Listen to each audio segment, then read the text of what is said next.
Good morning, chat. Hope y'all are having a marvelous Monday. Today's plans. I think I need a planning day. Because yesterday, jumping into trying to implement blast attacks, part of the problem was my brain was in a fog all day. Don't know why. It's happened. The other problem is I definitely didn't plan ahead on how to implement that. And part of that goes back to the original implementation of AttackBase. And part of that is just, not planning on blast attack. So I think I might need just a day to take a step back, plan out exactly what attack needs to be doing. Like, go back to AttackBase, iron that out really good. Then implement blast base, which I think that's basically done. Like, I don't think there needs to be a lot of changes to blast base, but I definitely think I need to iron out attack base more than where it is. Maybe I stumbled into something okay, but I want to make sure I'm making a conscious effort there to make something good for that base class. Anywho, before we jump into all that, do startup. Oh yeah, free music. Oh right, I need to actually make the new playlist, don't I? That.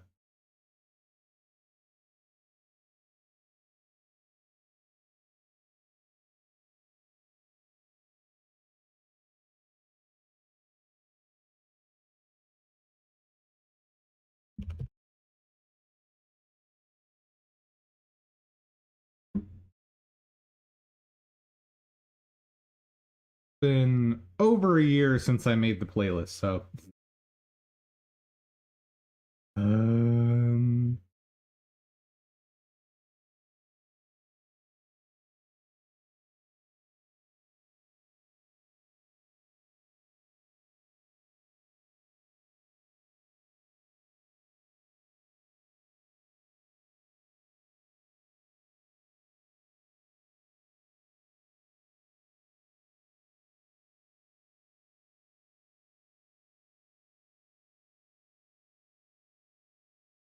got that.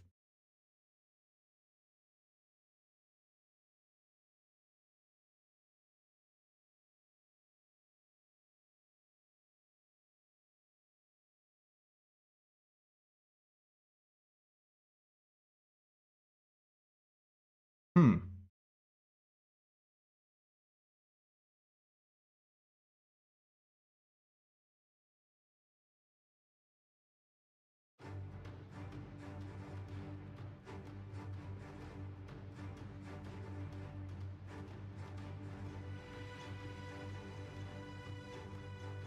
Now, to this file.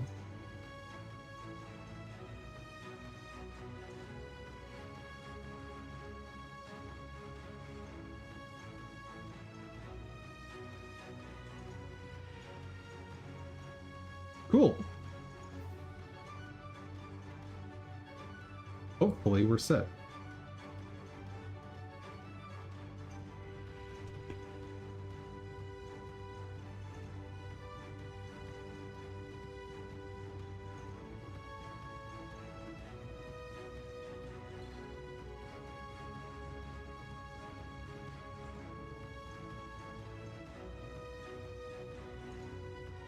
And because it's Monday, we can do weeklies again. Which means finally raising some traces that I've been wanting to raise. Huzzah!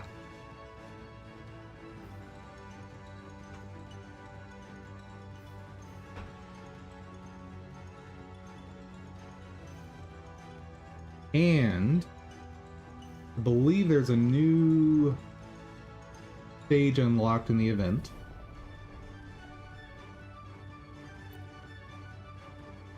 Come on.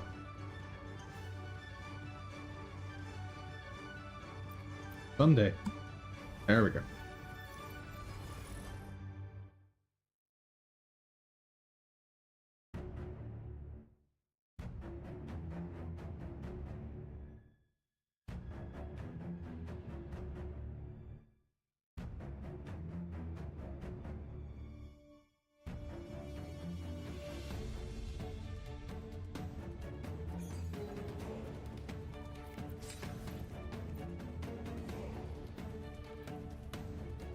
Right, and because it's a new week, I also need to be doing daily quest.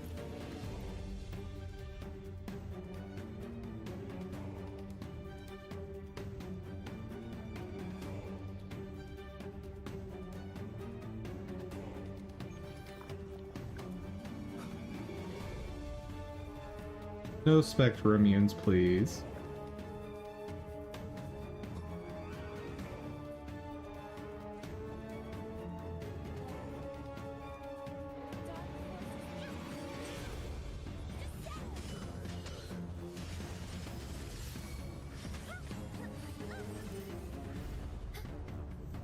Easy peasy. Next. Who's getting the weekly treatment? No. Maybe her. Jeju. Yes. Because I just like using her. Or I can focus on Arena. I think in either case it's material though.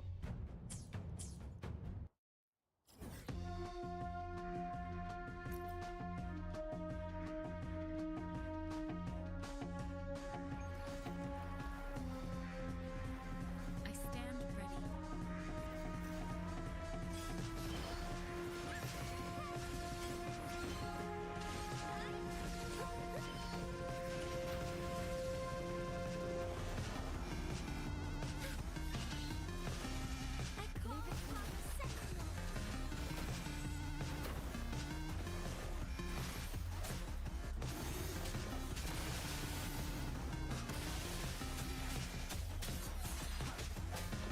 Oh.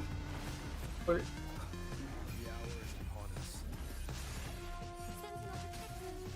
Why?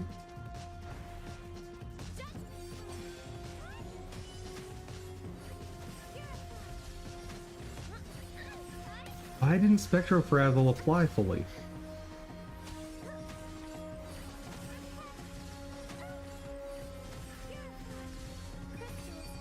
And there's definitely some awkwardness to how it decides how much Spectrofrazzle is applied. Unless somehow my liberation missed? Wouldn't think so.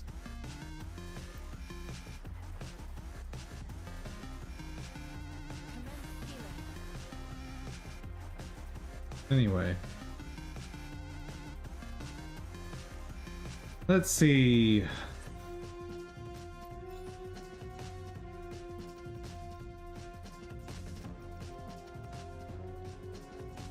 Plate plates. We're gonna get that finished.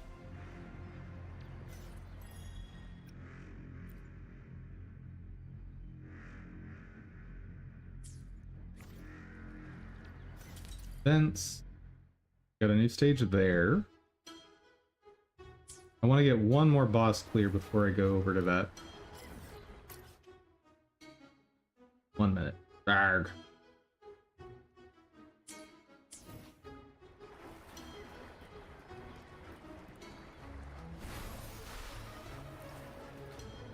Guess I can go fight another boss while I wait.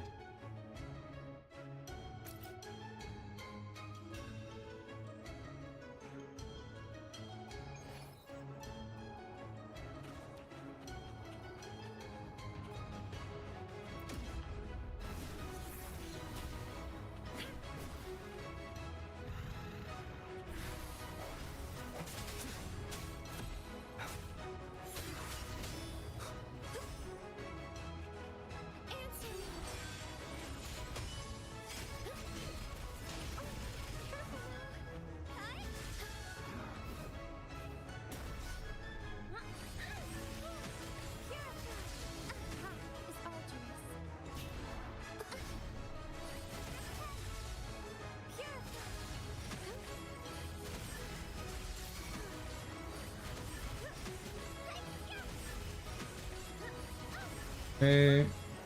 Damage out. Swap. Sentinel protected.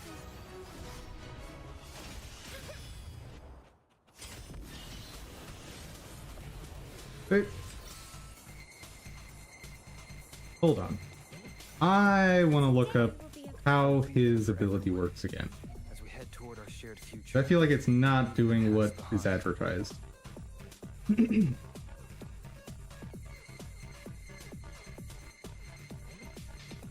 If diminutive sound exceeds 50 when resonant skill is used, in 50, cast resonating spin.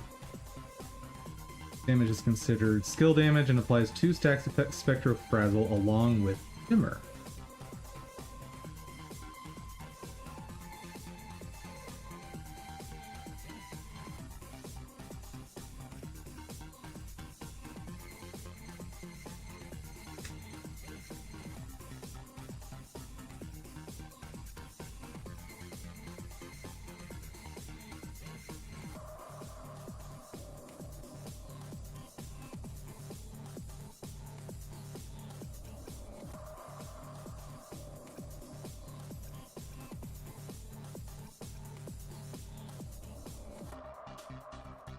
After skill spin ends, follow up with basic attack to cast Resonating Echoes.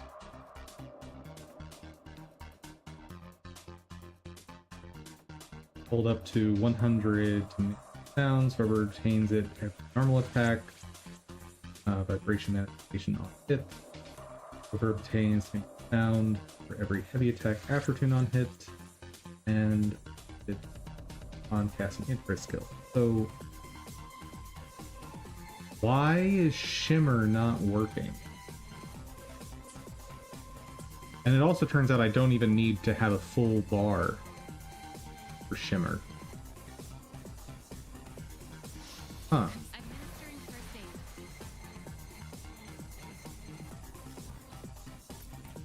I don't know. Because I'm supposed to have 9 seconds of it not decreasing. I stand ready.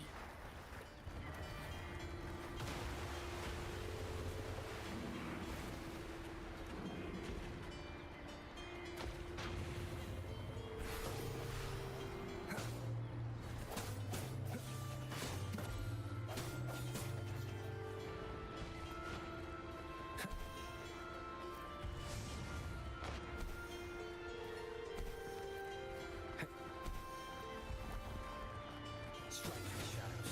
The end has come. Sentinel protected. Sure. Why not? Answer me.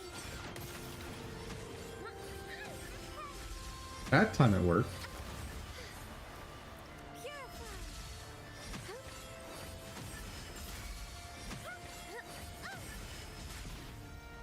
Why would it work that time but not the other? Oh well.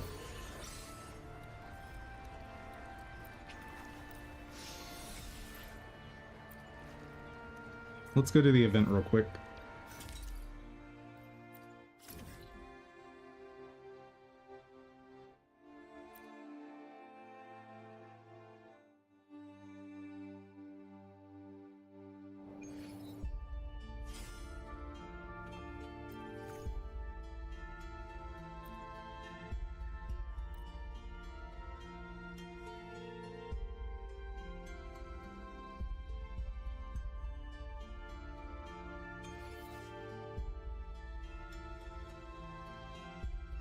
Mid-air attack, summon meteorite.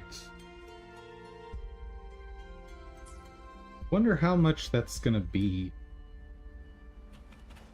Lot, this could be the fastest one yet. Dark forces approach. Be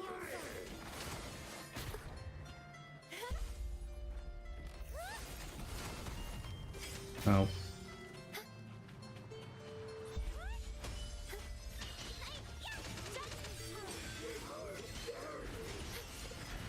Well, the meteorite's AoE was lacking severely.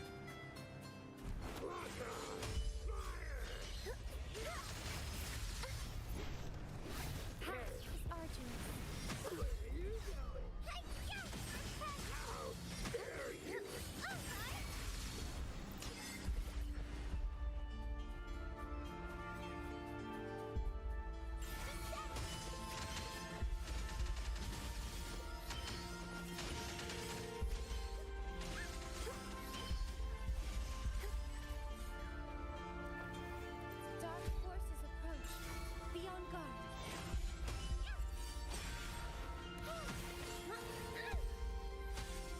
Next.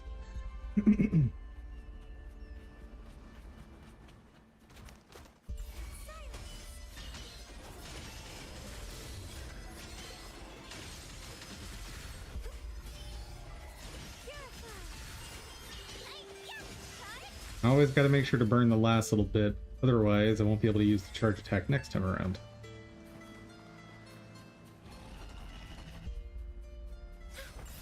Answer me.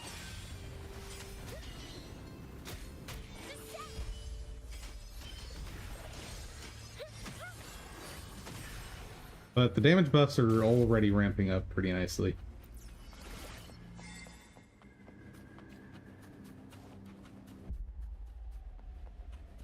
Hello, sir.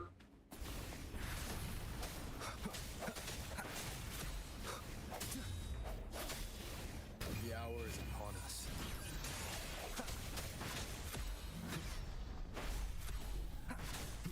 No retreat. Sentinel protect me. Repent. Purify.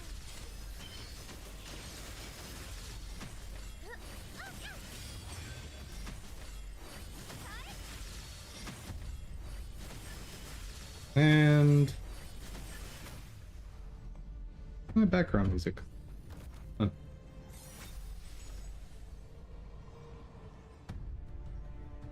Oh, it was just very quiet. Okay.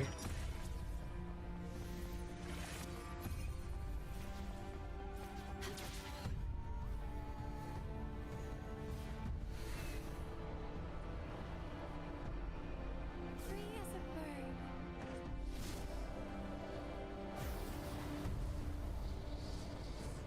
Dark forces approach. Be on guard. Path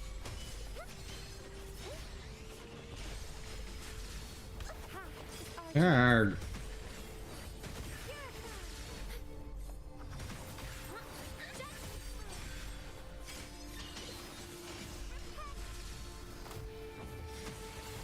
In the name of Imperator. Perfect. Moving on. Up here.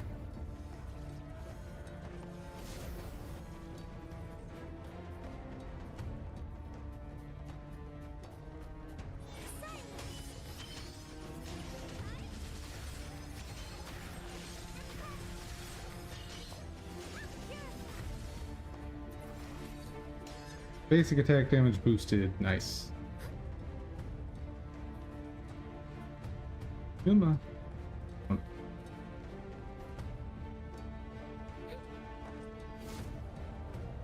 Come down here.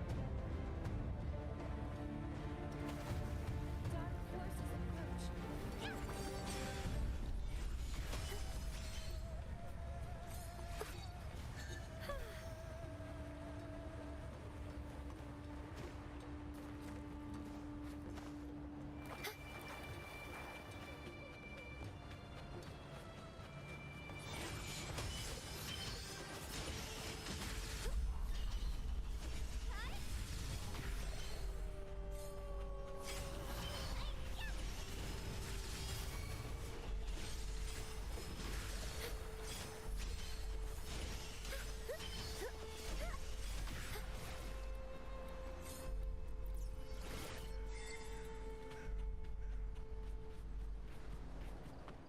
Dark forces answer me. Always satisfying.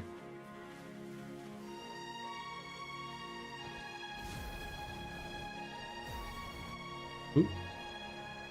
Go.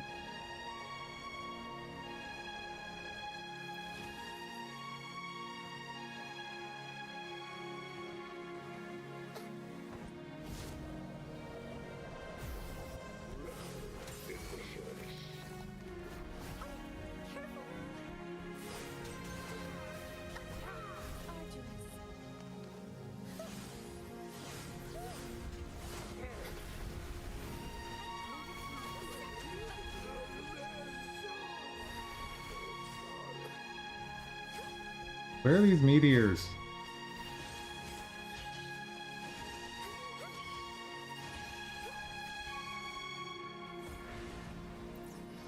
I was promised meteors.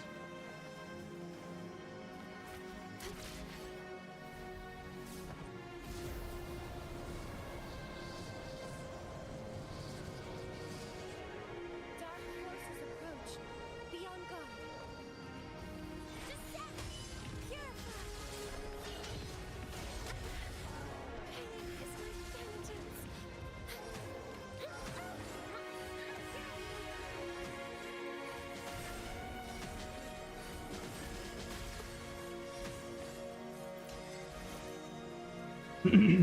I'm noticing a severe lack of meteors Appear. during combat.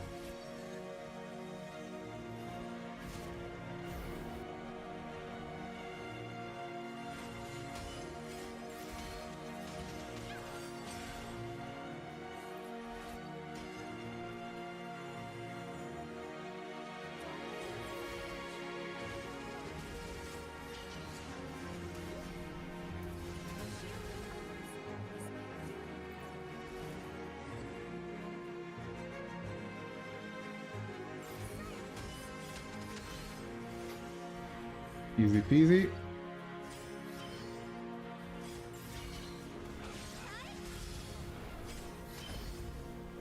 Yo, garbage.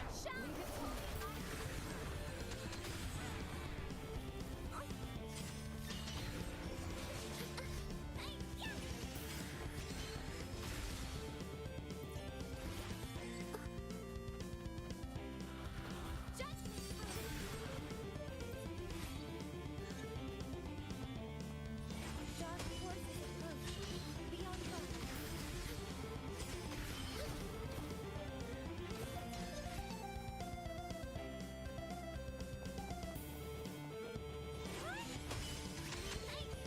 Stop it.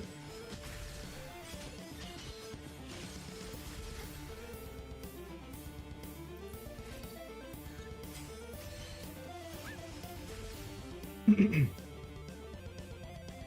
me.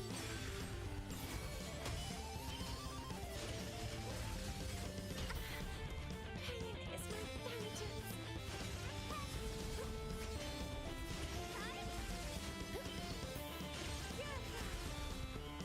Good. I just really need to heal. Cosmetic healing. Appear before me. Dude, there's so many of these things to gather. Dark judgment time.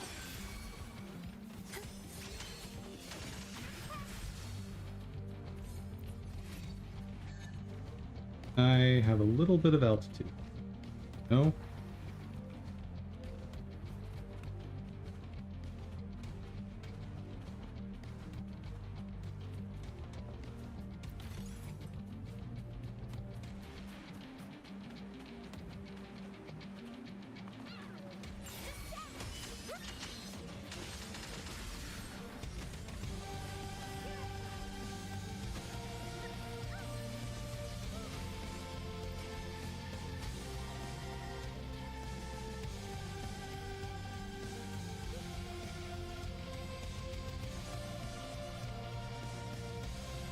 Please.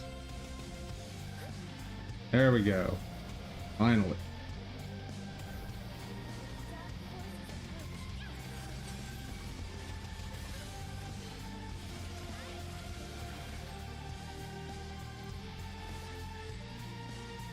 Okay, I think that's enough of a detour for buffs.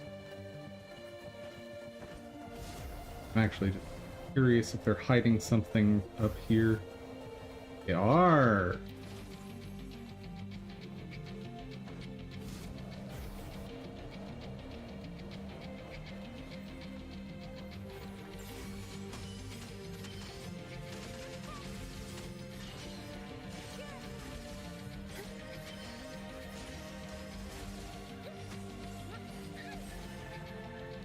Okay, now it's time for bosses.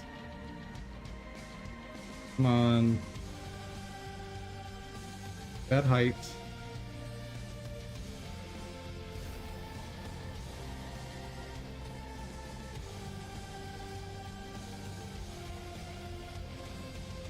Not have taken this long for this.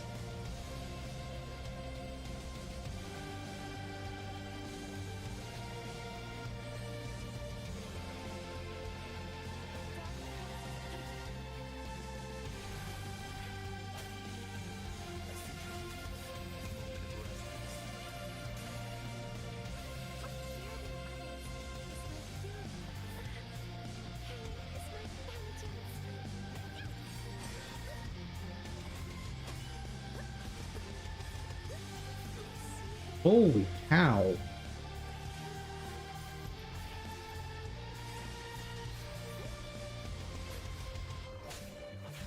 Sounds come forth. Foolish. Endless reverberation. Sentinel protection. Path is arduous. Answer me.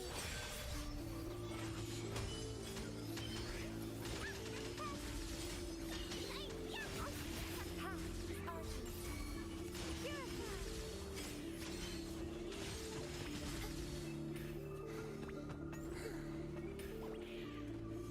1, 2, 3. I call upon Sentinel.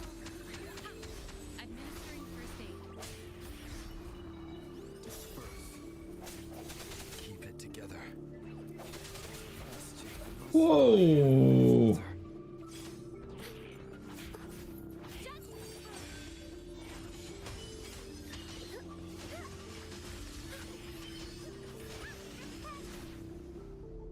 Holy cow. Oh no. Rover's just gone. That's not ideal.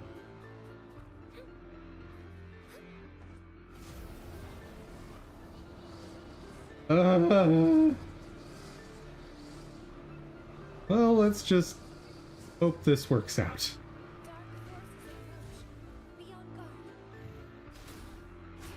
At least my rotation's really simple now.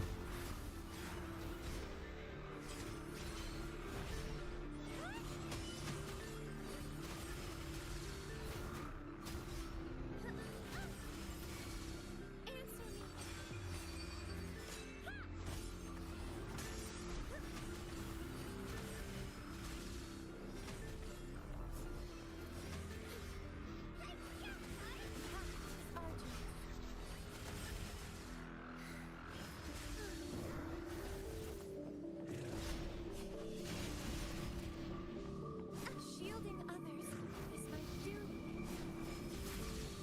Shine. Okay. Oh. Appear before me.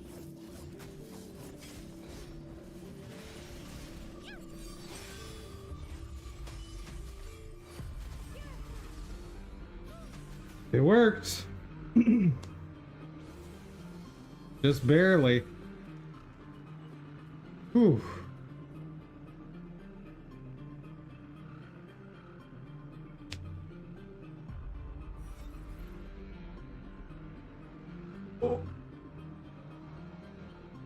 I could have gotten almost double? Yikes.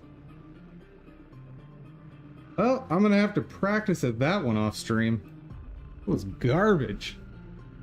Also, I've taken way too long.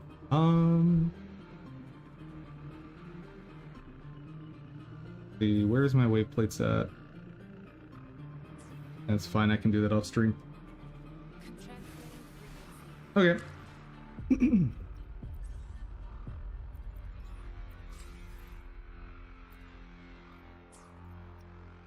And out of curiosity,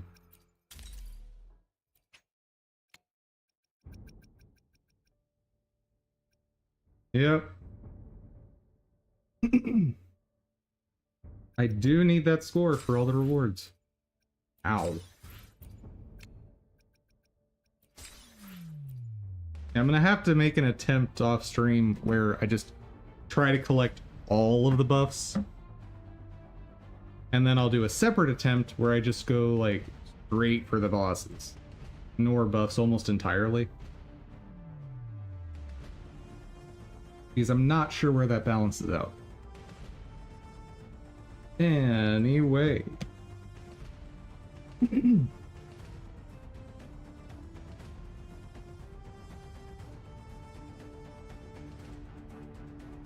Attack base. Let's remind ourselves what all is in here.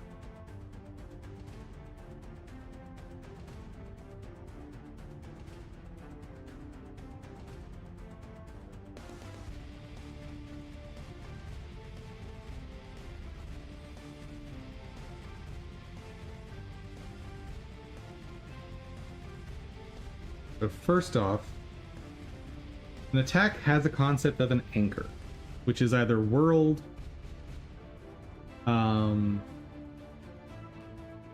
think it's world, entity,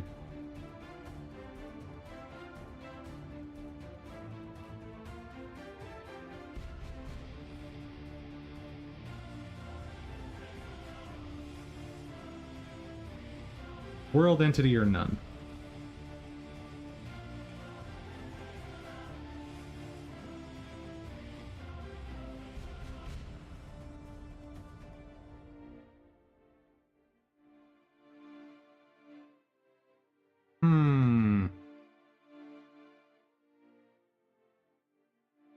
Let's ask the... I need to ask the question, does that list even make sense? None. What would an anchor of none be?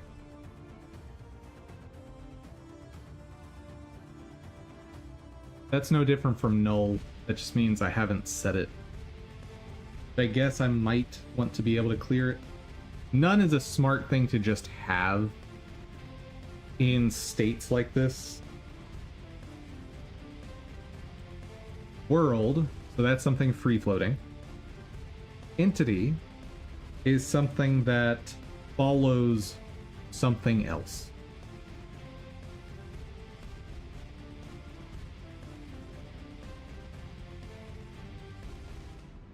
How is that used? I believe that's only used here.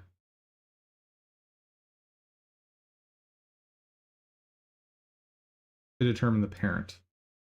Now,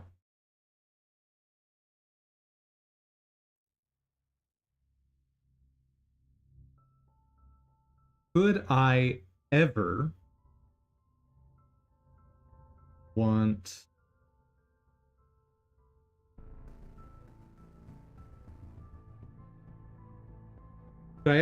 something, an attack that the player uses, and it anchors itself to a different entity?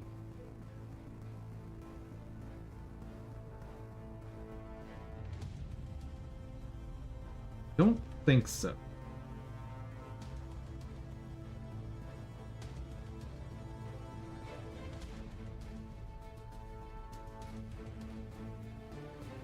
I could have a situation where I have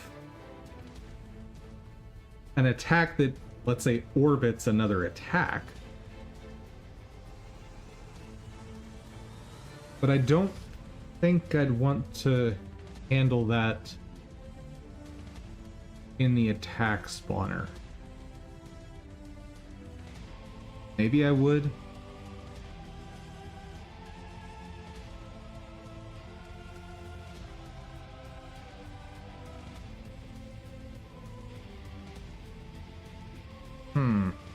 Maybe.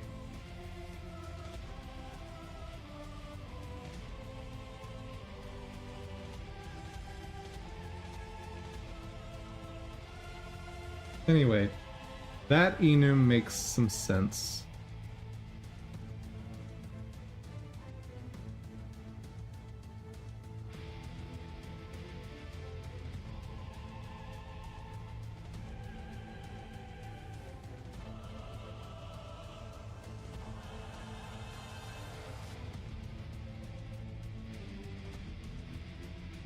Okay, what else does an attack have?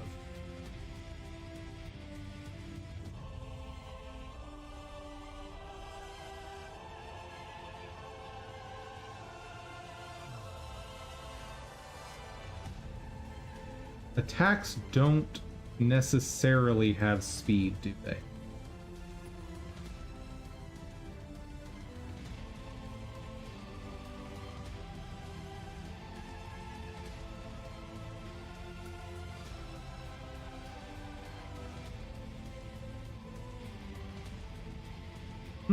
So I can think of attacks as having speed if I allow speeds as 0.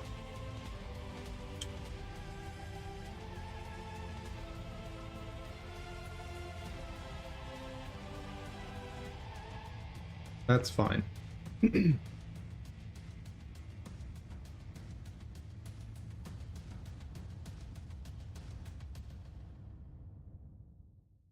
They have some amount of damage they do. That makes sense. Direction.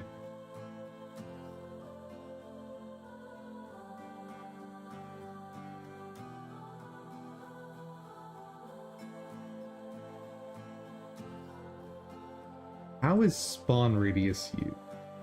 Oh, right, that's used in melee base, I think.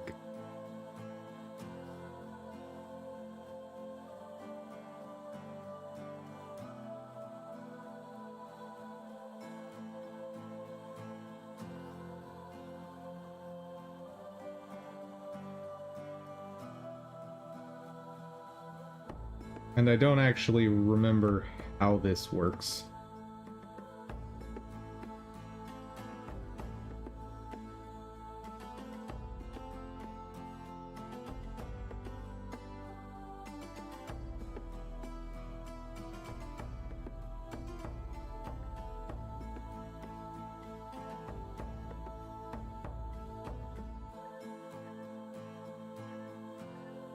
And this may be wrong.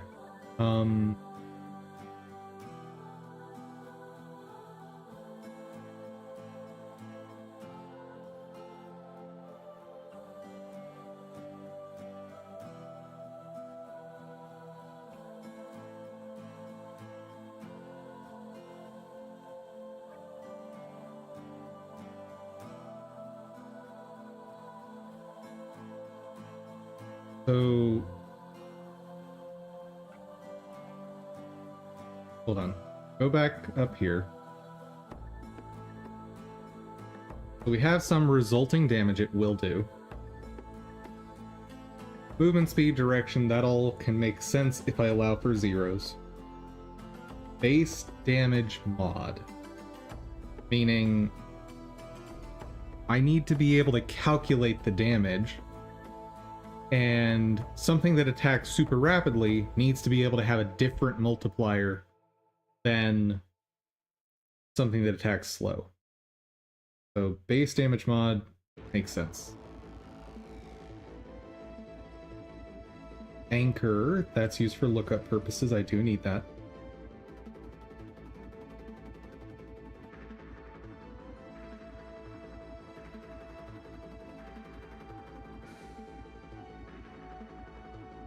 Why offset?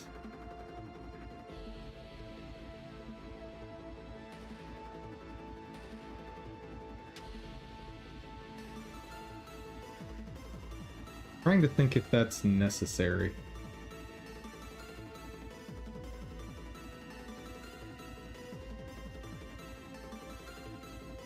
You know what, let's have it saved just in case. That's fine. Targets. I need to say what it's able to hit, because that might be variable. Okay.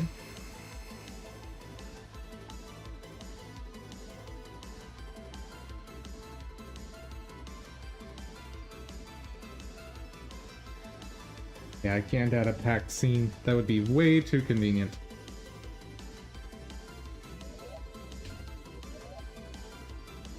Let's see, it has to have an animation player.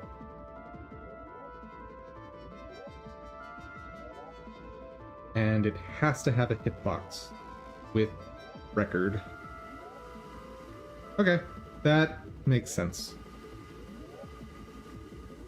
Now, when we hit the ready function,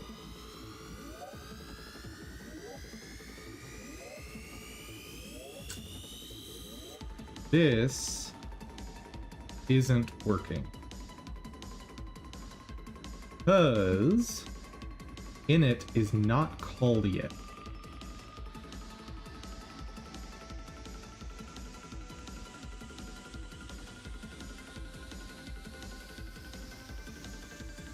Now here's a question. Why can't I call init? Guessing because of melee base. There we go.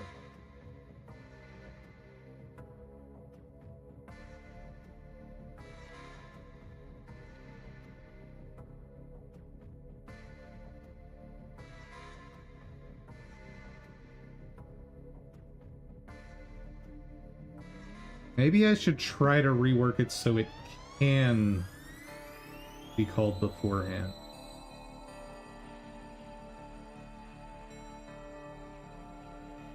I'm gonna do that.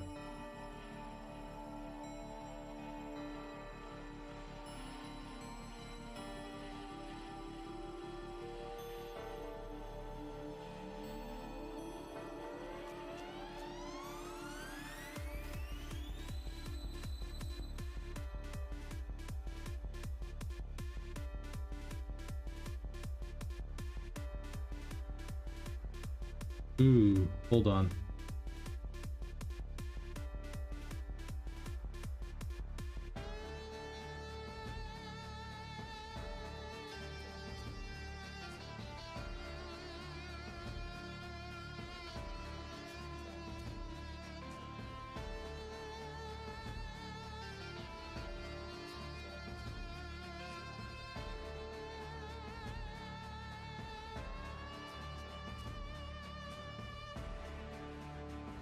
Let's actually make sure it's reworked so that I don't even need to do it down here.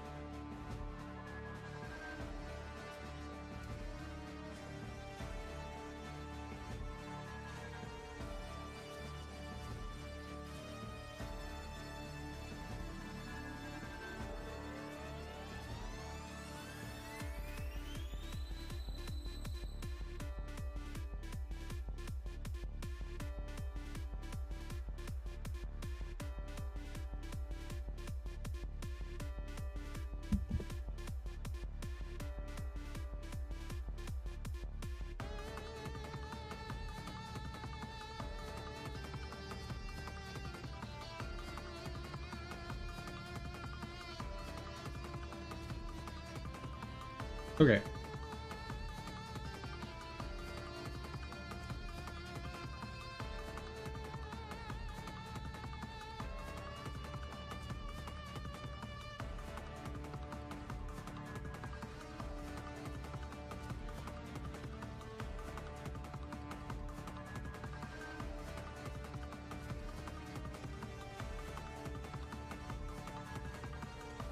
Good morning, still needs work. How's it going?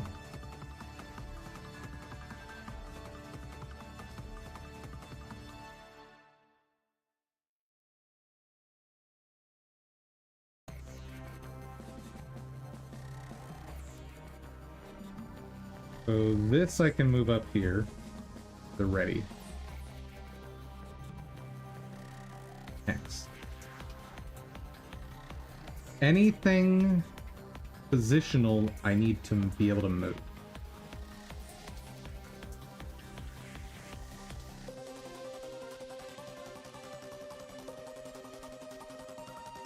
Things like rotation. Position. That's got to move up.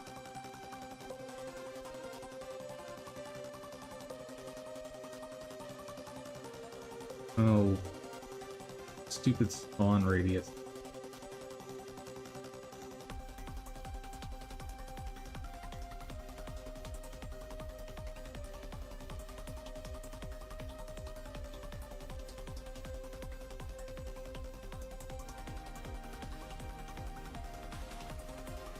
I'm doing pretty good.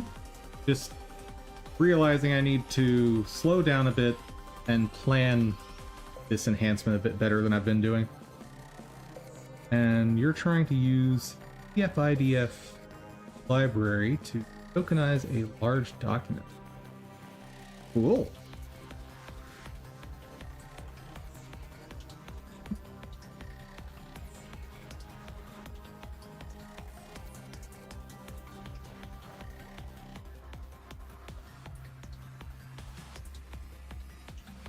This feels incorrect, but... eh.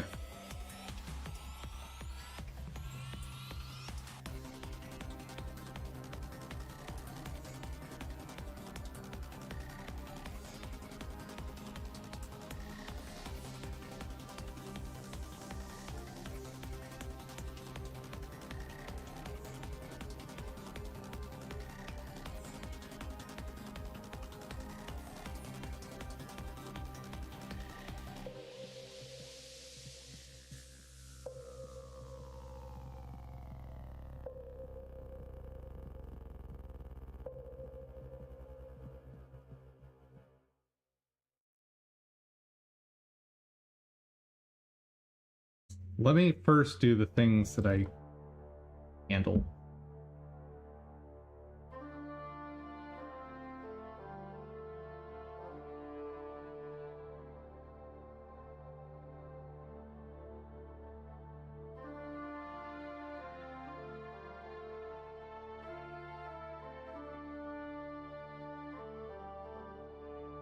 For now,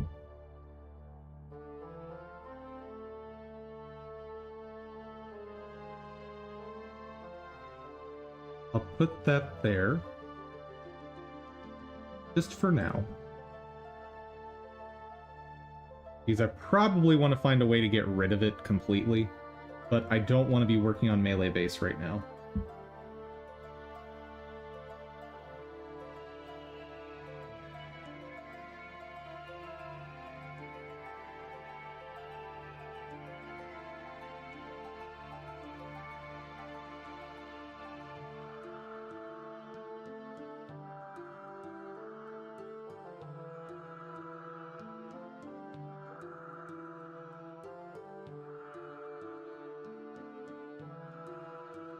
Okay. So that fixes my main problems there.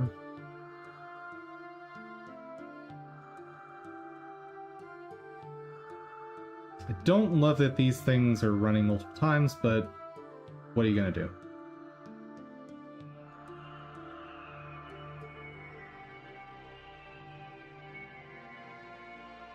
Okay. So grab the stats from either the character or the enemy. Cool.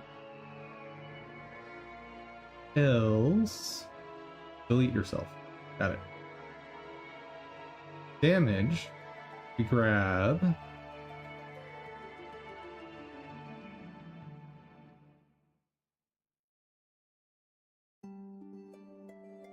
We grab the damage from the stats, multiplied by the base damage mod.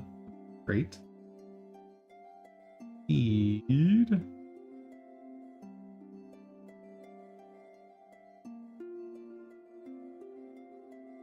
We multiply by the attack move speed.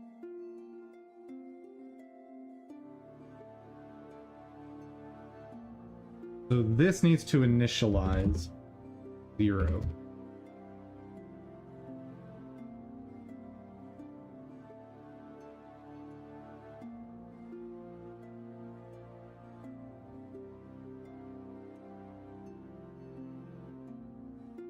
Let's actually initialize all of these.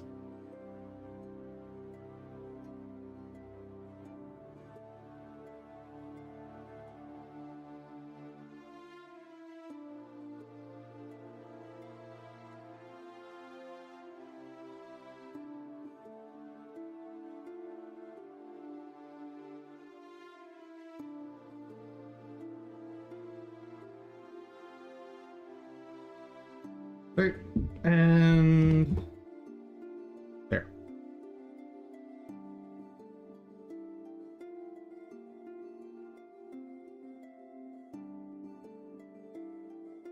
Hitbox with record is the one thing that I absolutely cannot initialize.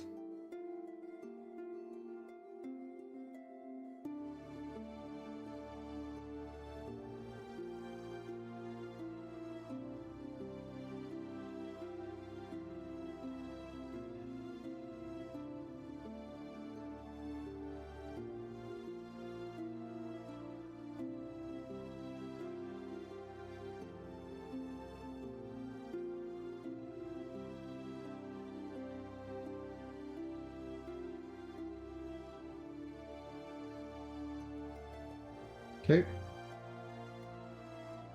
Now, when I'm initializing, grab the stats. Damage makes sense. Speed, multiply by whatever we get, makes sense.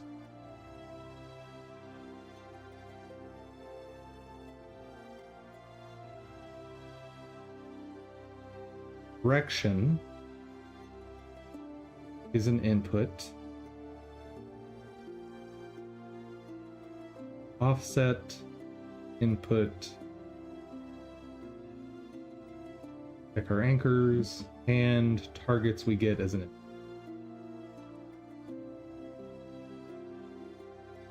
I think that makes sense.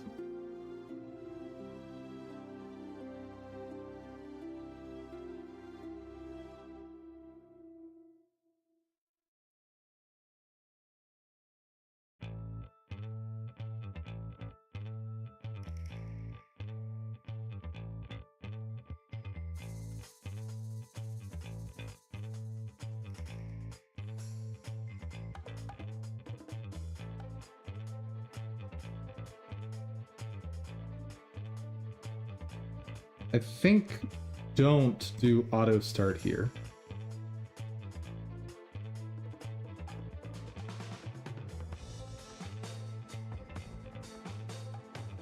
Because most of the attacks, I can't say most, but at least as of right now, the two that I have can be driven based off animation.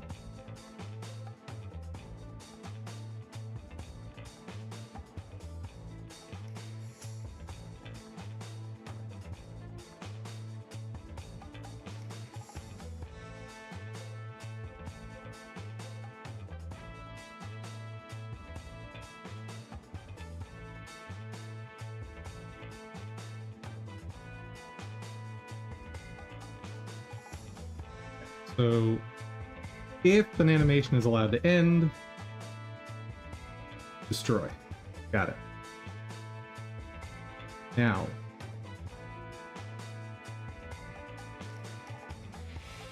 what does a blast attack have that a generic attack doesn't? I think a blast attack might be the most simple.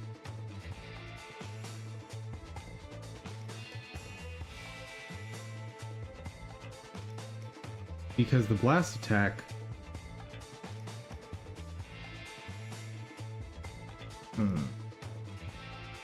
First off, let me double check this.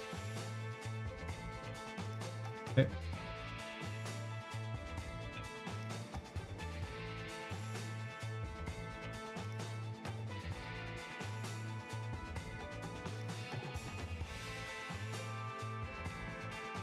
So we set our hitbox. Then, when ready,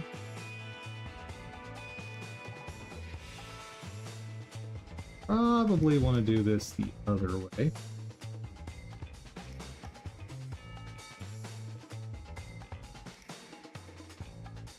So, once we know what our hitbox is, then we can set the targets. Great. Play the animation. Beautiful. Okay. Set targets. Have not implemented this at all.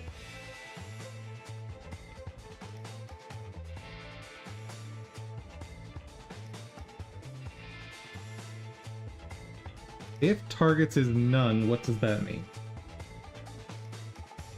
There's nothing this thing is going to be hitting. If I've gotten here, something is terribly, terribly wrong, and I should probably just crash.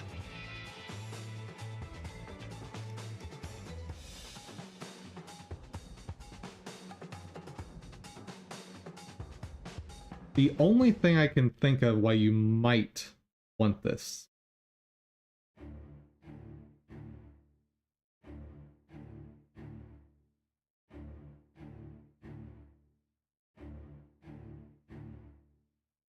if I want something that can pass through targets,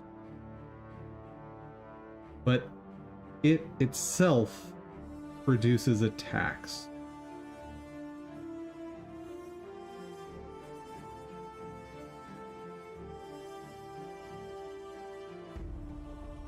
Never mind. That means I have a problem over here.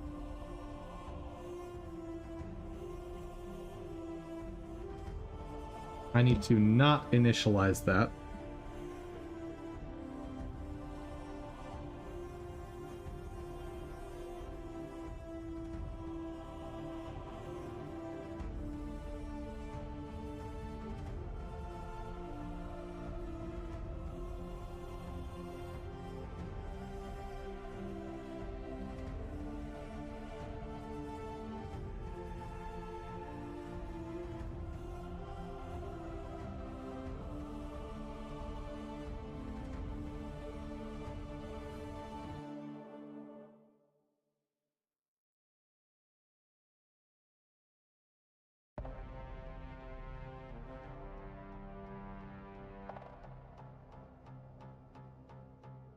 Oh wait, that was anchor, not targets.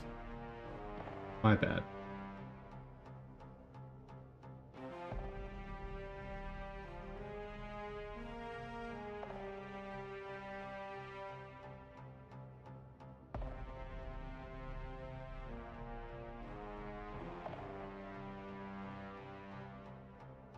Okay.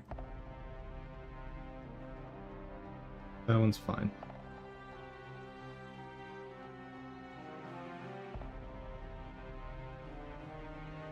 So I think the very first thing I want to do is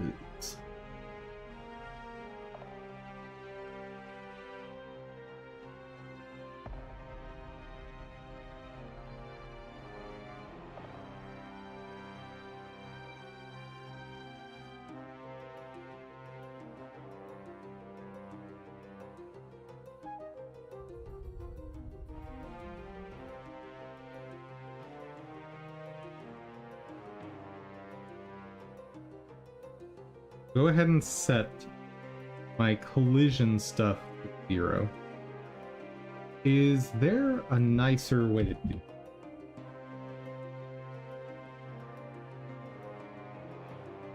Nope. Okay.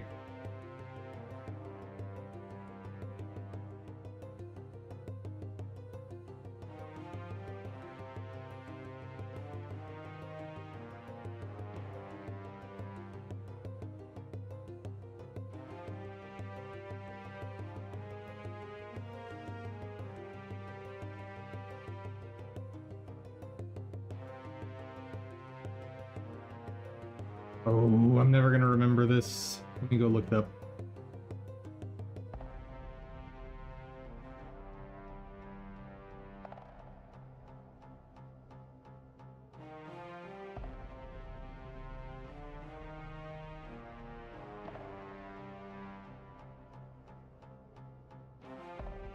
Ah.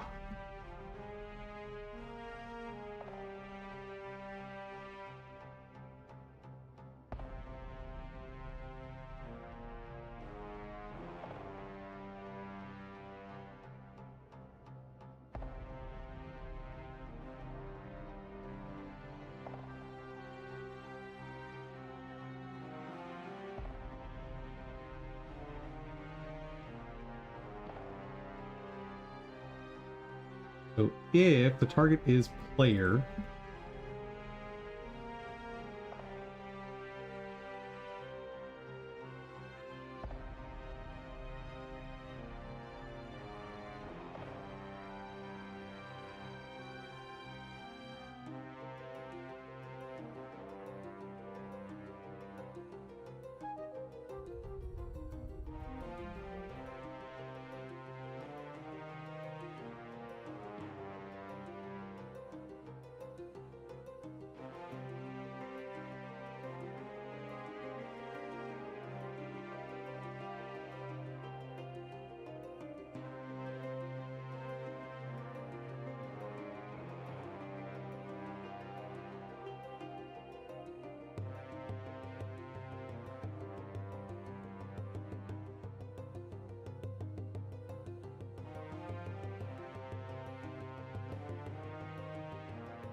So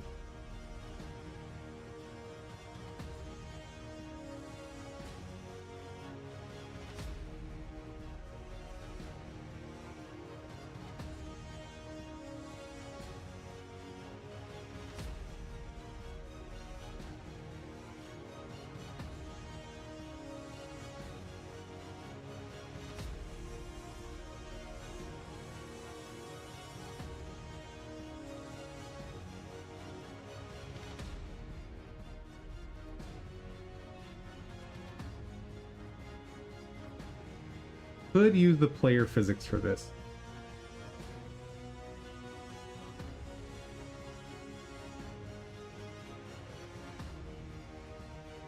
Yes, let's just use the player physics for this.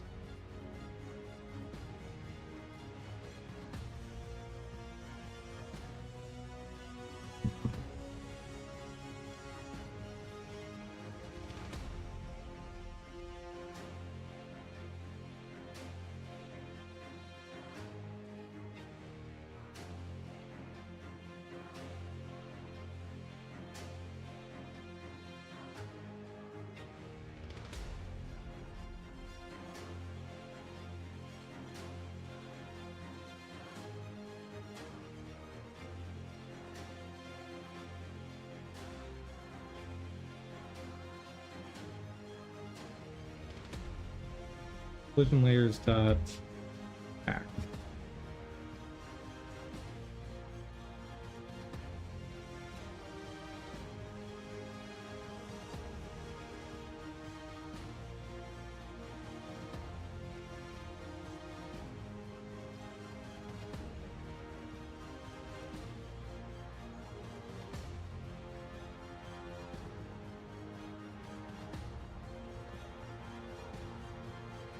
And I think I'm gonna need to remember it.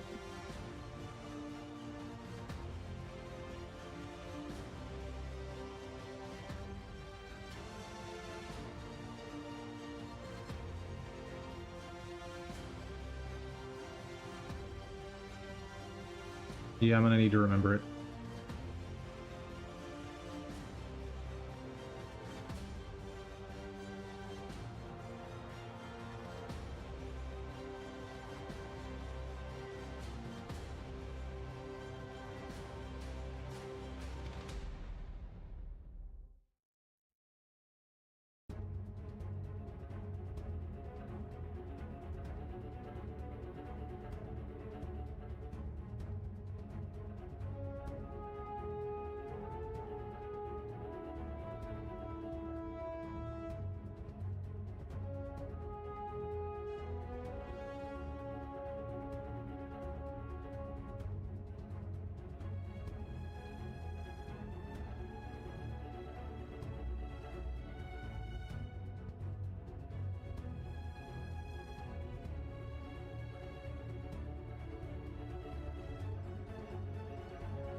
Okay. Now, basically do the same thing.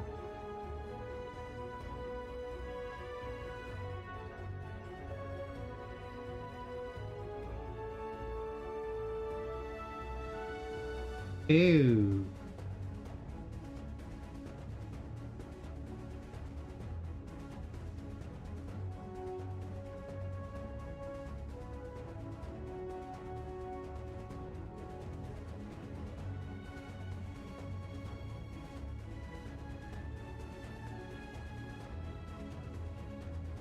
Different way.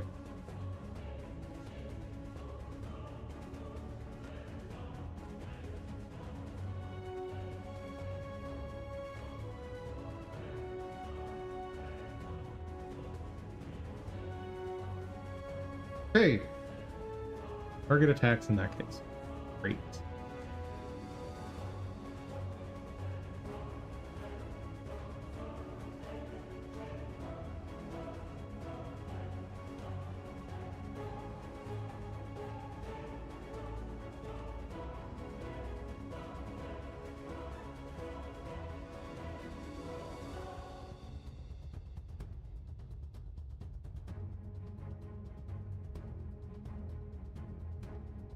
No, that still makes sense.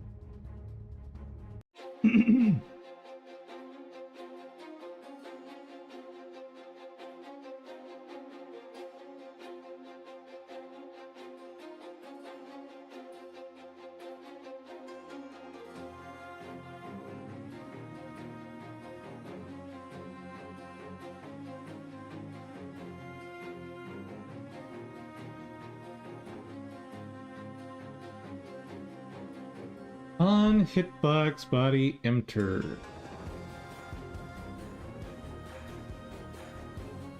Max hits a 0, return, that makes sense.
So the matching target doesn't make sense here.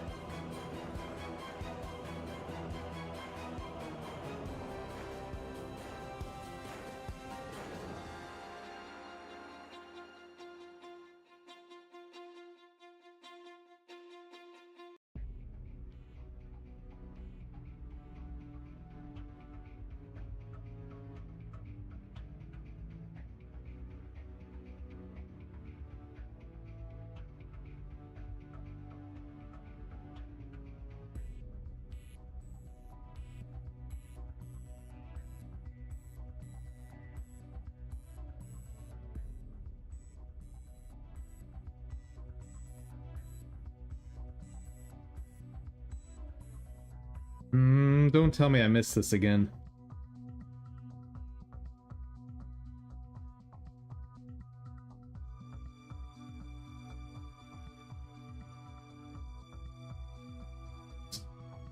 Clean the brain. Start fresh.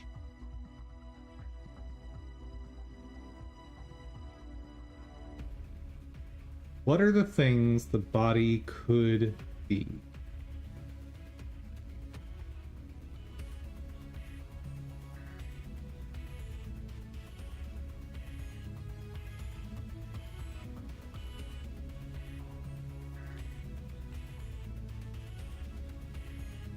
If body is an attack, do something.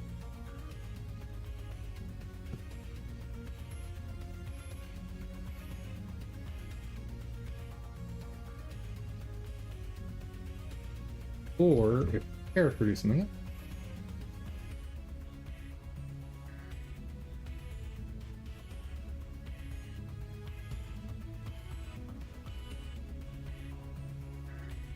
An enemy, do something else. And if it's not one of the things that we know we care about, or false, let the program crash because we've done something terribly wrong. Now, if the thing we've encountered is an attack,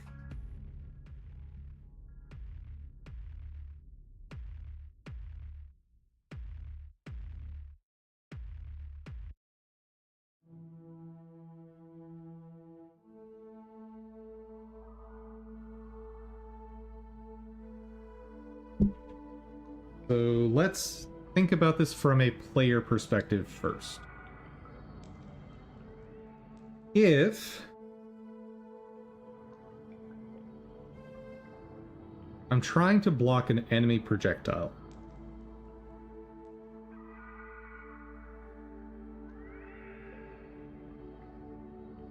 So my target is what?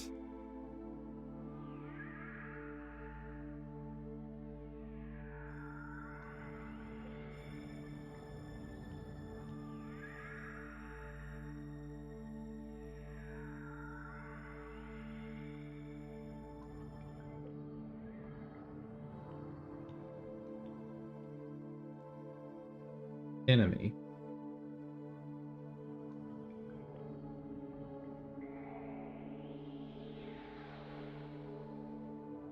If that in self.targets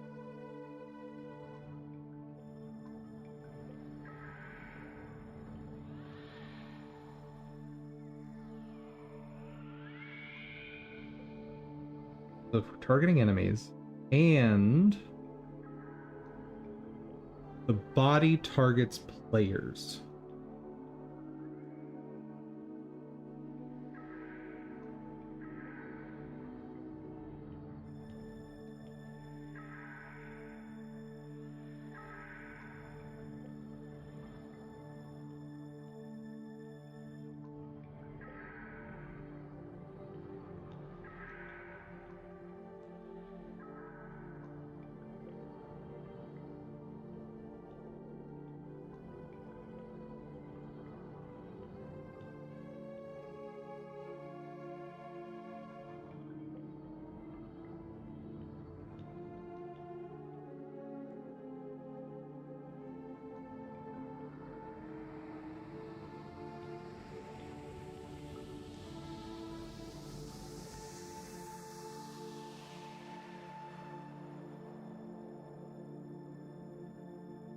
What's wrong with that? Oh, right.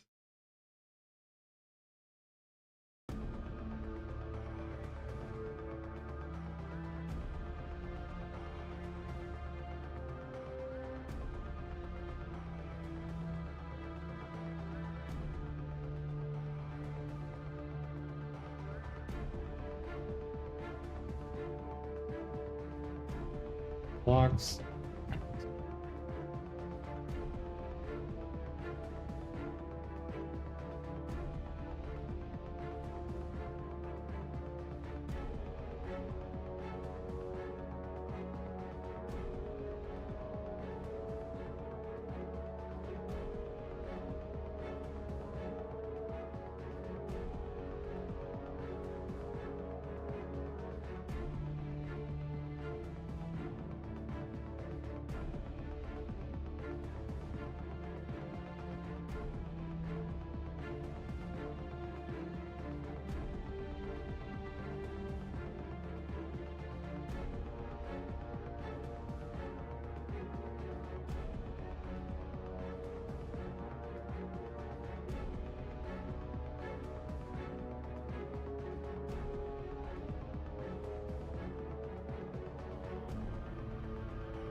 I'll probably need more enums later, so that's fine.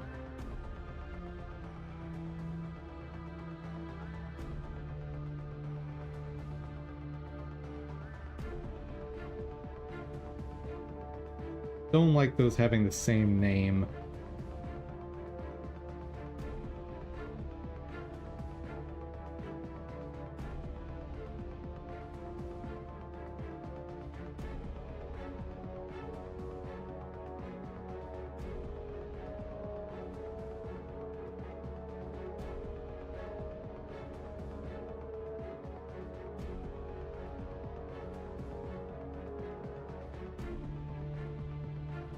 That's better.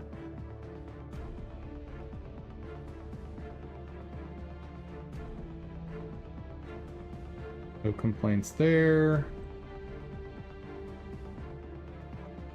Complaints there. Good.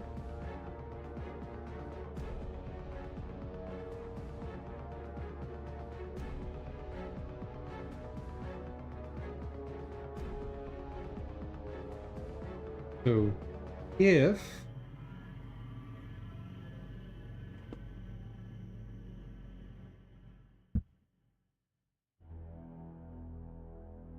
we are targeting enemies and they are targeting us,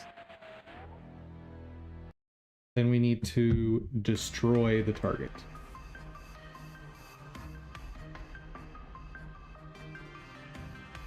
But how do we do that?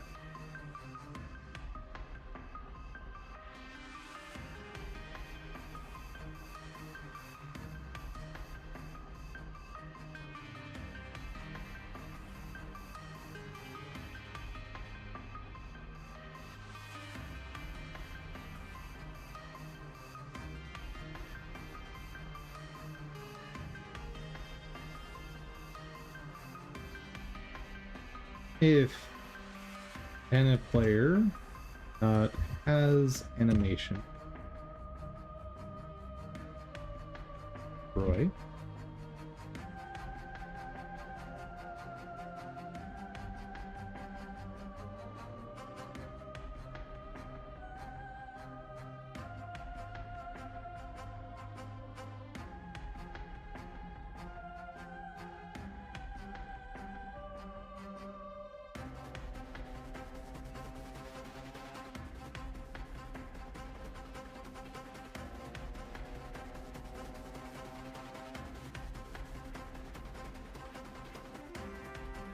so if we're trying to be destroyed,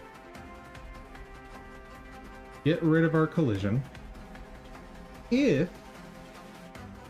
we have destroy animation,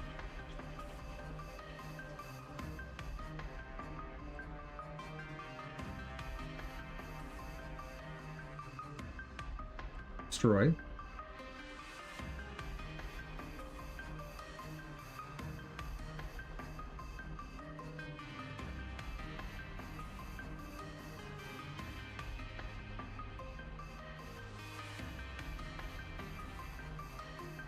Else, be free.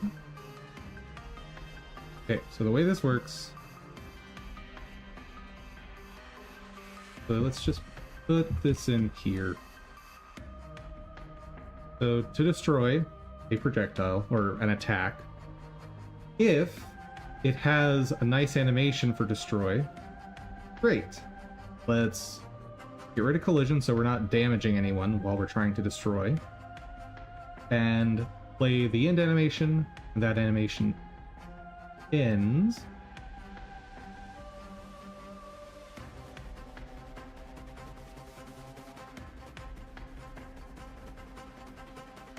Call this end instead.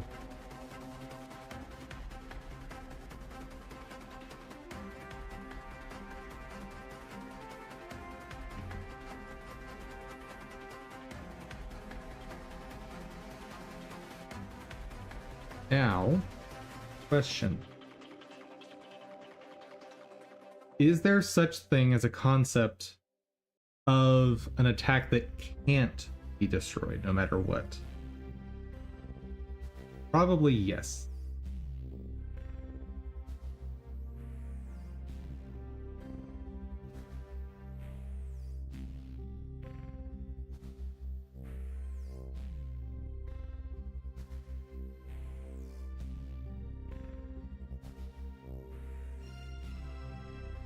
In fact, Slime Spikes is going to be unblockable.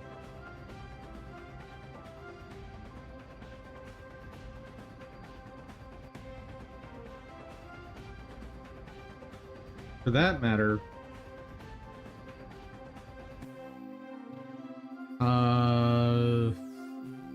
melee attack should probably be unblockable.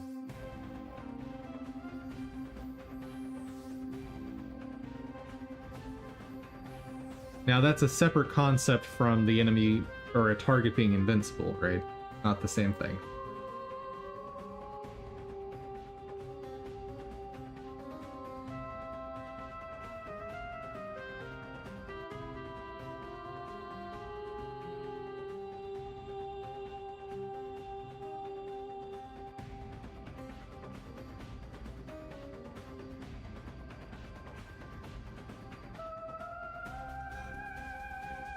AttackBase.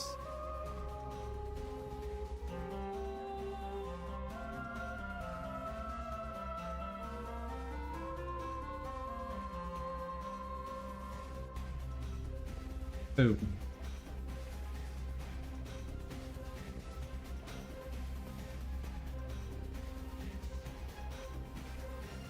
Melee attacks by default are going to be unblockable.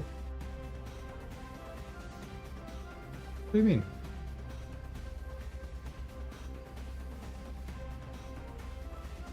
Oh, right, it's mad at me.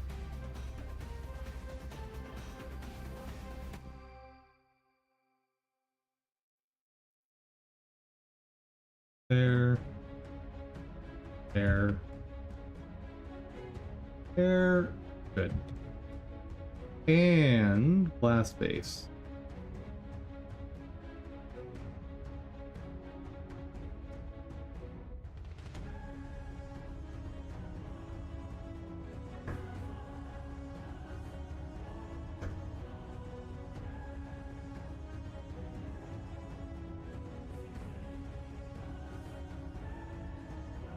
Yeah, the thing I want to envision right now is you erect a force field.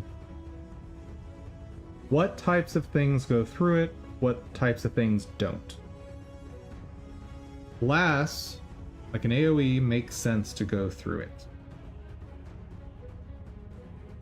But arrow doesn't.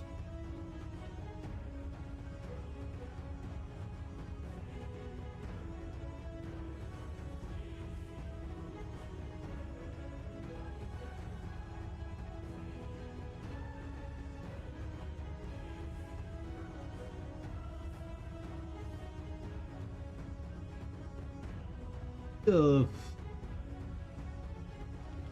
The separate if.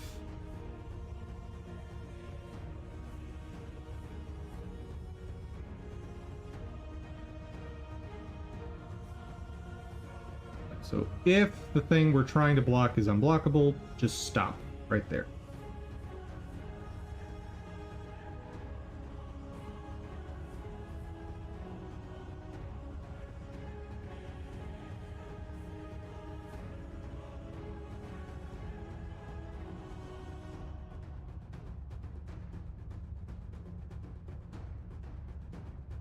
Attack's good.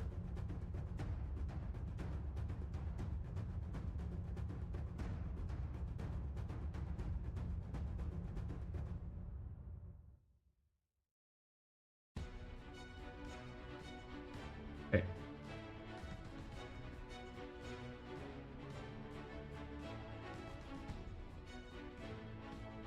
I might want to rearrange these at some point, because the most common one's probably going to be this one, so I'd want it to be first.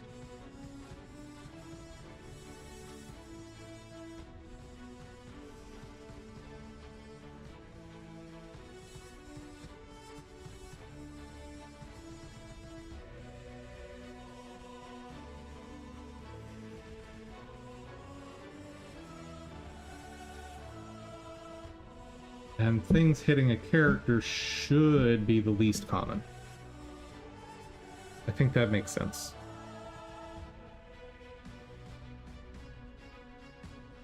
And if it is really common, the player's going to die soon anyway, so don't worry about the performance hit.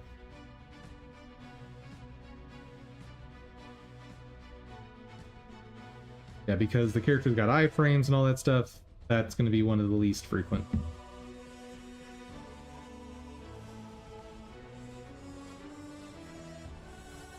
Okay, so attack. First check if the attack is unblockable. Then, if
Okay.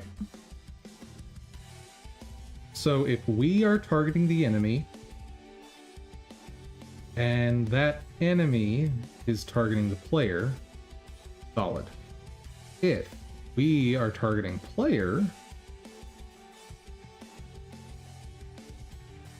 and the thing coming in is targeting the enemy, destroy it.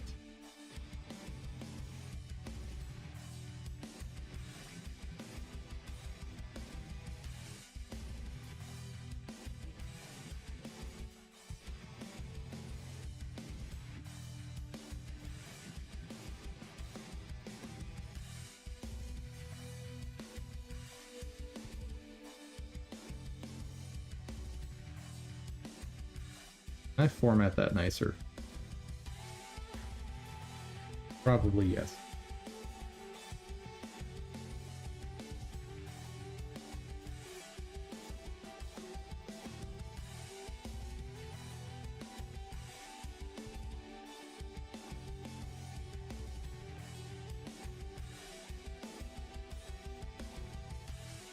Doesn't actually fix the formatting problem.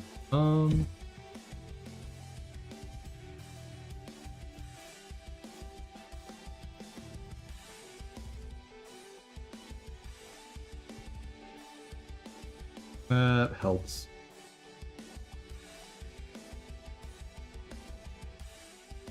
Destroy the body.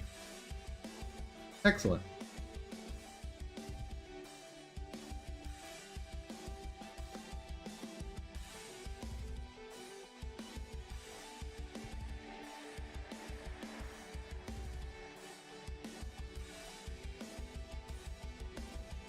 So now, what if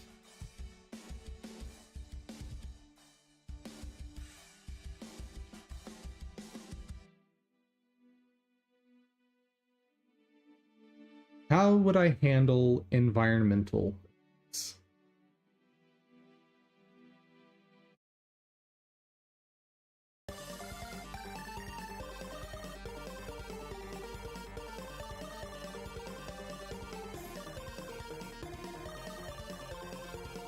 So I'm a player and the environment is attacking me. What happens? But I have a force field. So the environment is an enemy, meaning it's targeting a player, and I'm targeting enemy, so it destroys it. Now, what if I'm an enemy and the environment is attacking me?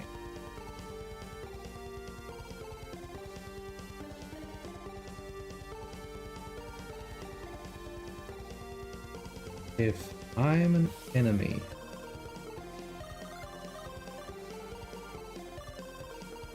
let's see. I would be an enemy that can attack both players and enemies. So self.targets includes both. I've got that, and I've got that.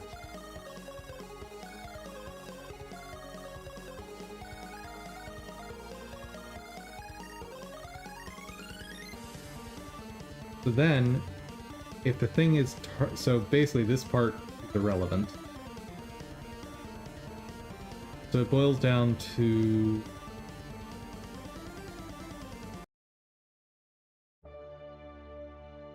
in this case, both of these are true. Just remove them. This boils down to if the thing is targeting the player, or... wait. No, I have this backwards. So the body is the thing that targets both. Which might still be okay. So this is true. Ignore it. And this is true. Ignore it. So, if I am targeting the player or enemies, then destroy it. Great. So it works. Wonderful. Now,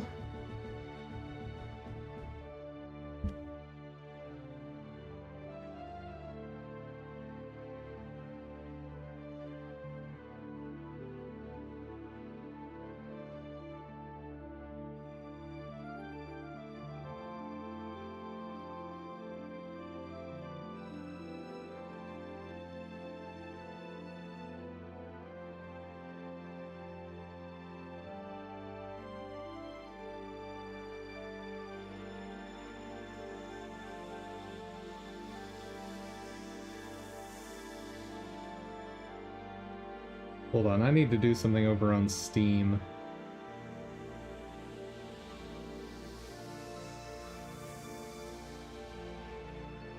How do I do?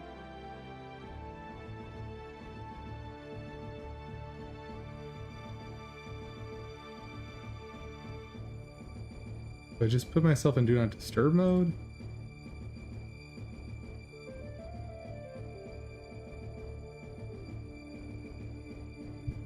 Game. Table friend notification.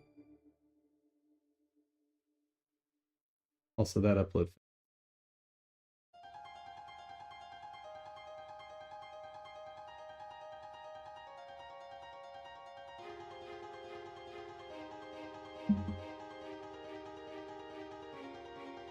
I don't have a cog.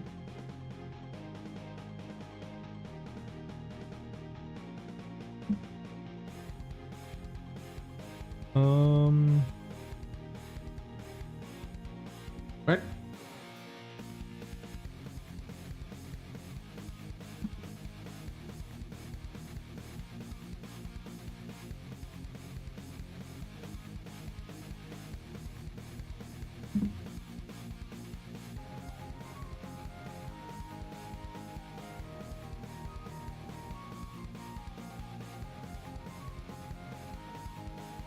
Click Steam. Settings, notifications.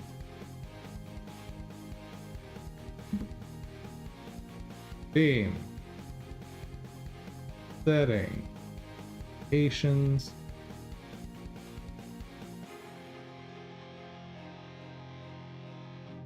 When I receive direct chat message.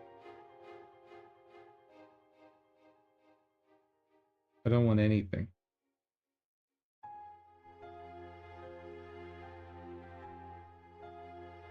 Never do that.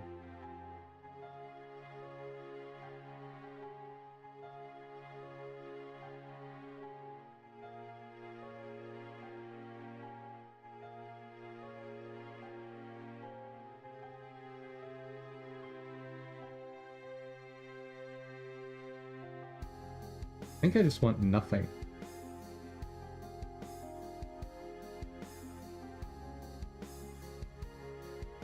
And I guess I'll include that.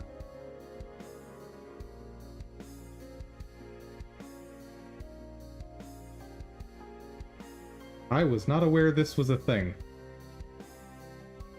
That's really cool as a feature. So if you have a Steam family set up with like an actual family, someone can request a purchase. Oh.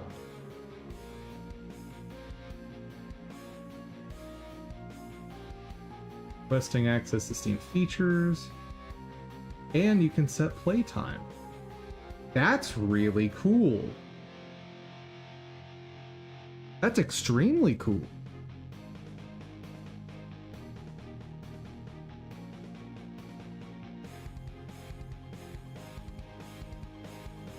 And let's see, I'm curious.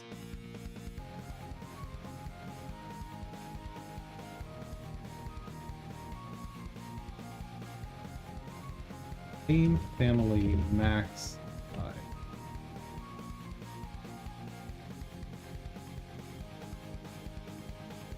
So you could set up a system where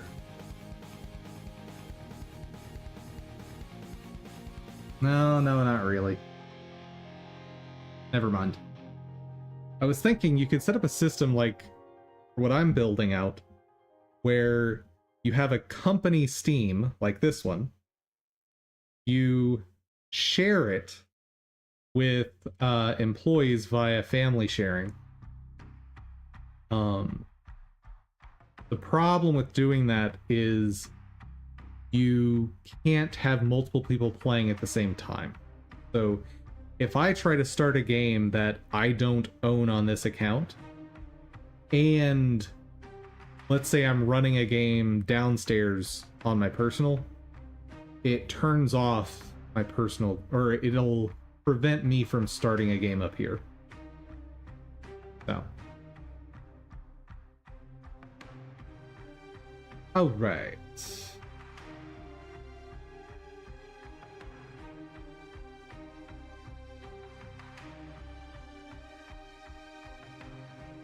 Well, that looks familiar.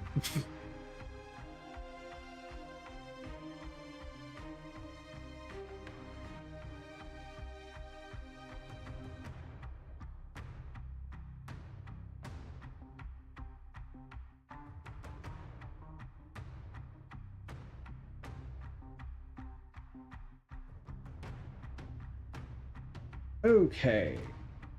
So we're hitting an enemy.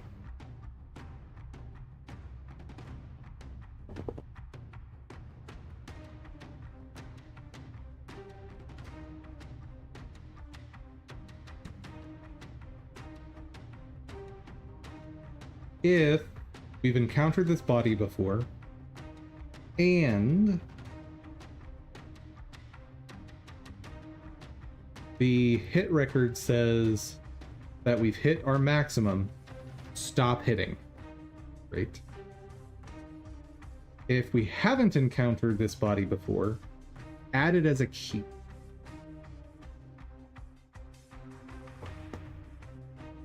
This is actually streamlined now.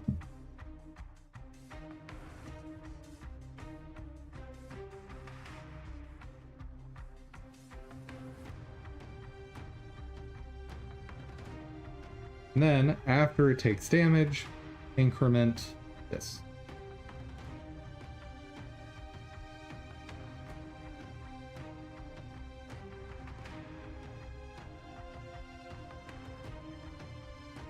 And then, is character base going to be the same?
Does it make sense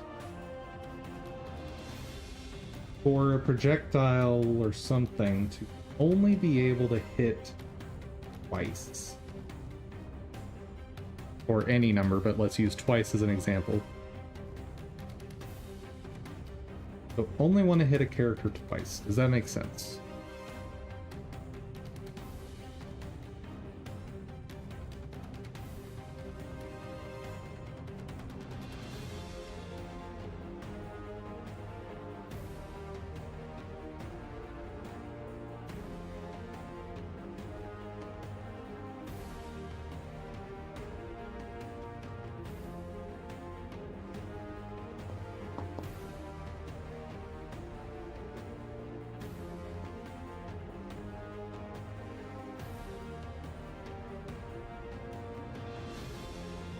Probably not.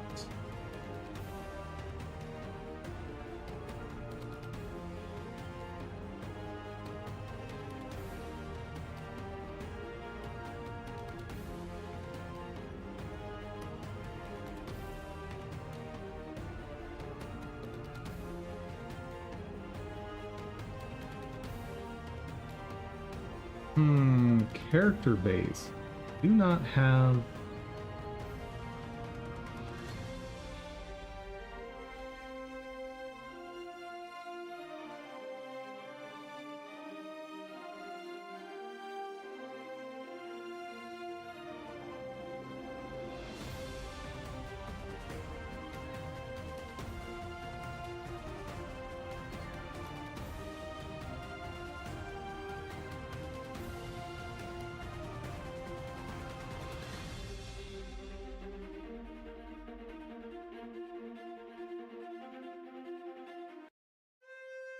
How does character get damaged? Oh boy.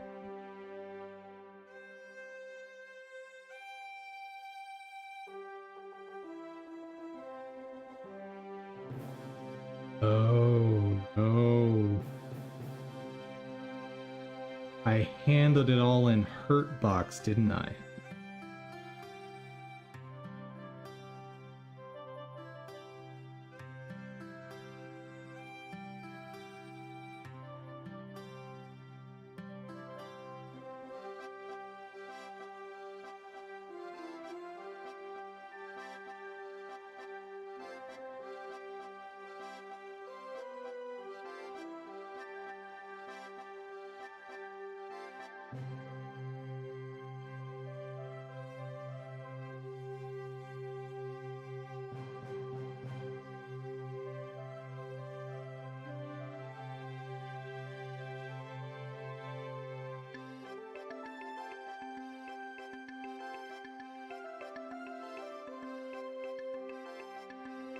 Okay.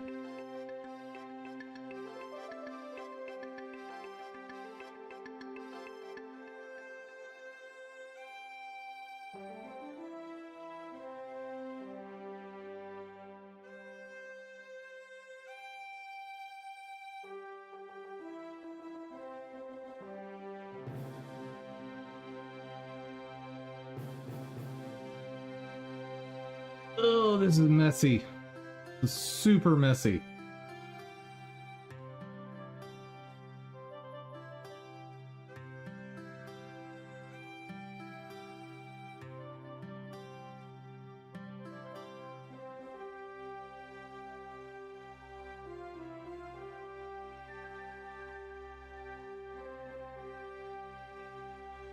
Come on, Dum Dum, think.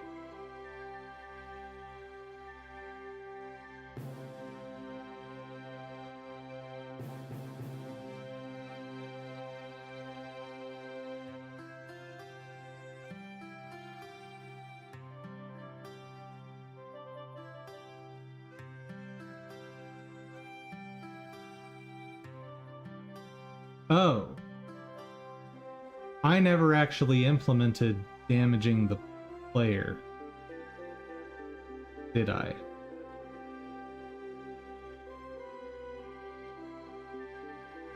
No. Oops.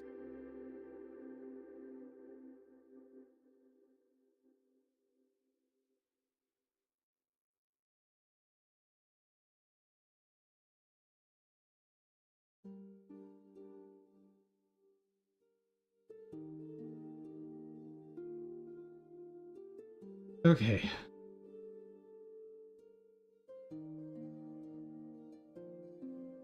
What all is Hurtbox monitoring?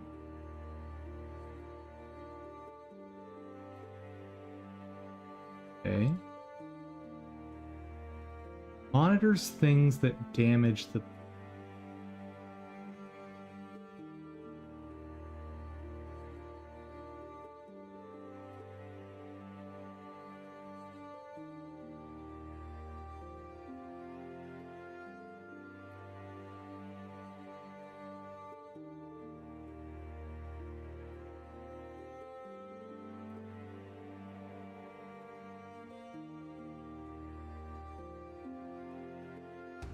Yeah, I'm essentially trying to handle this in different ways for players and enemies. It's actually kind of messy. But theoretically leads to better performance. And I think from my testing before, it actually does make better performance to do it this way. Just a second, guys.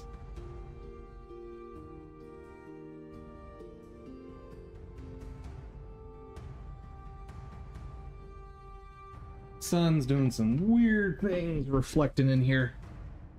Much better. Okay.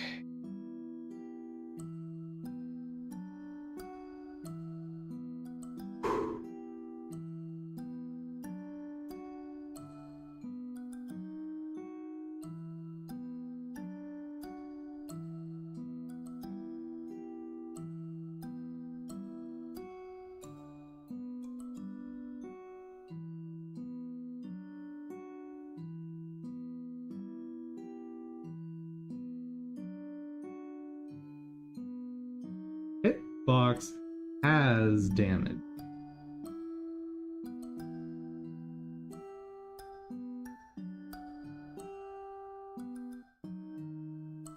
I probably want that to be public.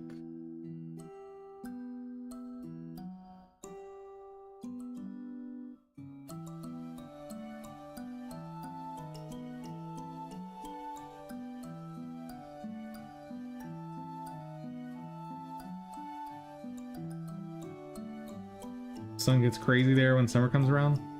That makes sense. Alaska's a weird place when it comes to the sun.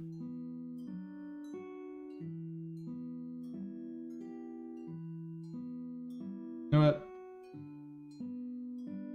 We've made a decent chunk of progress. Let's take a break.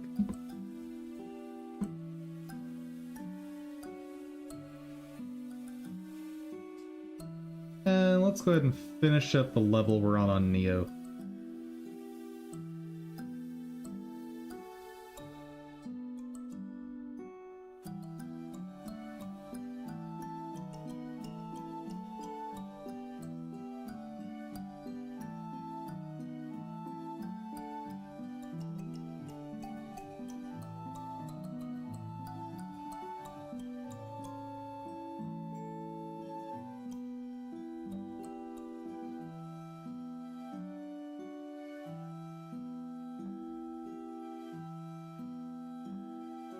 Yeah, the thing I'm needing to do for hitbox and hurtbox is almost like dependency injection.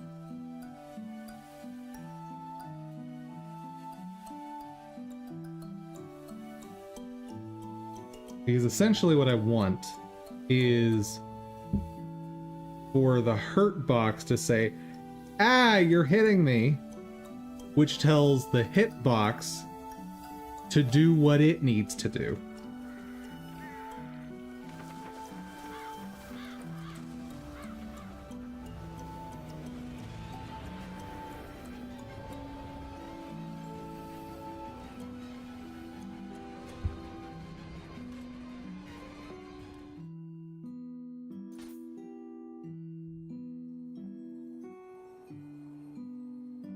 You're taking a break too?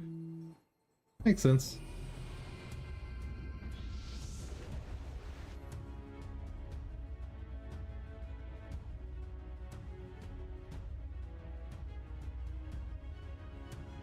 Collision detection, yep. And it's so important to figure out where to efficiently put that stuff.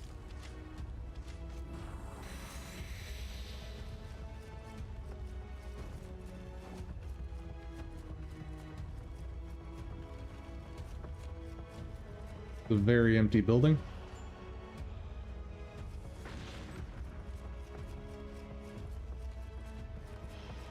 There's more than just you in there, I'll bet.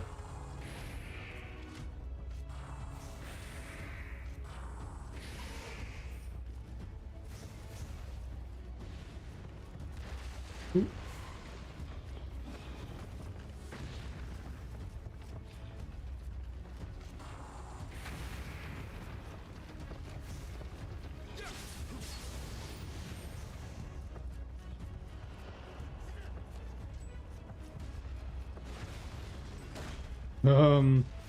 All right, buddy.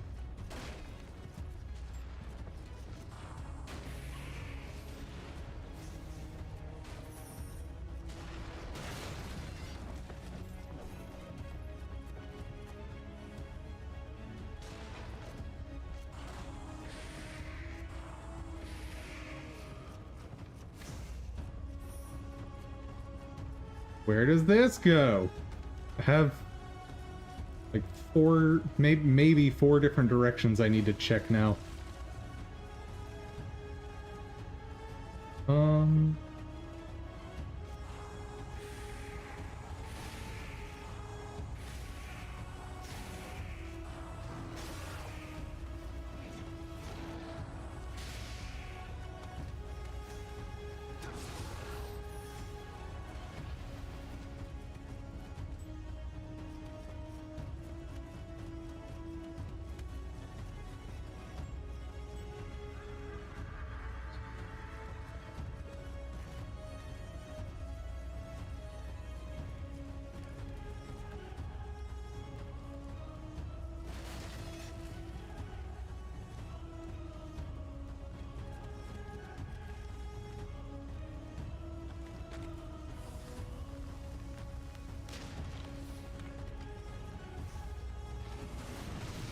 Ooh.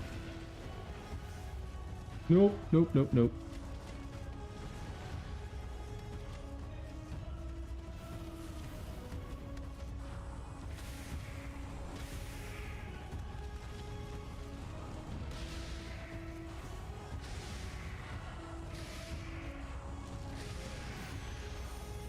Don't feel like dealing with you.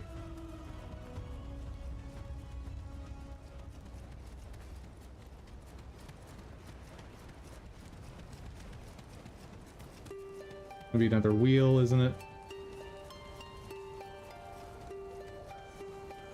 Maybe not in here.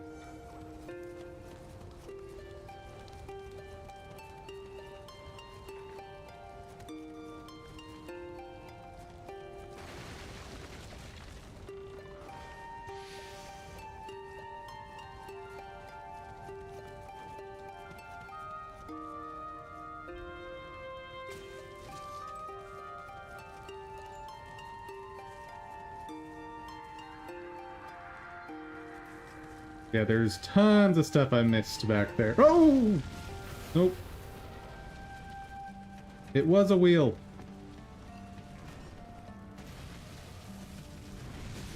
Oh, garbage.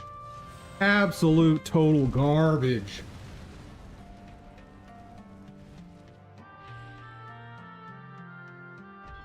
See, in Dark Souls, when you're opening a door, you're invincible.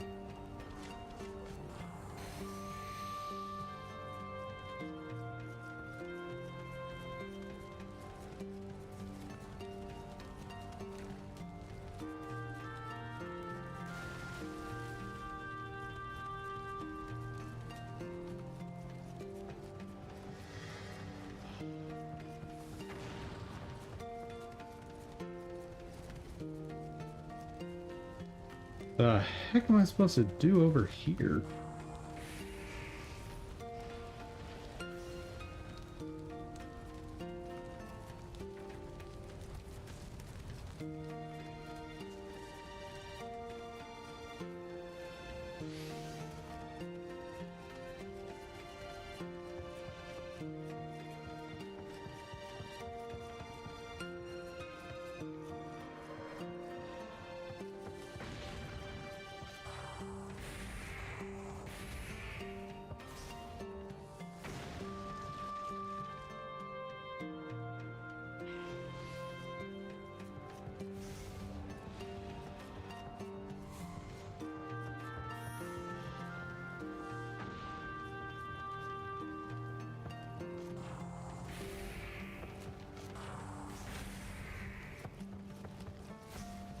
No. Stay away. Good.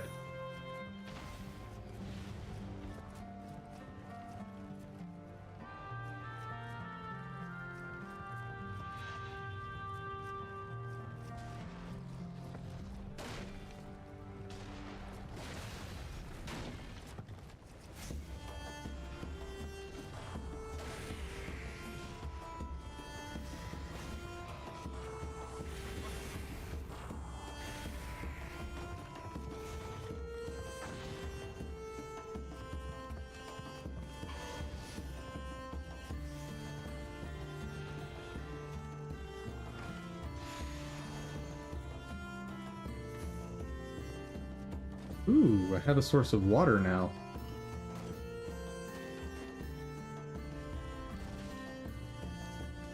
So in theory, I could try to run in here. Let's see if I can just... Oh, no, no, no, no. I want to see if I can no-scope this guy.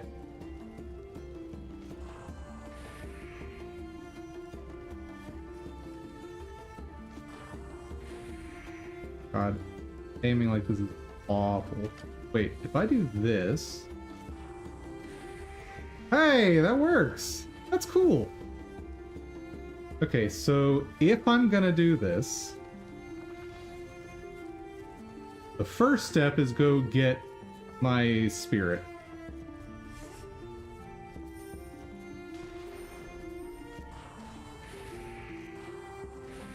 Like, before anything else, grab that.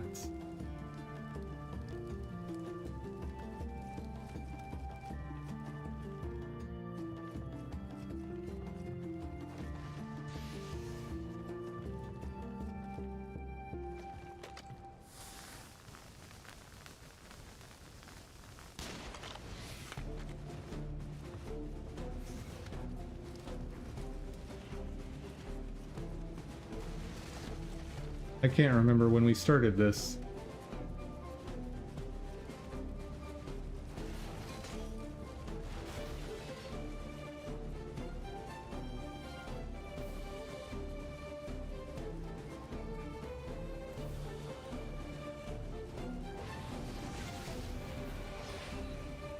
Sir, are quite rude.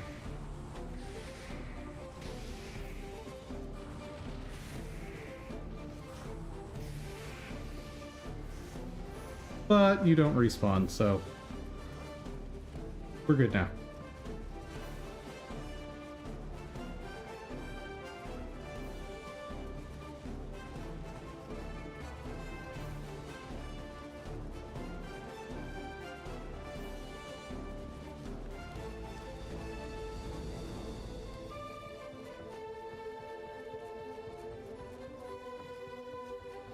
Okay. I need to hit this, run in, and then get to another barrel very quickly. Okay, got a safe spot.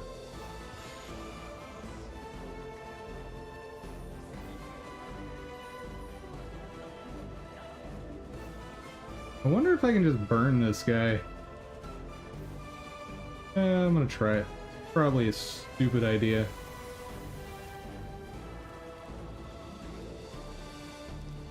Oh. Or not.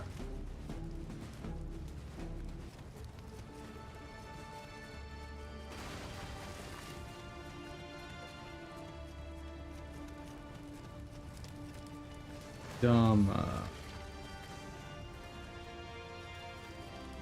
Are you, buddy? Oh. There you are. Oh, and this just leads over to this spot. Fair enough.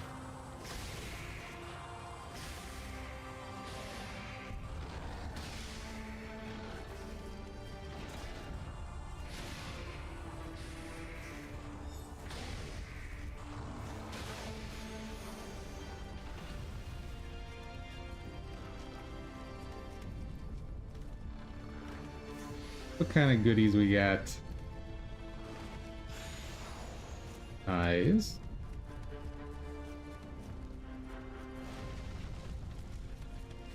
Here. Oh.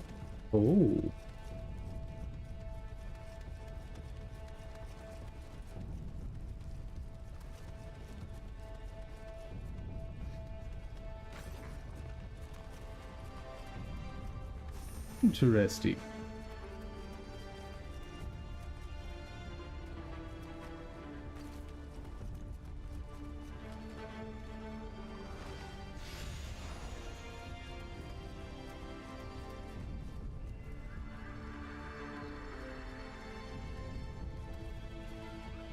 Now, what about the one that's under that bridge?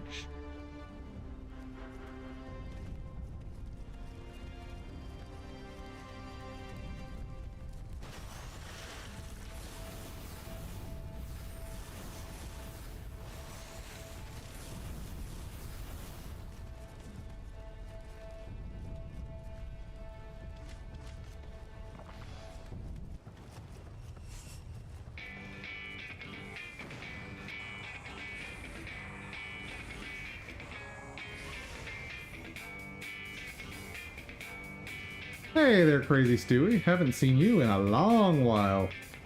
How's it going, my dude? How's software and developments, the dum-dum? Well, if you follow my Twitter, you can get weekly updates.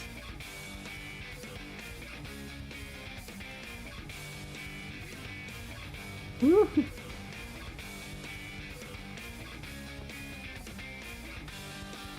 in all, it's going pretty good.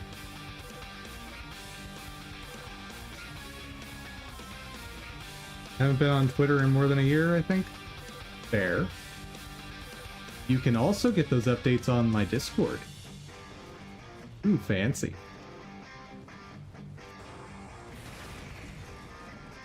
This is how I get you. Got it.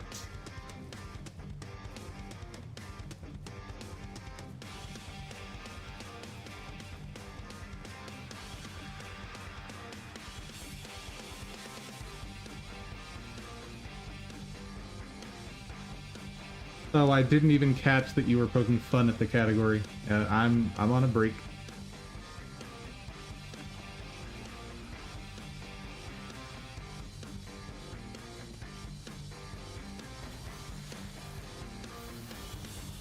Today is refactoring AttackBase. Okay, I think I have all the stuff I care about in that area.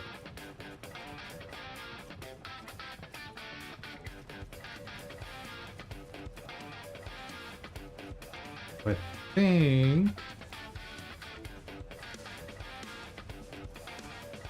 this way.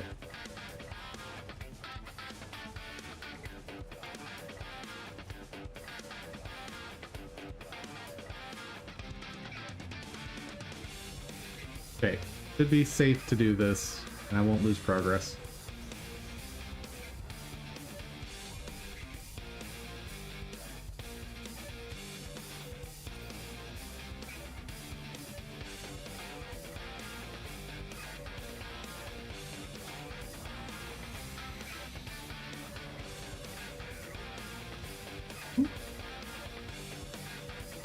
Hello, sir.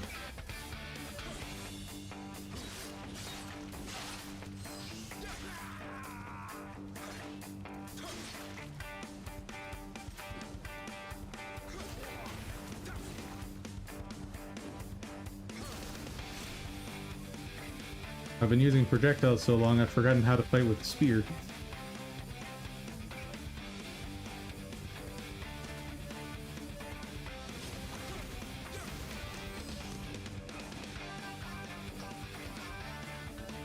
This is Neo.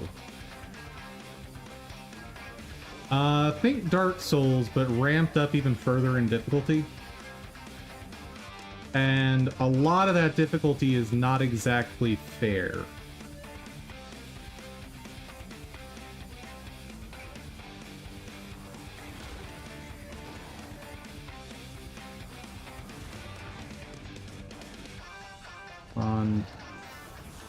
Oh god.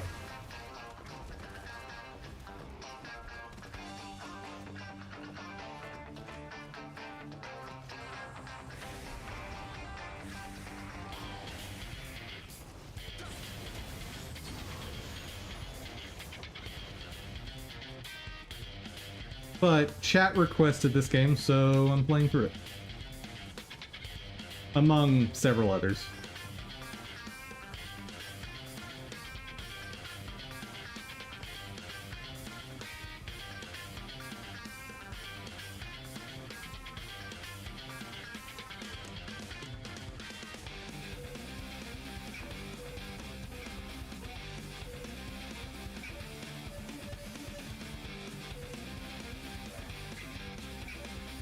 But you missed a crazy C++ couple days.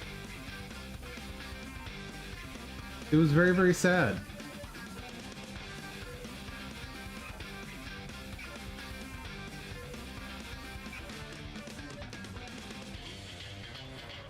No, I'm not moving to 4.4. Oh, son of a... I should have just used projectiles.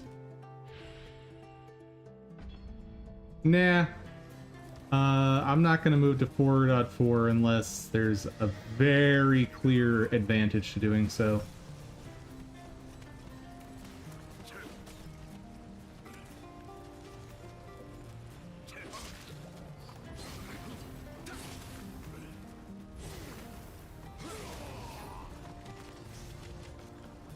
4.4 now, I guess, has jiggle physics. I mean, I would have assumed that that was always done with shaders anyway. Maybe not.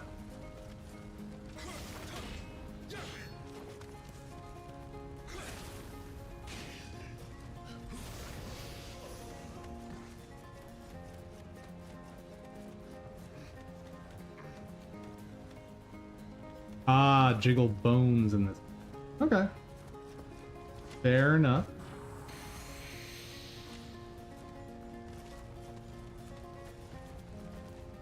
What?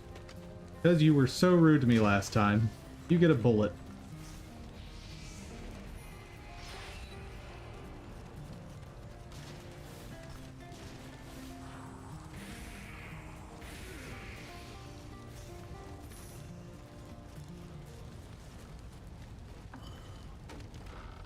Built-in jolt physics. Nice. And faster simulation is always better.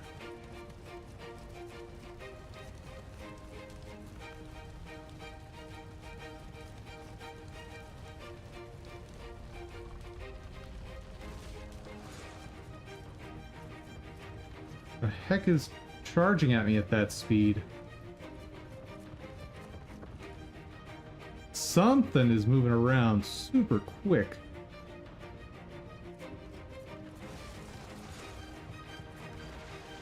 Uh-oh. Oh no. Oh, it's one of these.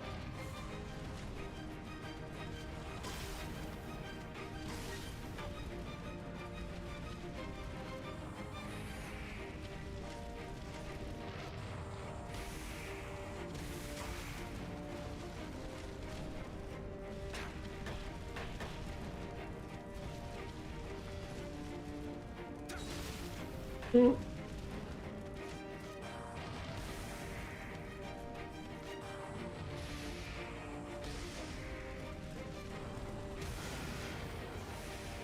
Hate those things. Well, yeah, so I've looked at 4.4 and it just wasn't enough, what I saw. So I'm gonna do a... When did it release? Can't remember if I did that on stream.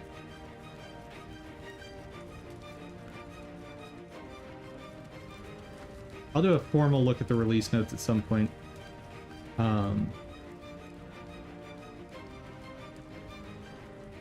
Since it's not a breaking change, I imagine most people move over. Well...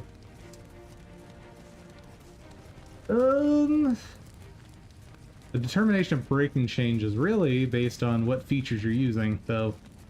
And even small changes can easily be breaking changes. Oh god.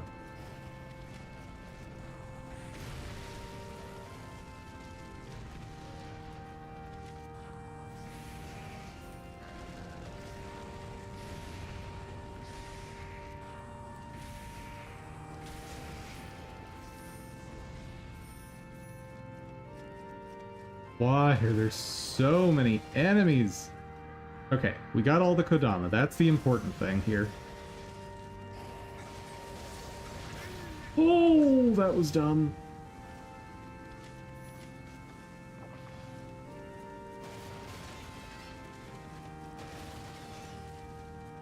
Okay, it's safer in here. And yeah, breakable wall, floor there.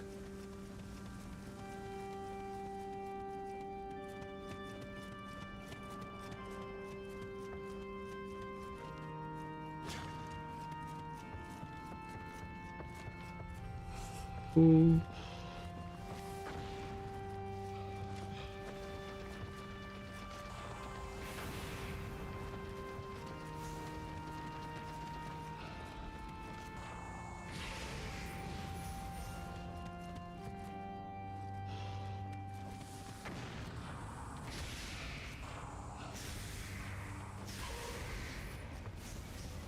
Are we almost done here?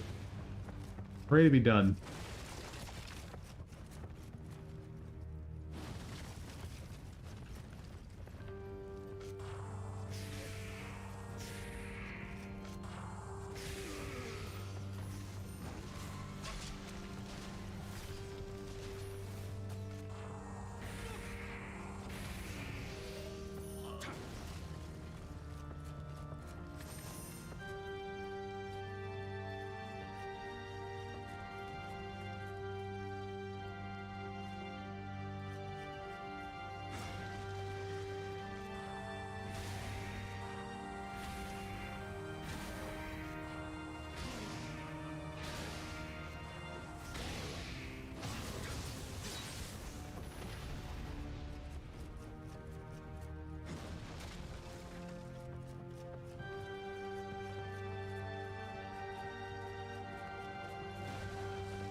Oh.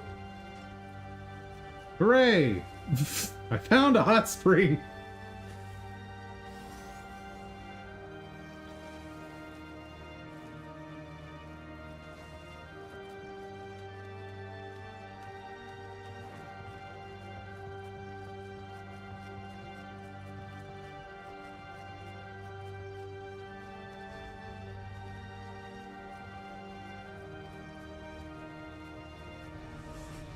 Oh, hello, cannon person.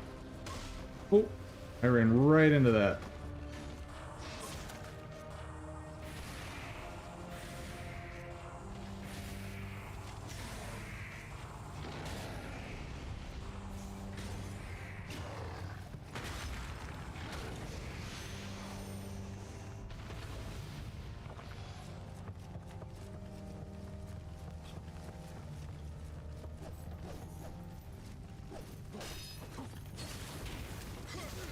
Oh!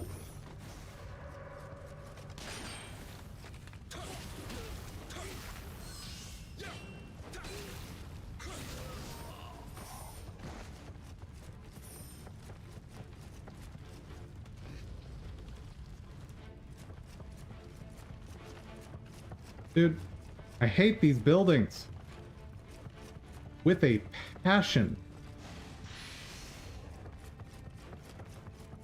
Like, everything just looks the same. Seriously.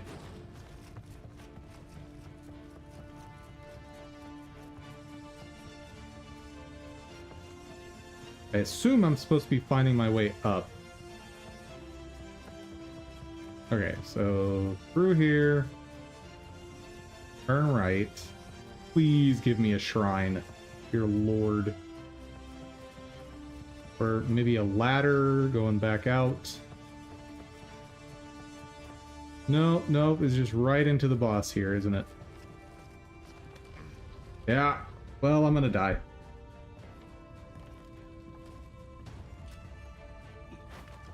Oh, I'm definitely gonna die against this.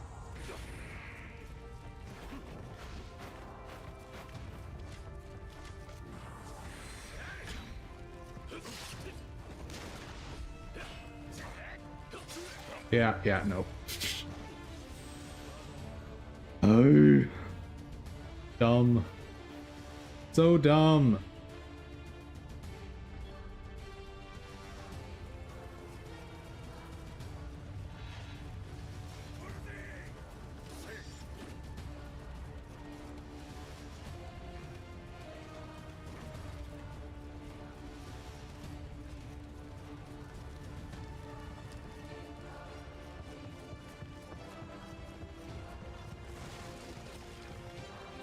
Don't fall.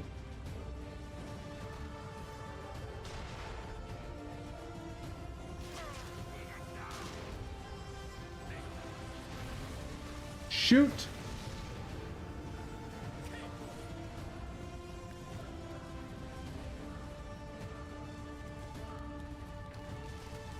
Oh, this is what I need.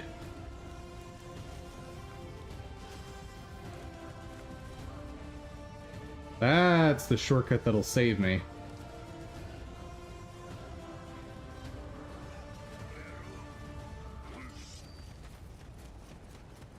If I can figure out how to get to it.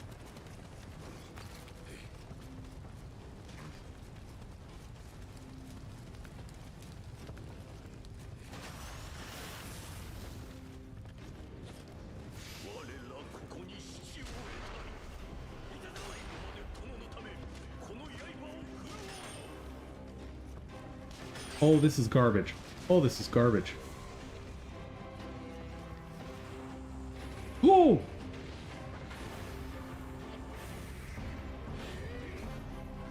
Woo!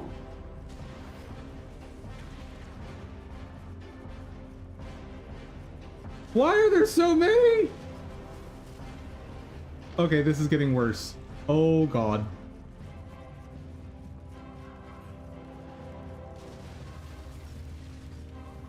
Okay, we're going here. And...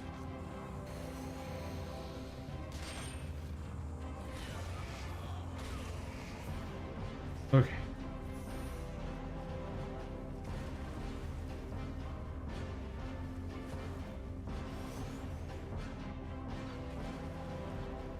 Let's find that stupid shortcut. And that's where I'll call it, because this has already gone on like 10, 15 minutes longer than I meant to.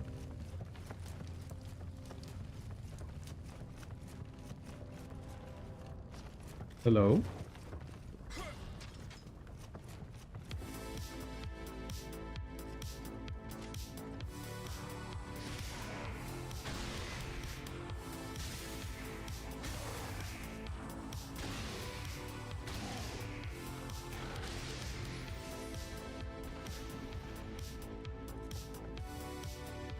You like the hot springs? Me too.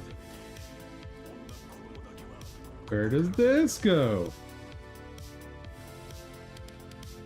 Oh, yes.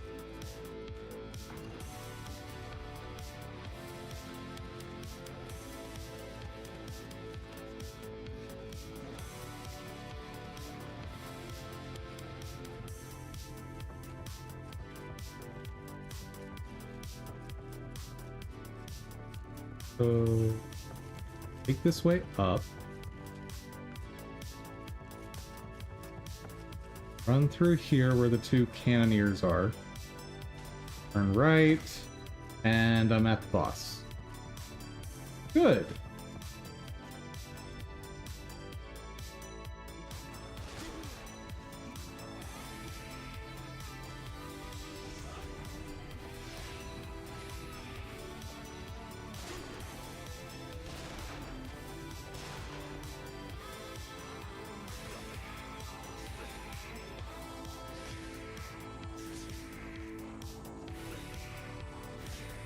Okay, fire does almost nothing to him.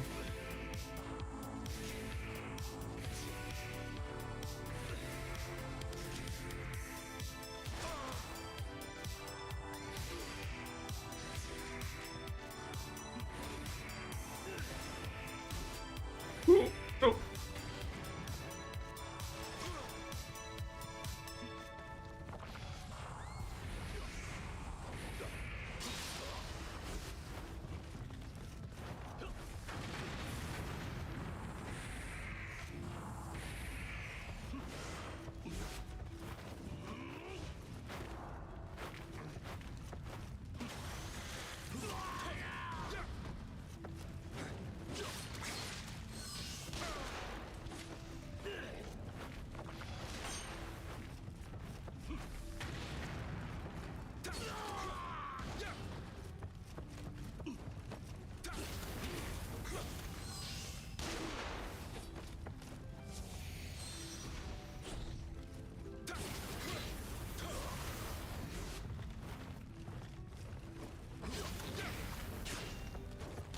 Oh, poop. Well, that's the end.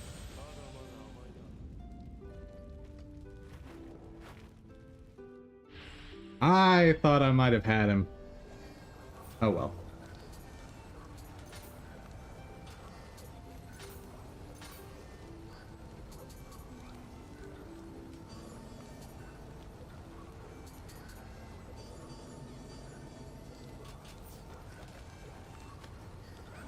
Let it save, and back to work.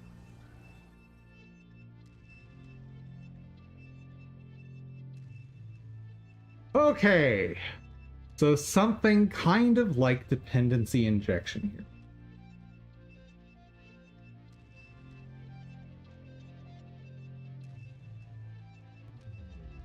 For hurt boxes, how do I want to do this detection?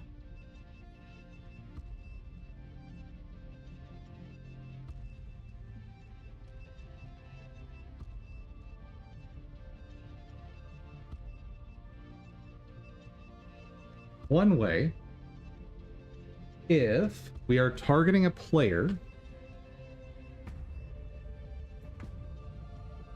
instead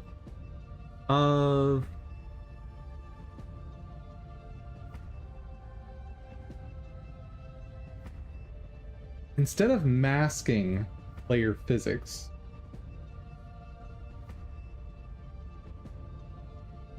do this a little differently.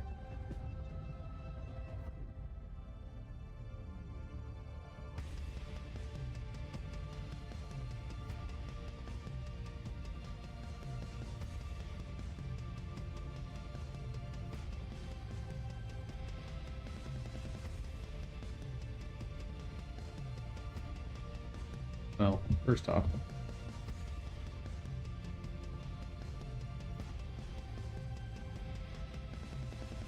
no, I've got too many complaints.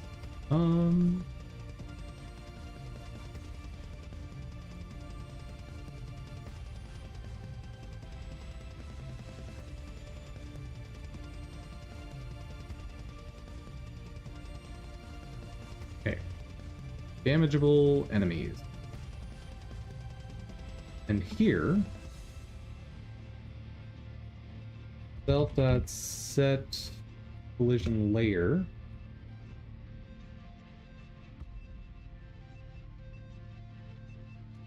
Damages player.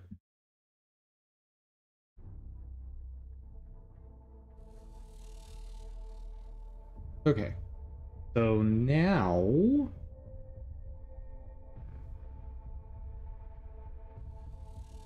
this will act as a physics entity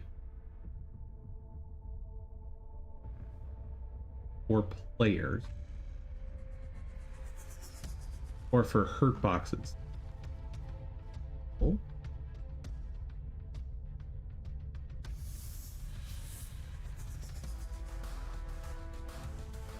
Now from hurt box.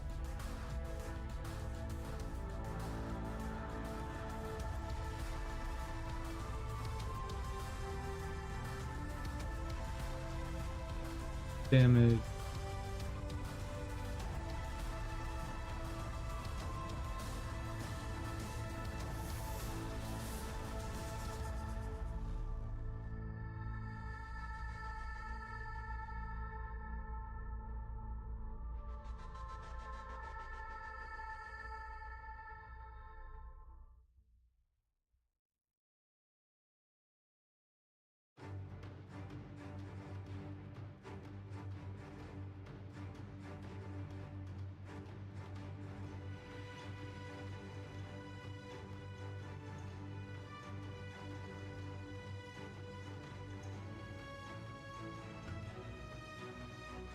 On area body enter. Okay. Get the damage. Out.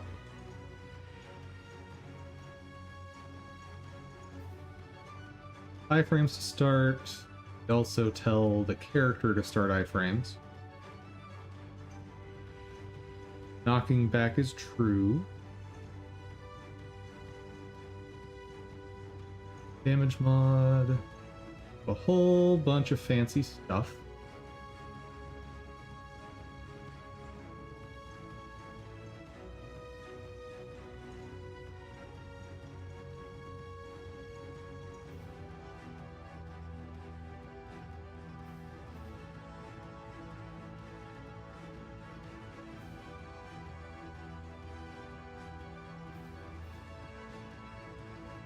Calculate all my constants.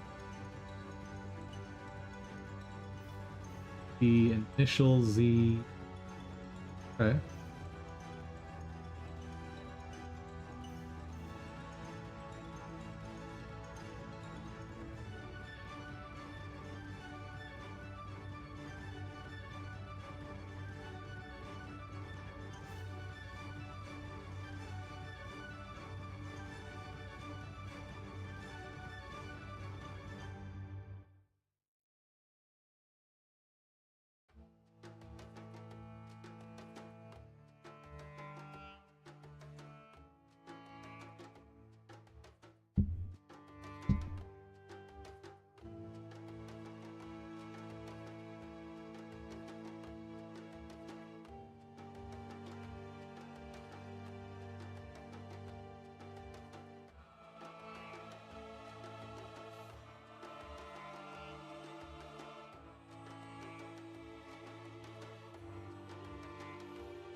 I think this is still safe. I might have to toy with this a little bit in here.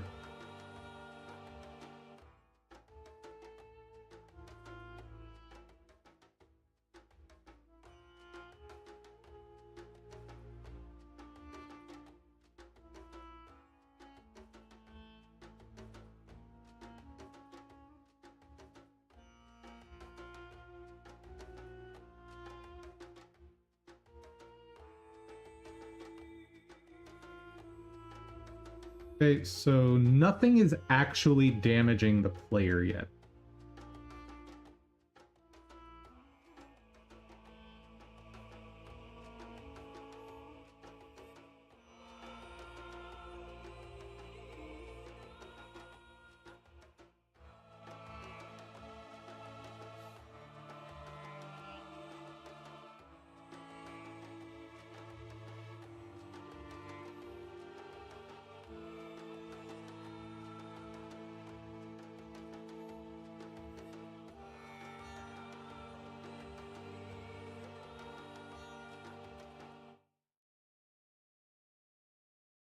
Character base.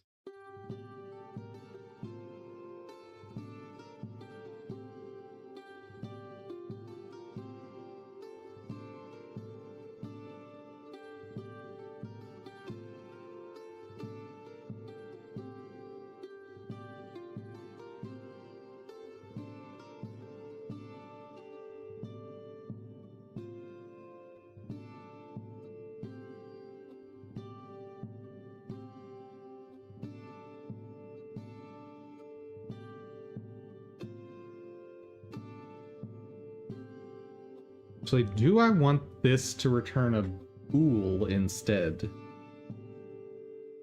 I think I do want it to return.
So, when I want to take damage,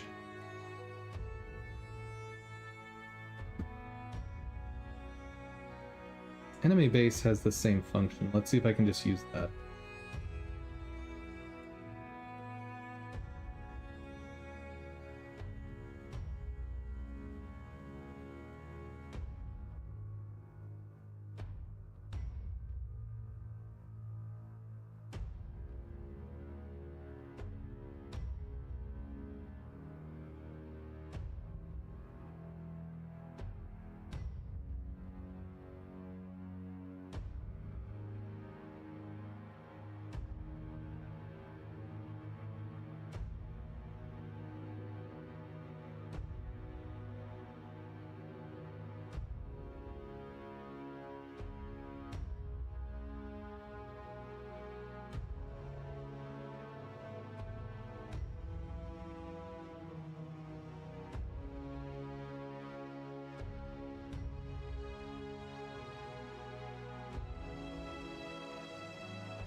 And I don't have a die function.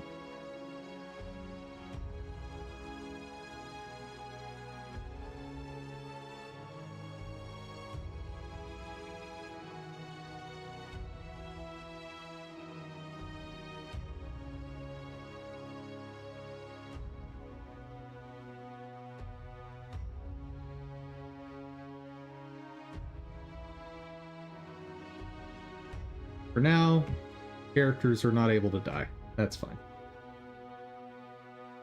Okay. So we do all the knockback calculations. Then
Yes.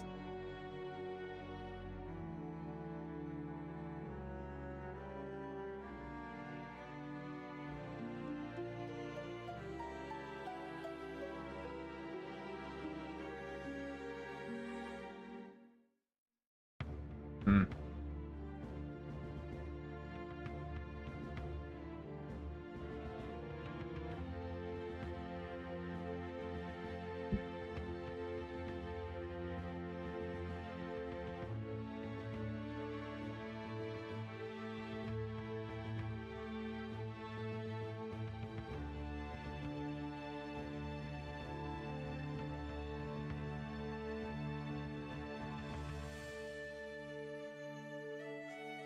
So hit box. No, hurt. Yes, hitbox.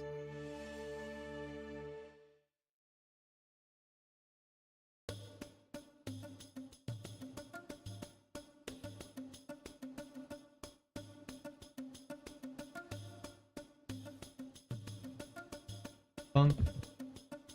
Damage target.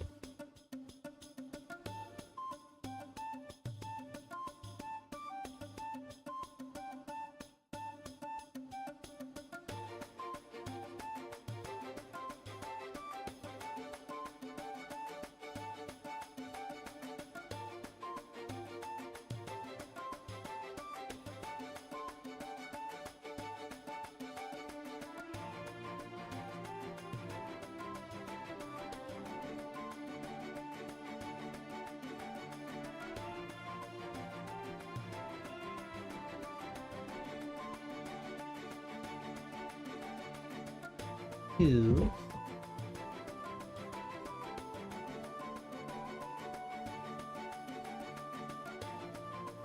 If node is character body, character base, node dot take damage,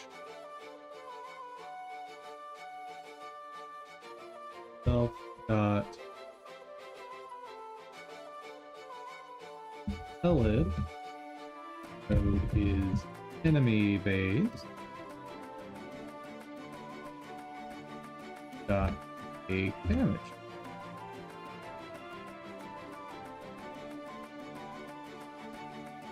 Else hurt pulse. Just blow up. You tried to damage something you shouldn't be damaging. Stop.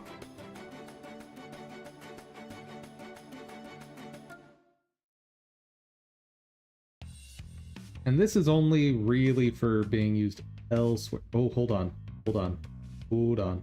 Not quite correct.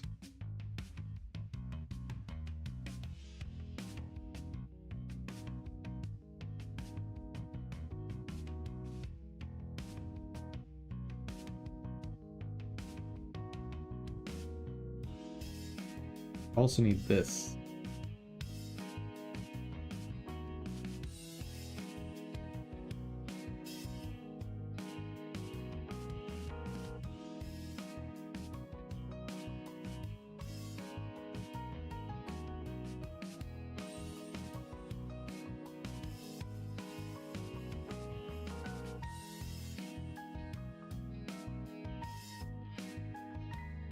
If no, not in hit record.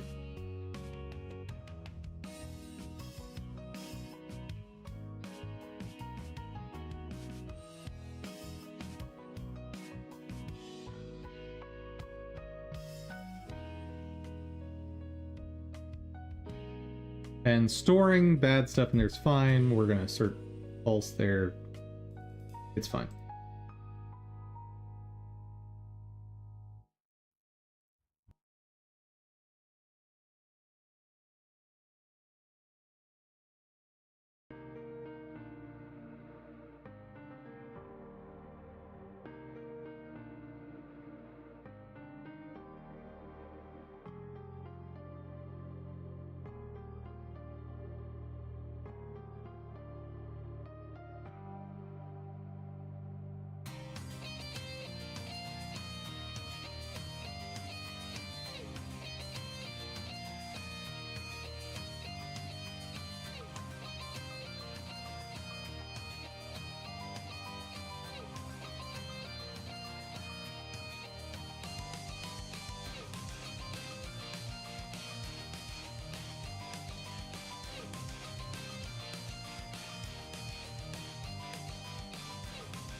And I move this down to here. Is that safe?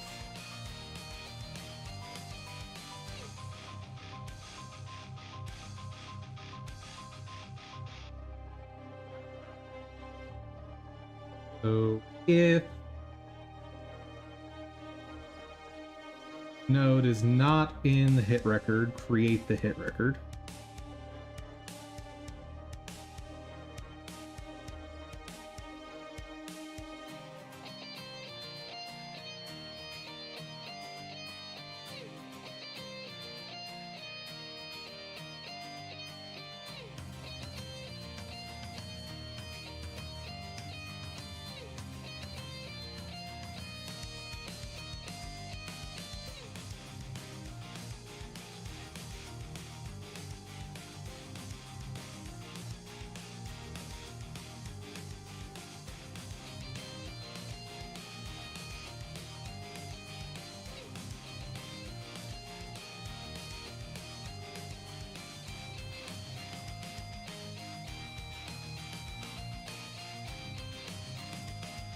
It doesn't have record created. Those are the same.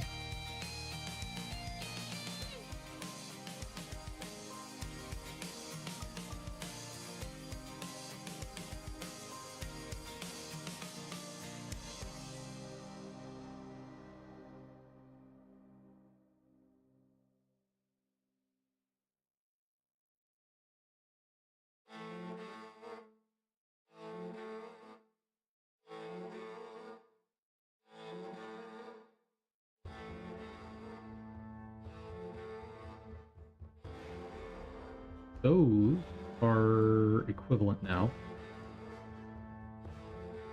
Node take damage.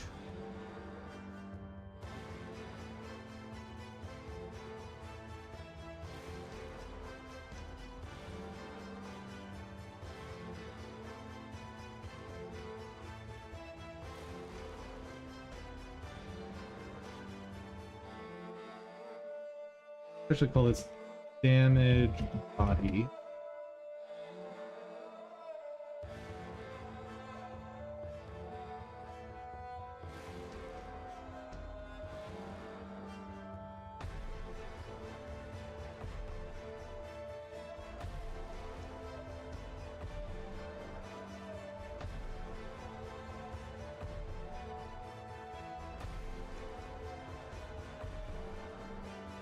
Or body and character base. Slightly less efficient, but it's fine.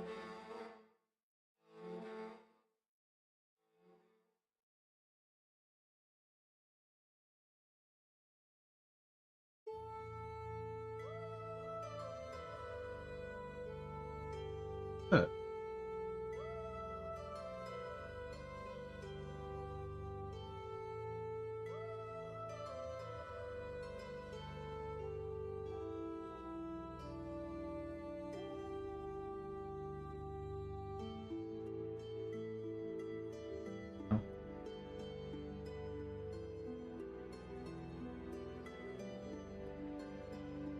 So, if it's one of the things that can be damaged, great. Go damage it.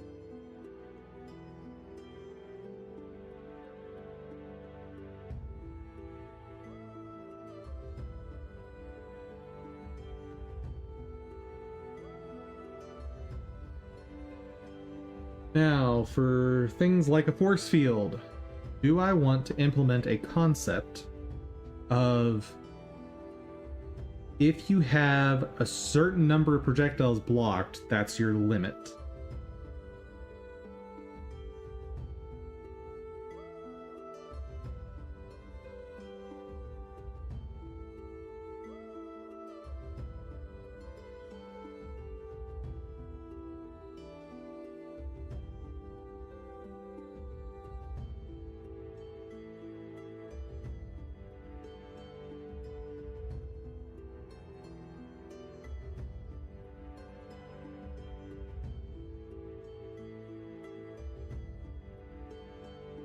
For now, no.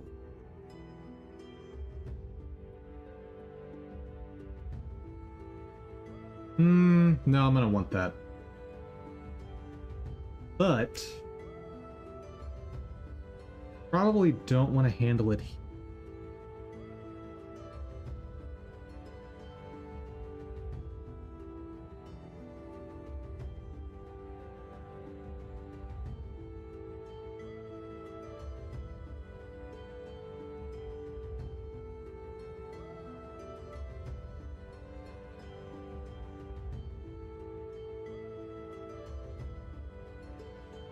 Think what I want to do here is add 2 signals.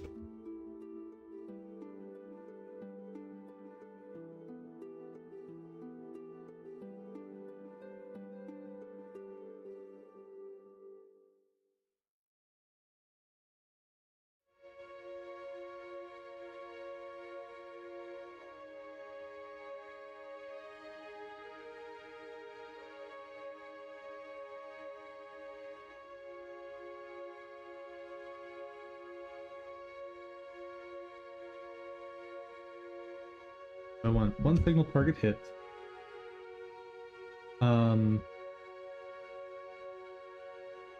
Attack blocked. Okay.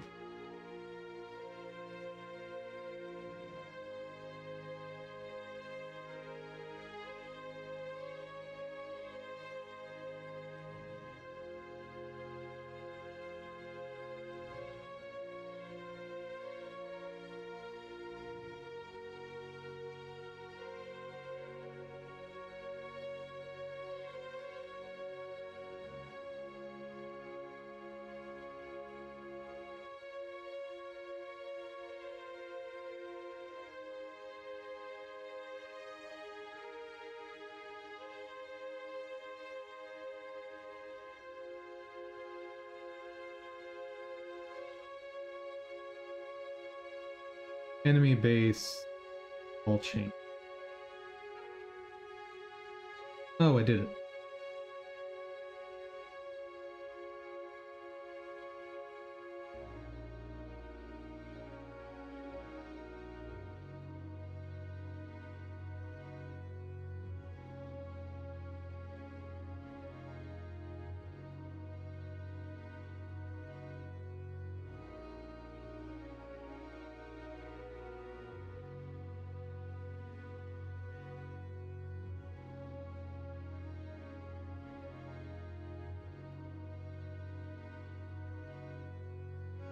Are this false?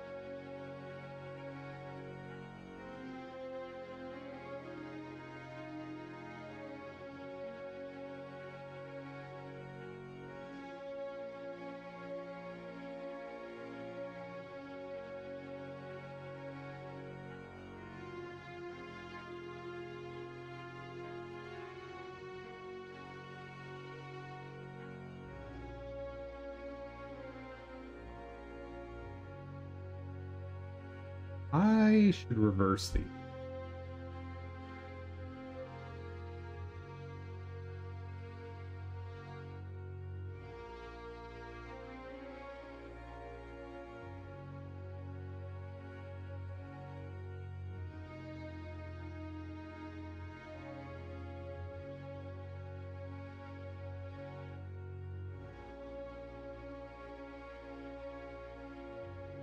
If not success, burn. Hit self dot hit target hit. Hit that. Great.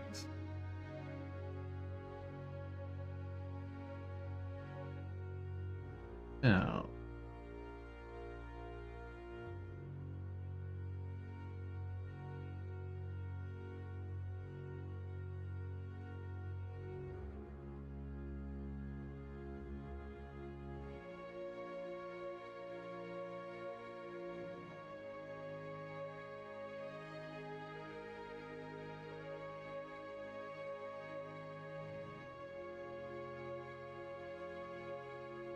if we were able to destroy something. Say, hey, I blocked it. Great.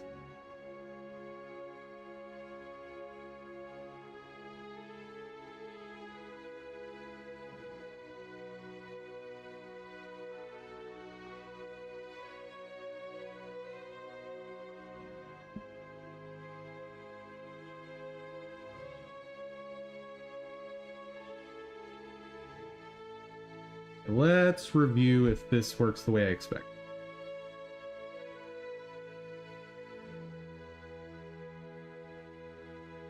On hitbox body enter. If max hits 0,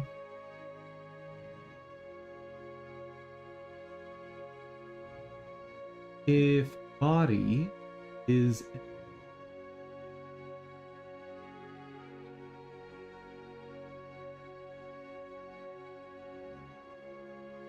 let me double check something.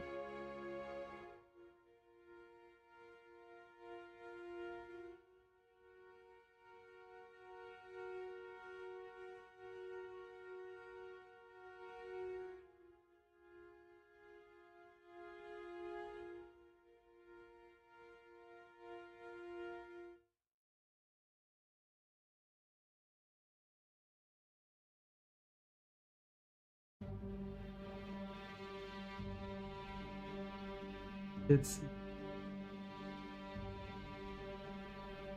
if we are encountering an enemy or a character, go damage that thing. If we're encountering an attack, check if it's blockable, turn if it's not.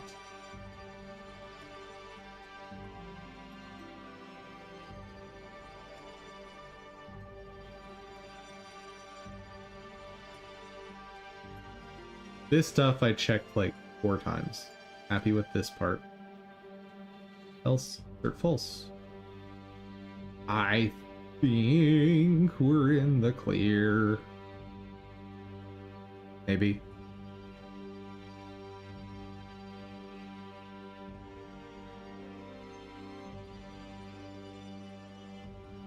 First, let's try running it and see what blows up. Because something's gonna blow up. You know it will.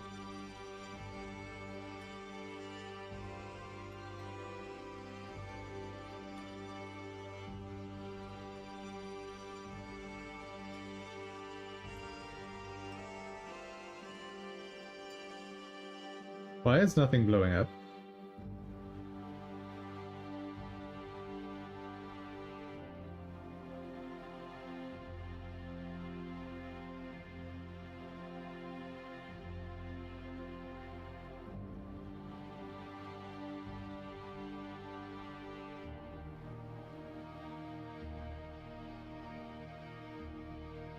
I don't like it when that happens.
me check some.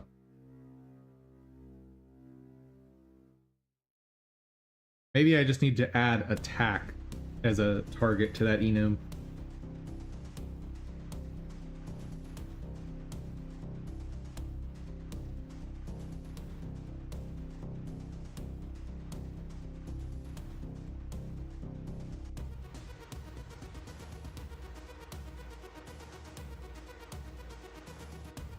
Oh, I had player attack and enemy attack before. Sure.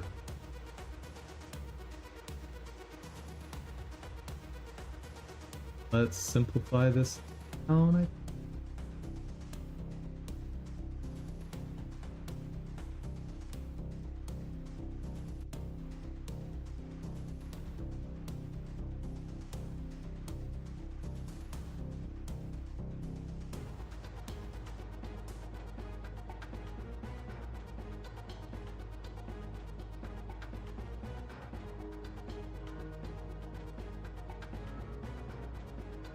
So I don't need this.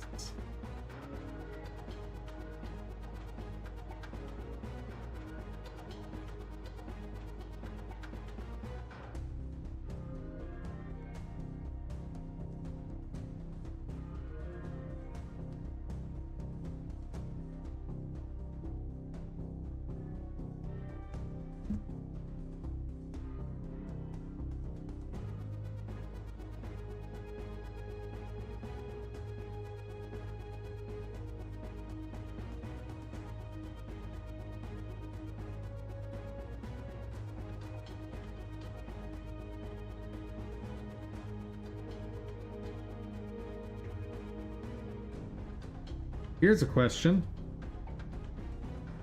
If two attacks hit each other that can target attacks, what happens? Probably need to handle that.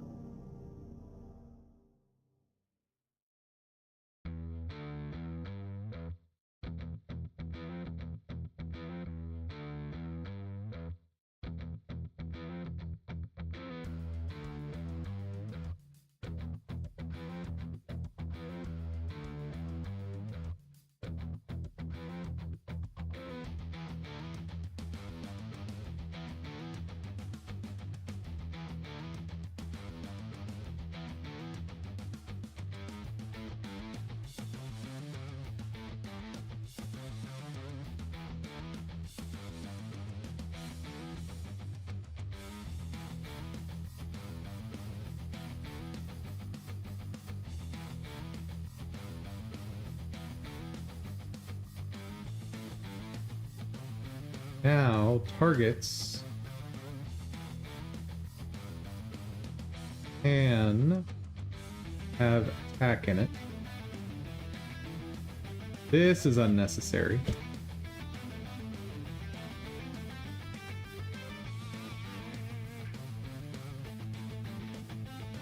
That's not a thing anymore.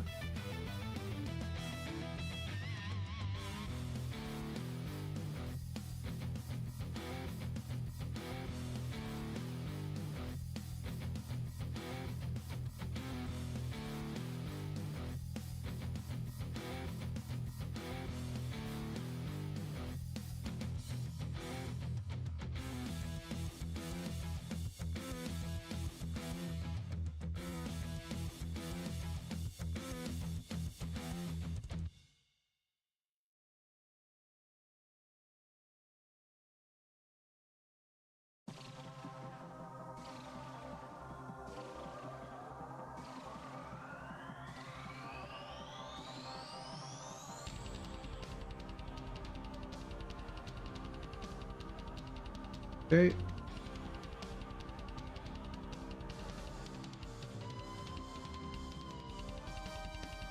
Now I need to handle the situation where two attacks collide.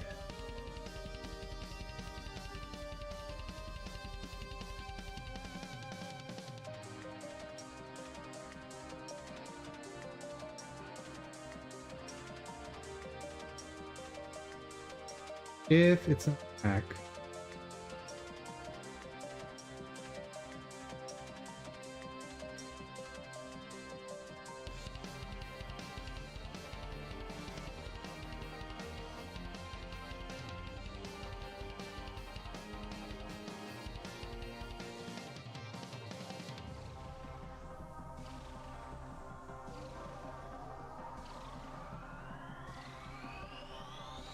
hitbox needs to know about its attack parent.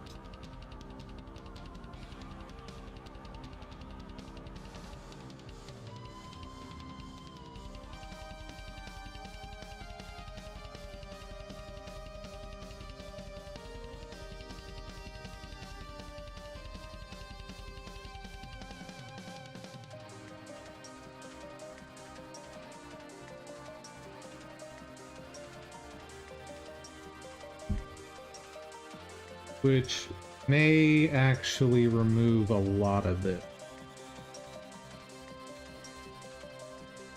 Because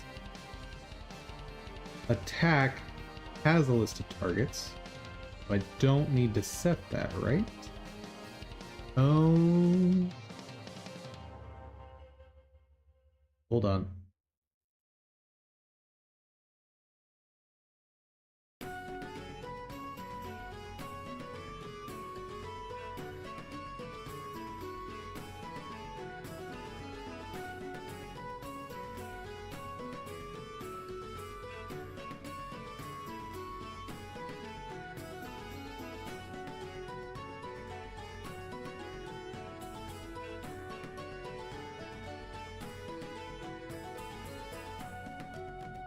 Okay, so. But I don't need that anymore, because it's redundant. Get rid of that. And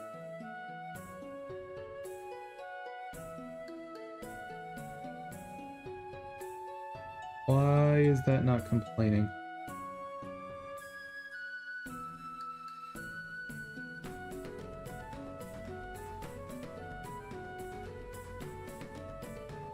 No, seriously, why is that not complaining?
And in case I need to set it externally,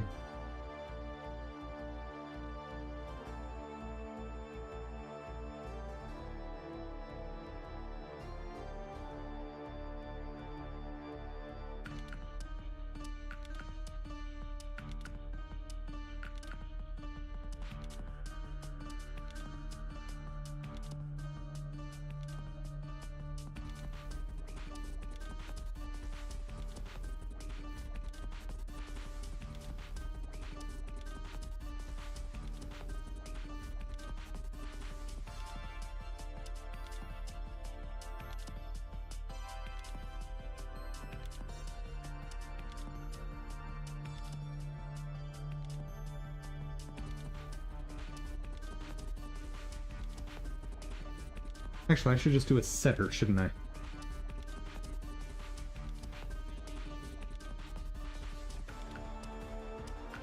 Valid, right? Yes.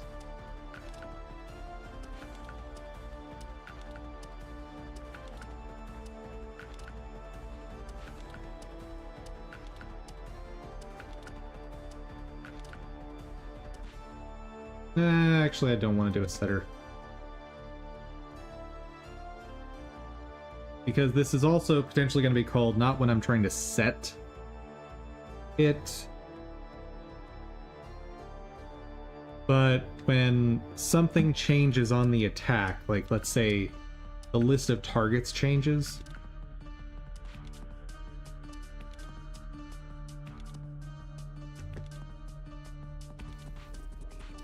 Okay.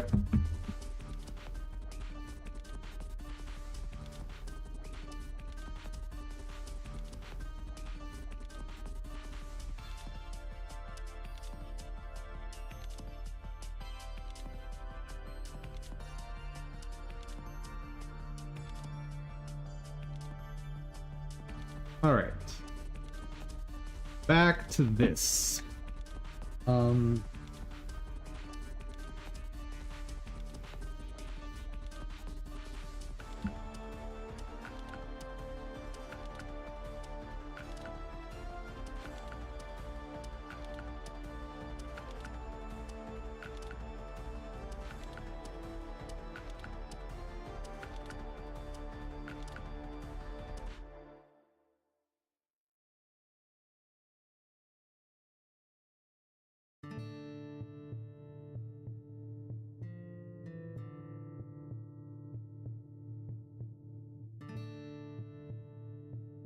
That's not valid.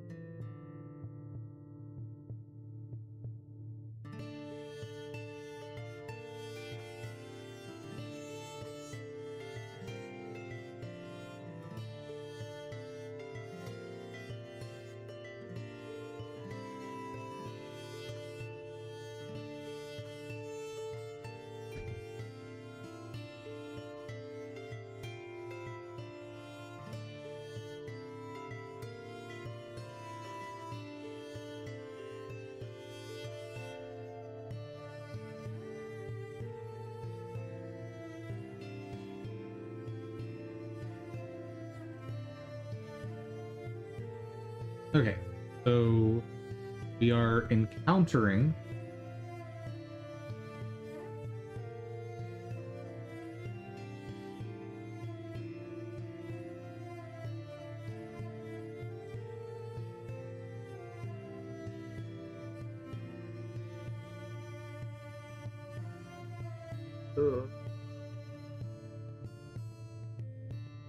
work.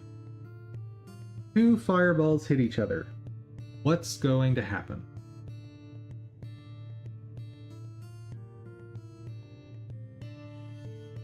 So I only need to consider this from one side of, because you can only have one thing execute at a given instance in time.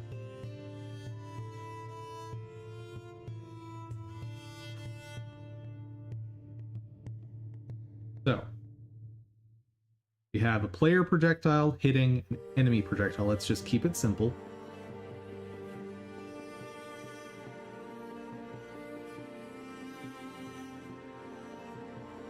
I'll need to consider enemy hitting enemy projectile.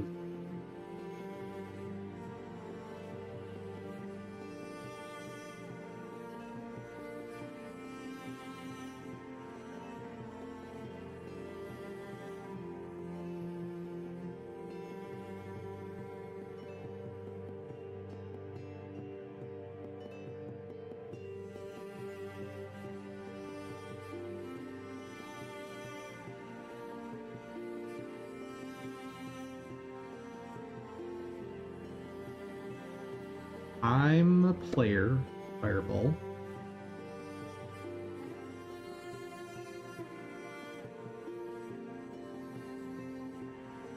Which means that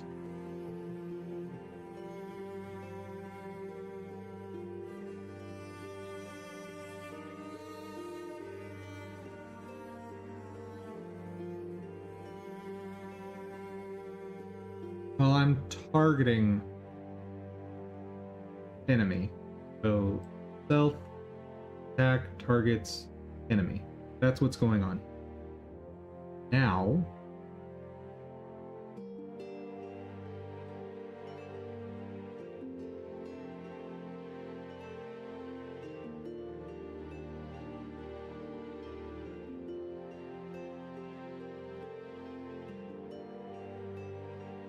I'm not going to have enemy projectiles cancel out enemy projectiles, obviously. That's taken care of. The only finicky part is terrain.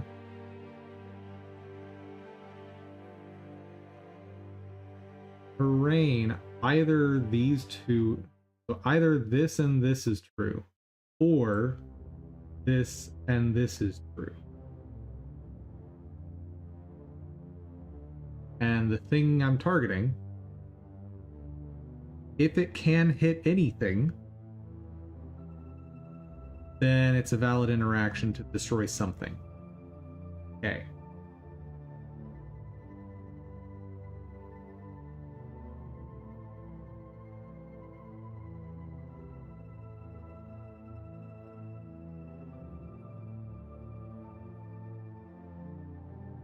This is wrong.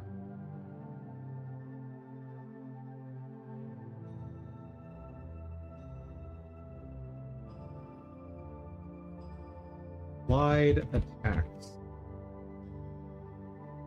This will have to take in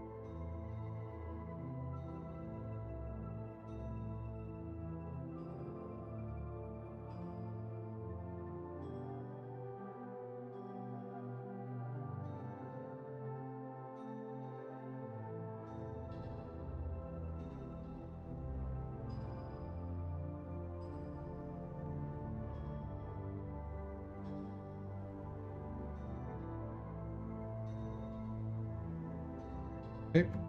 New function.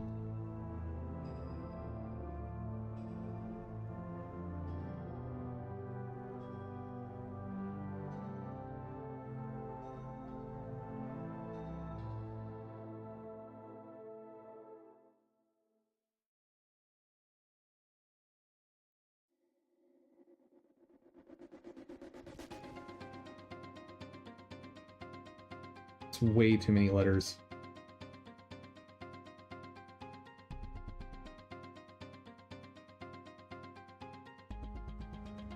Countered attack.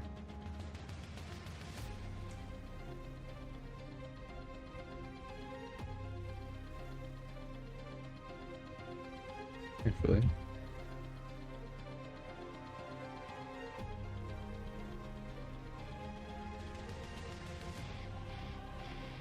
Now.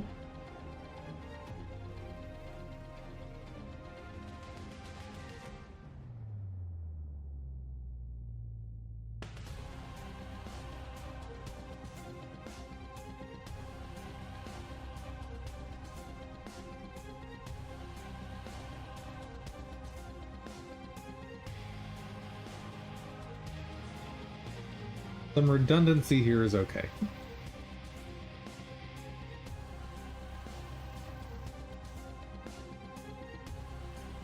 If self.act dot is unblockable,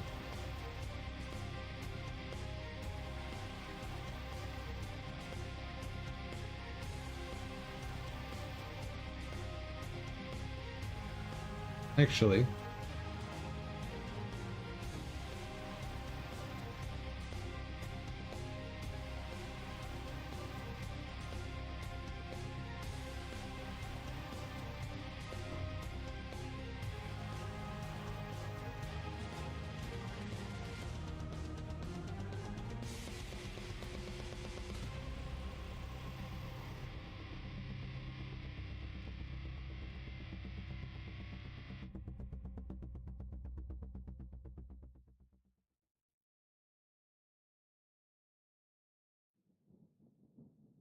if self.attack dot is blockable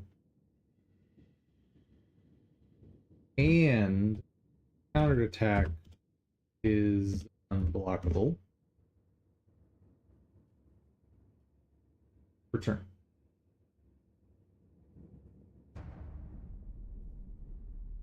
Elif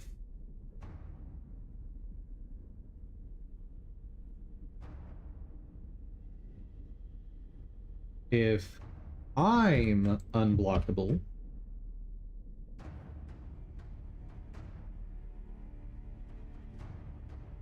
then countered attack dot destroy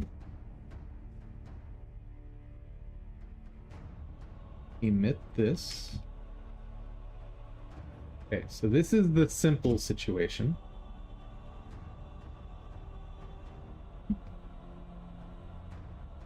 Well, if attack or countered attack is unblockable, self dot attack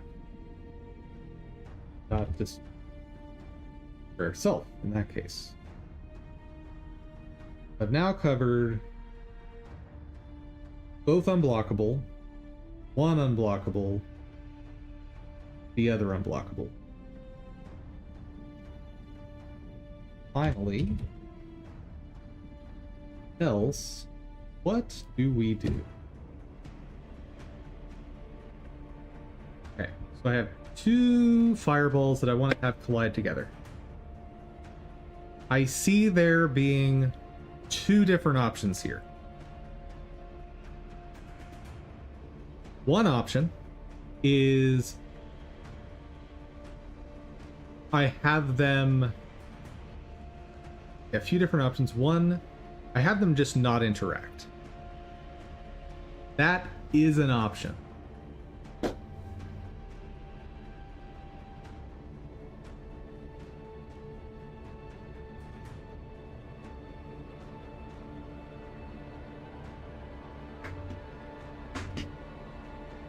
Another option is I have them both cancel out, which could be kind of cool.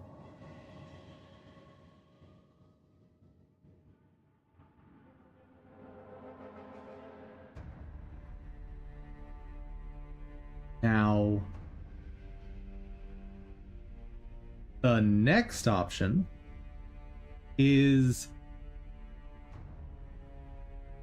I could treat. I like the idea of cancel out. I do too. However, I don't like the idea that if there's like an undead overlord summoning a planet-sized fireball and I throw a pebble at it, they both disappear. I don't think that makes sense.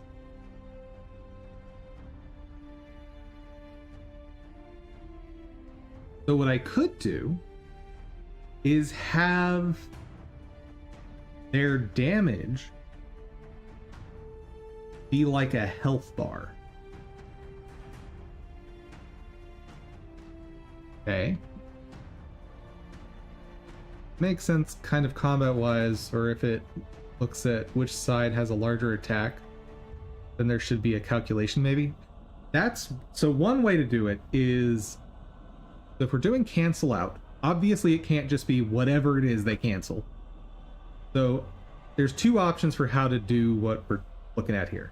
One is whichever one has the higher attack, that's the one that gets to live. Okay, so let's draw some pictures.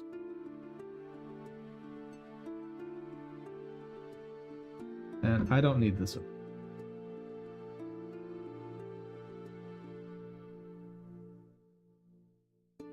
Always drawn picture. So I have two fireballs coming at each other. Okay. So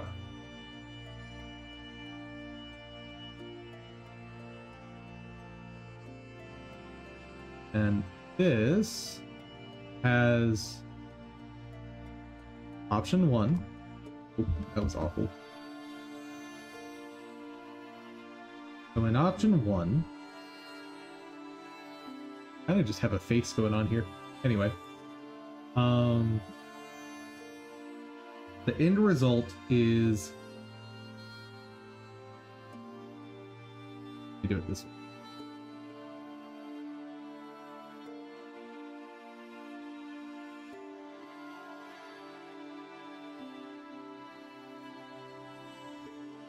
Something like this.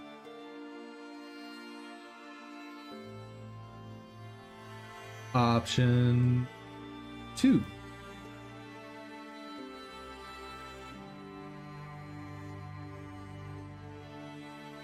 we end up with something like this.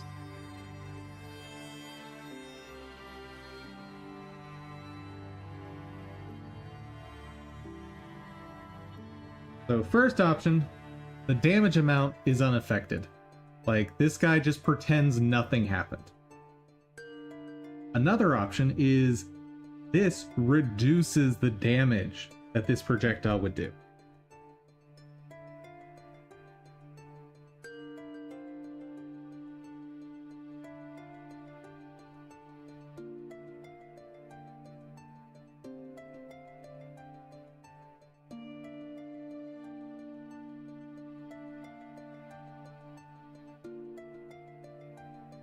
You like the second option? I kind of do too.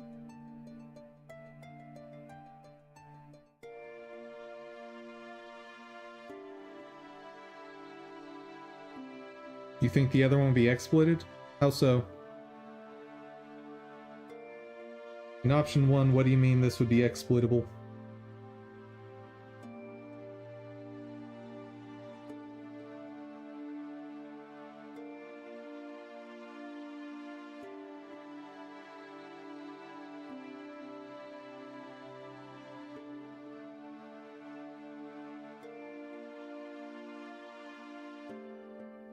And keep in mind, this is only going to be for 2 different attacks that are allowed to target each other.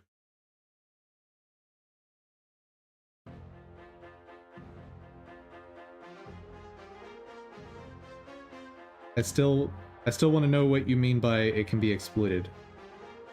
If the player has the ability to do bigger damage, then it will feel more fair gameplay-wise. Yeah, what do you mean exploit?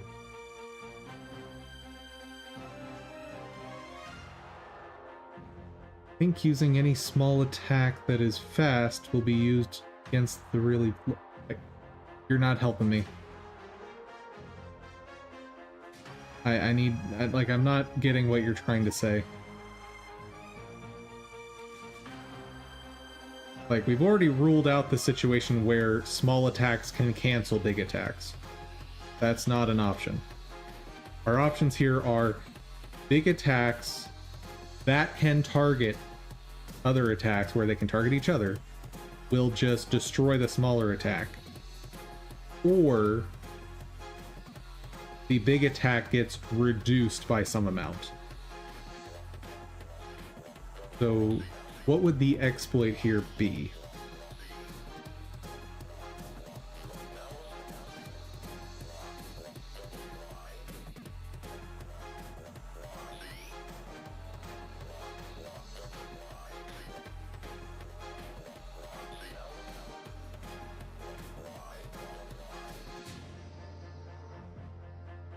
You know, this is the starting situation, and these are the potential outcomes.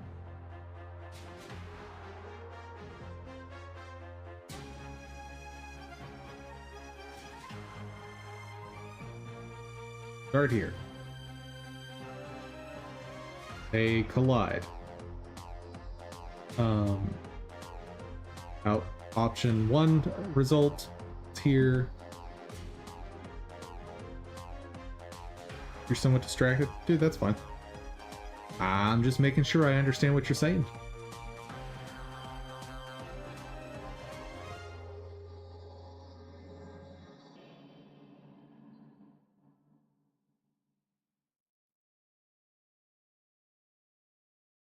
I think I like this idea.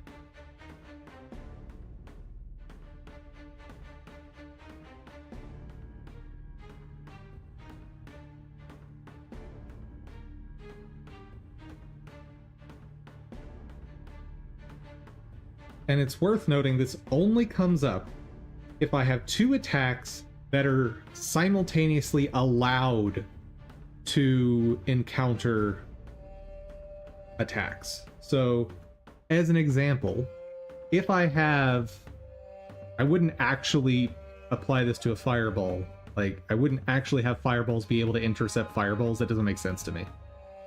I think fireballs would just ignore each other and fly through each other. So the normal situation is going to be something like fireball hits force field. in that case, the fireball just disappears. That's the normal situation. The other normal situation is they don't target each other, which means they just fly through each other. The final situation would be something along the lines of two force fields hit each other.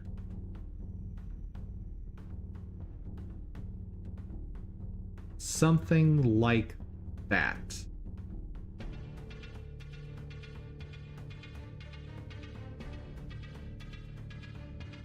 But if you have water versus fire, not doing elemental stuff. That is not going in my game. I'll have nice, fancy elemental visuals, but I'm not making Pokemon.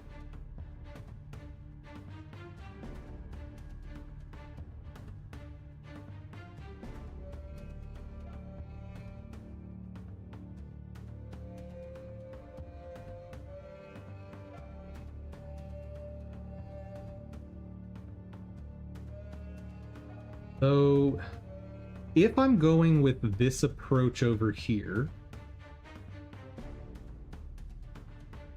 should I actually just let a lot of different attacks encounter each other?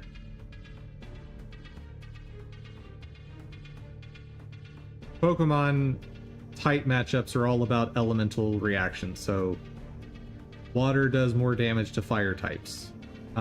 Fire does more damage to grass types. But my game is not going to have anything like that.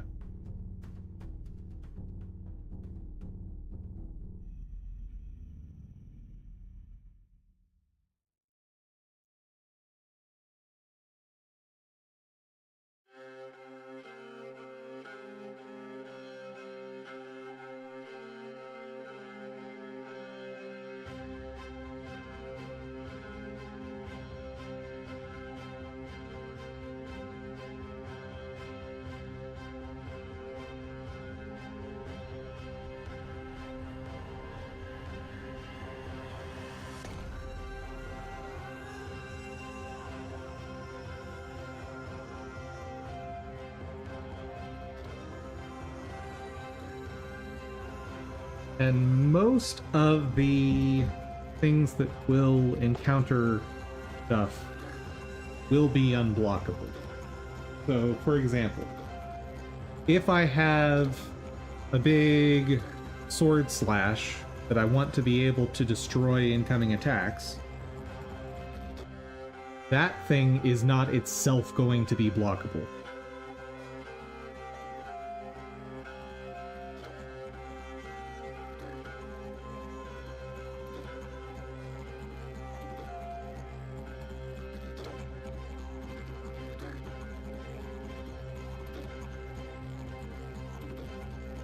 So now I have to ask the question,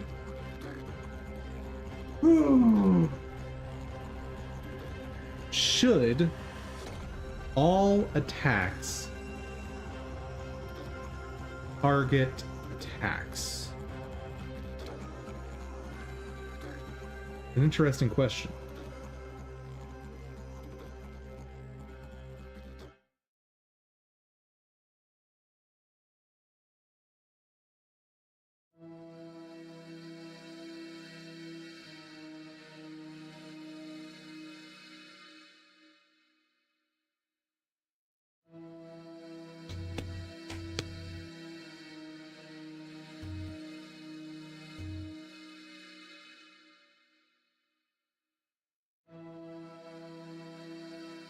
Not all, but maybe most.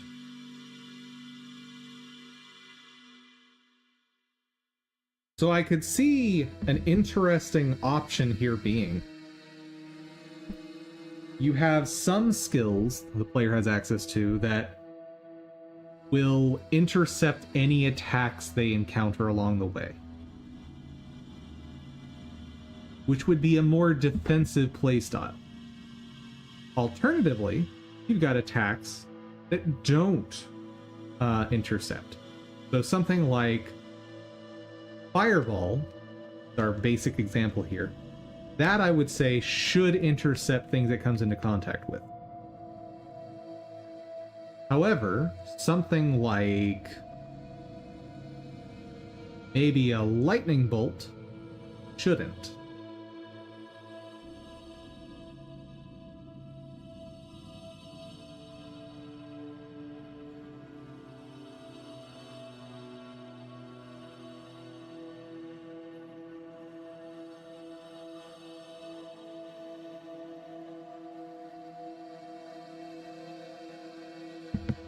Yes, I think I like this idea. Okay, hitbox with record. So we are in the situation where nothing is unblockable, and 2 attacks are encountering you.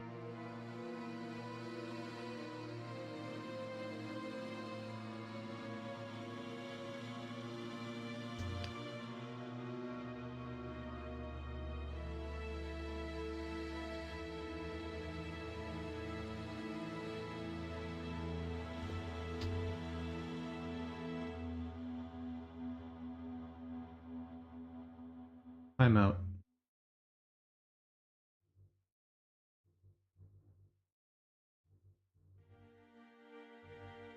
Oh. I just saw a problem. So, if I have something that shouldn't interact, let's use the lightning bolt example, how would I configure that?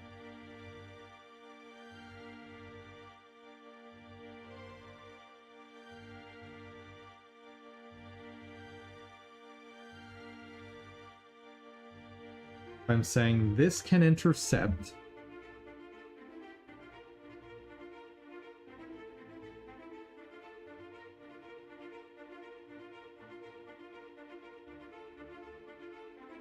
That one.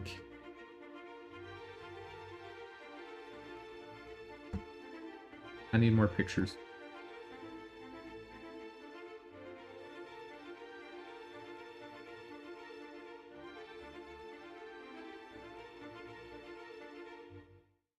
Okay. So I got fireball. Ooh. This way. Got lightning bolt that way. Assuming this is allowed to interact, like this is allowed to target attacks, this one's not.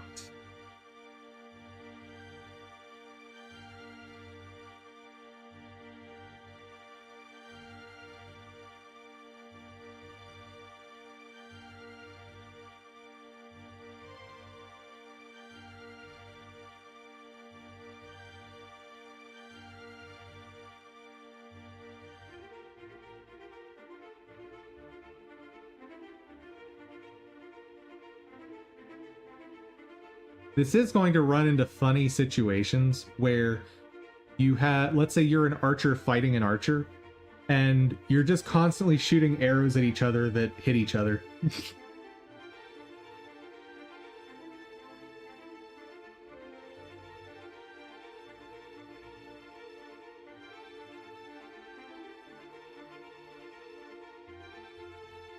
What do I want to have happen in this?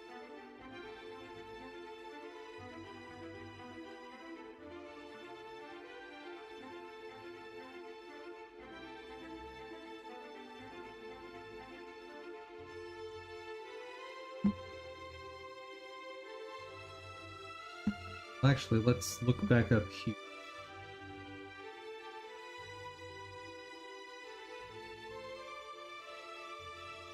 So I have 2 attacks colliding.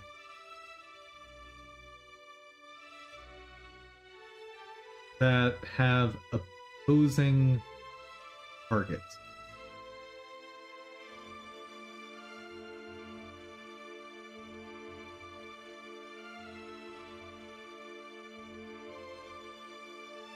Maybe I don't care if the lightning bolt can target projectile.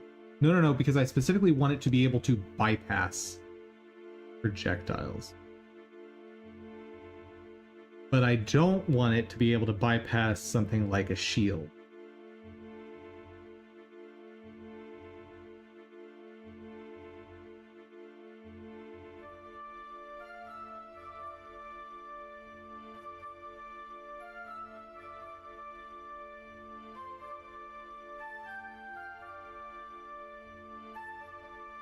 I think.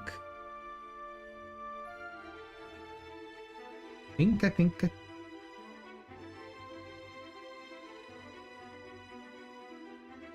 Ooh.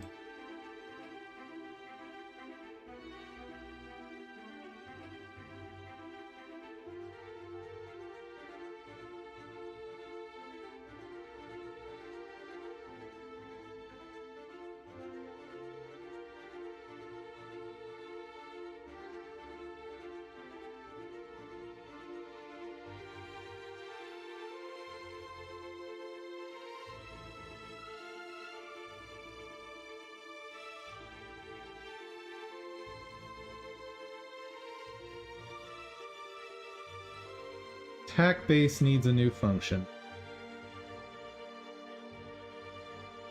That's just going to be a placeholder for now.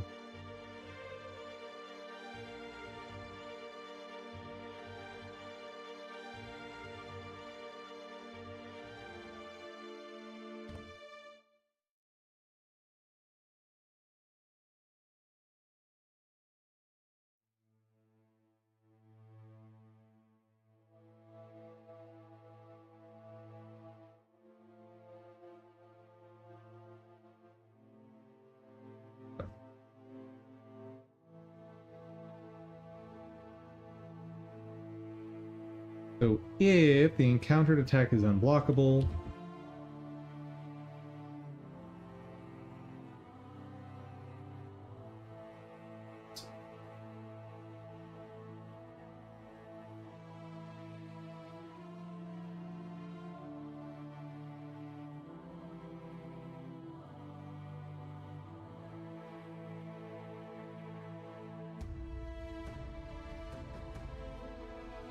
okay.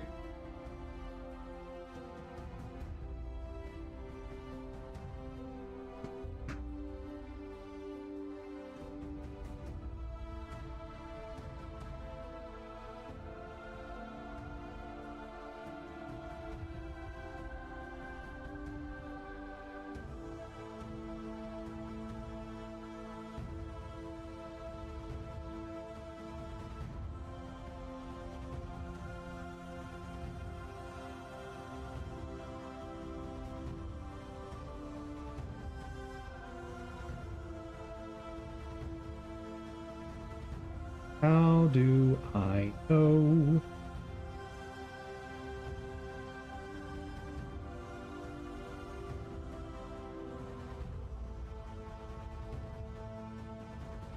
Either is un.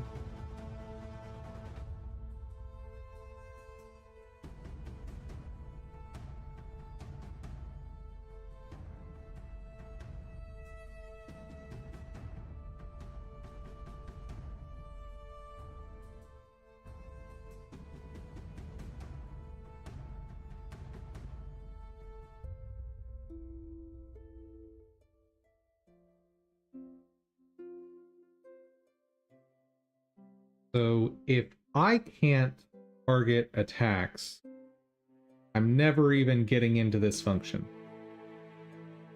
If they cannot target attacks,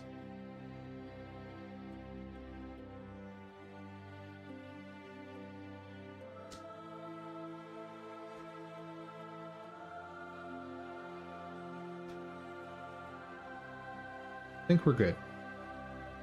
I think this is what I want.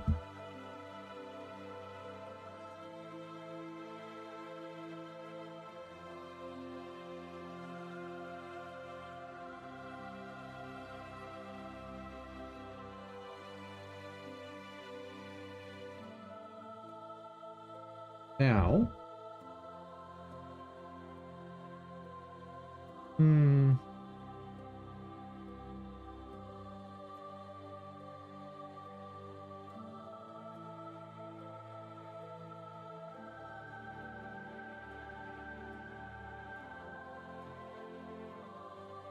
Here's what we do.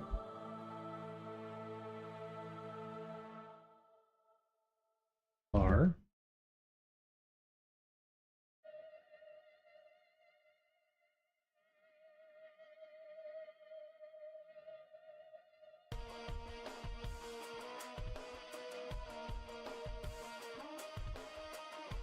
Minimum of attack damage and counter attack damage.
Okay. Which means over on AttackBase, I need a setter. My damage.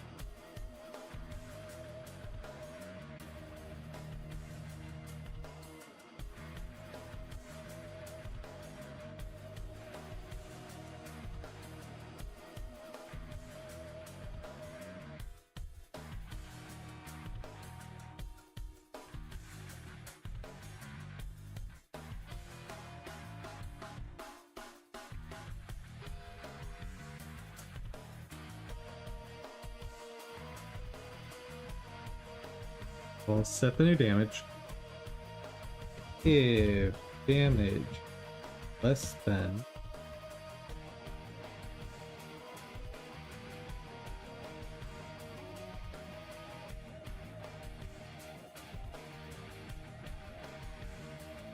for a silk. And the reason I'm doing this is just because floats are silly. When you're subtracting two different floats, you're almost never going to get exactly 0.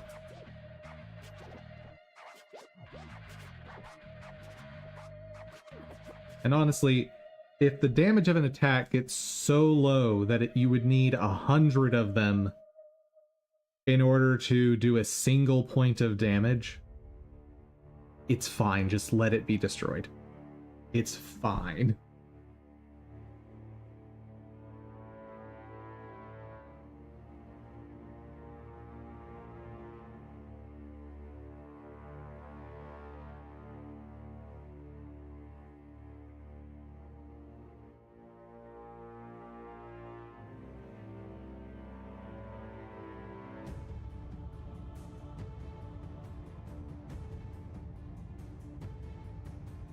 And something fun I just realized I could do with some attacks is allow the attacks to have some level of physics interactions.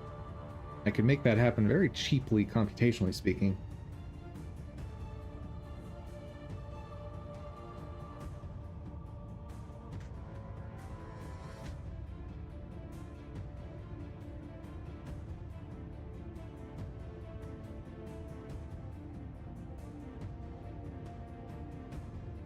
Okay, let's see what blows up.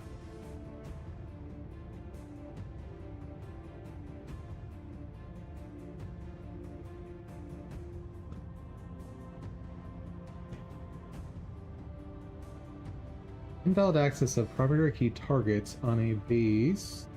I can...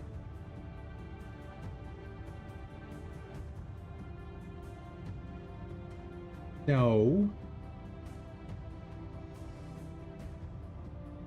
That's illegal.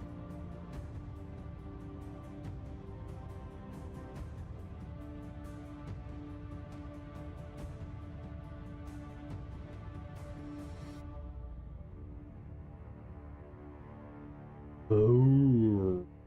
Because the attack that I'm just placing in the world doesn't actually have something that created it. Yeah. Okay. So, first things first. Play world. Bye, slime spikes. I can no longer use you as an example. Unless...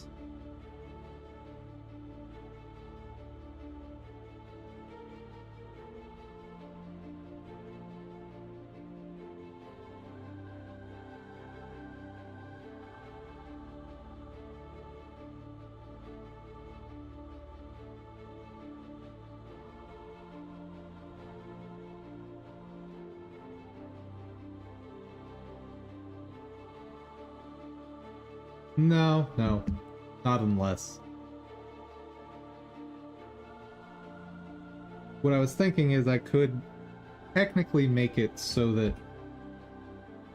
that's valid, but I don't think that's a good idea. What else will blow up?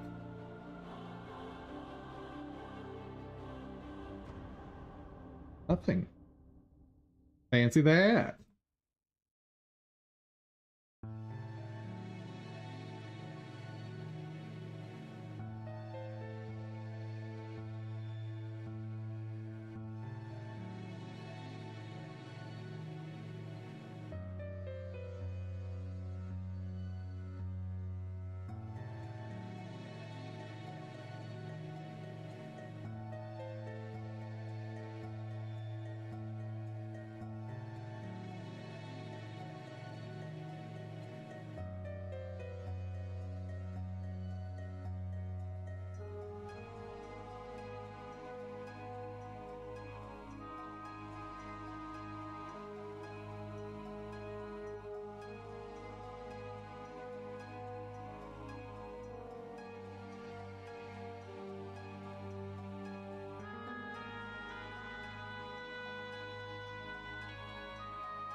If anyone tried to convince you to get a master's degree, you're gonna say no? Oh, that's fair. There are very few instances in your career where a master's is gonna make a difference.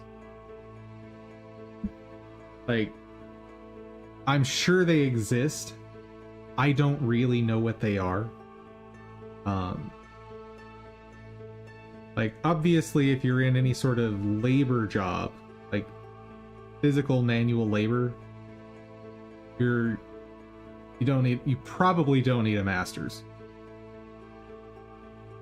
Like, that's where you need like certifications, trade school, and that kind of stuff. If you're in desk work, maybe there's some jobs. Curious. What does the internet have to say to answer this?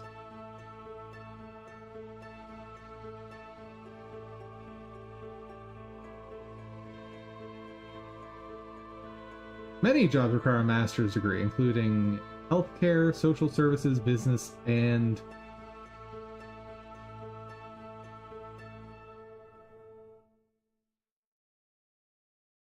other fields.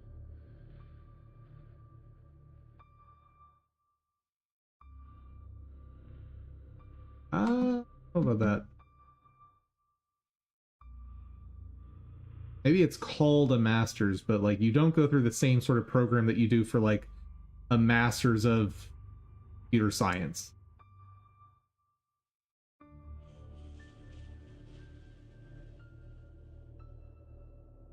Companies want employees with advanced degrees because they know graduate training helps people become more proficient in their field. Well, that's not true.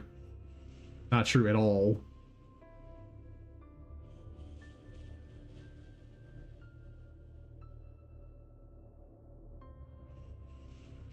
Education administrator.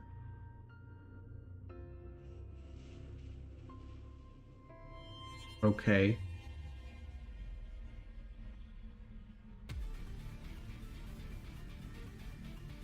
Fundamental degree in this field offers educational theory as well as leadership. Yeah, this almost sounds like an advertisement. Well, it kind of is.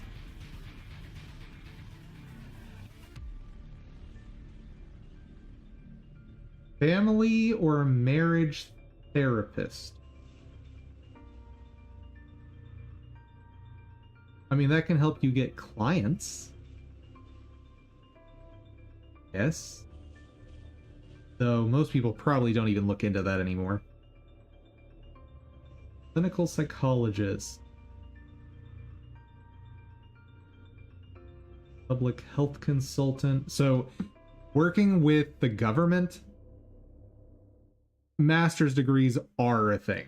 So if you want to work for the government somewhere, a master's degree may actually be important for you. Now, should it be important? I don't think so. But it probably will be in that case. But family marriage therapist, no. Nurse practitioners.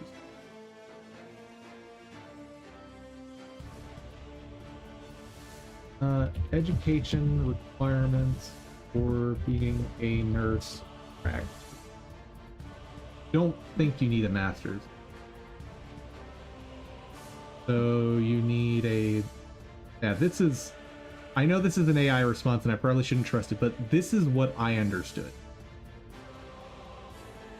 Earn a Bachelor of Science in nursing, a registered nurse, and then complete a graduate program with a focus on nurse practitioner studies. Okay, so you do have to have additional studies, just not necessarily a master's program.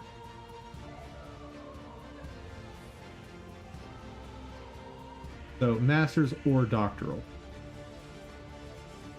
Okay. And honestly, if you're going for a master's, in most instances, just go for the doctorate. It's so close at that point.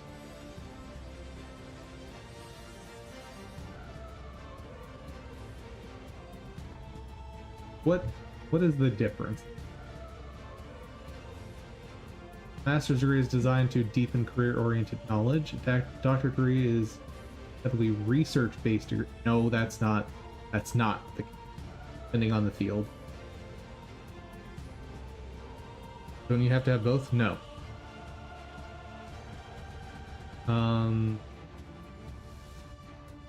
And it's not even necessarily true that you would get a master's on your way to getting a doctorate.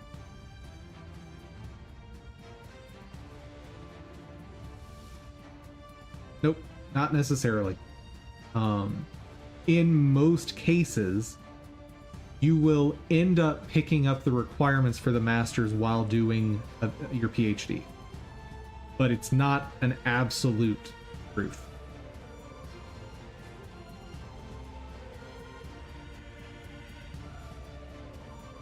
Here's a wild description. A master's is training you to know things. A PhD is training you to teach yourself things. No?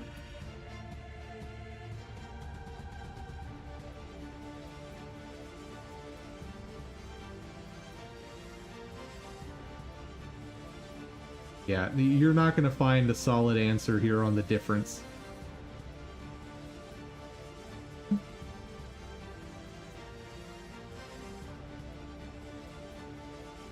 Master's degrees are more versatile than doctoral degrees, have a wide range of professional and academic applications. So, PhD to teach yourself? Yeah, absolutely. So there are a lot of doctoral programs that are geared toward research, which is where that whole self-teaching thing is coming in. But suggesting that as part of a doctoral program you aren't also gaining a breadth of knowledge in a field is a silly assertion.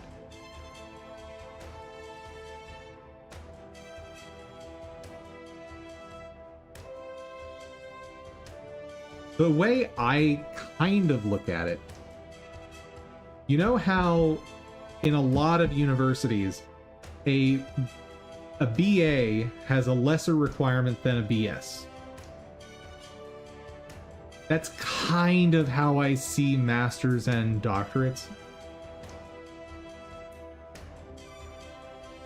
Kind of. But there's also different requirements in a lot of universities.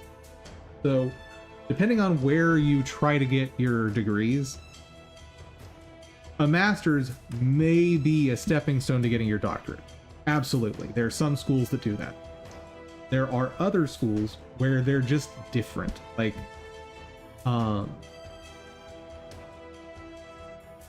just different course. I've never looked at a university that had different ones. I've only talked to people who went to such places. So my knowledge is secondhand and about 15 years old at this point.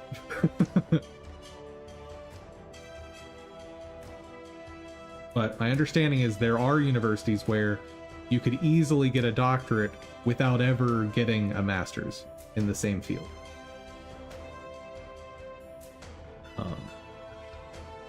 Master's degree involves expanding your understanding of existing scholarship.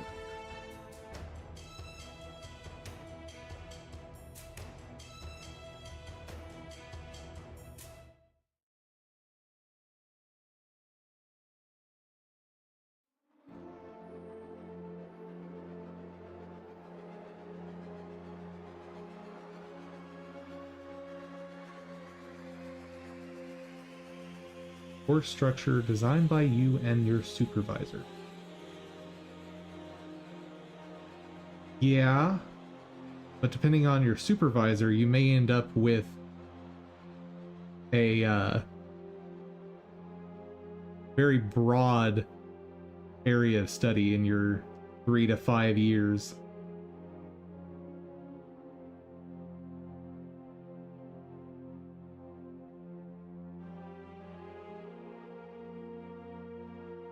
All depends on where you're going. Yes, most PhDs have a focus toward research. Most. But like a physician's assistant or a nurse not physician's assistant, nurse practitioner probably is not gearing toward research, but a doctorate is going to just as well serve the purpose for their higher education requirement. So, long story short, master's is not the only way to become a nurse practitioner. Political scientists. Oh yeah, that's basically a government job. That's working in like a non-government organization, some sort of non-profit. A lot of think tanks fall into this category. Not something I'd ever want to do. That's what that is. Human Resources Senior Officer. So that you can also just get into that job based on work experience. You don't need a master's for that. It may help you fast track that in big companies. And that's one thing that is sort of across the board true. In bigger, older companies in particular, a master's degree is going to get you further. That said, I have been constantly trying to change that everywhere I've worked, because I have encountered many, many people who have masters that are total idiots. I have encountered people that only had that. Actually, I knew one guy who didn't even have a high school degree, and absolute genius. Could solve anything, any problem you throw at him in almost any domain. Like, he was savant level crazy smart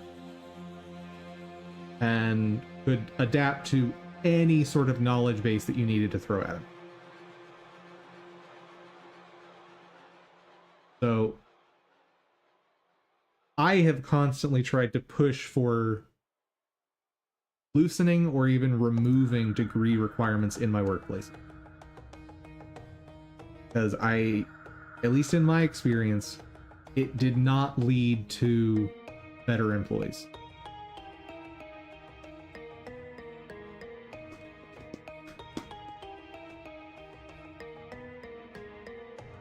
That actually reminds me of another employee I worked with that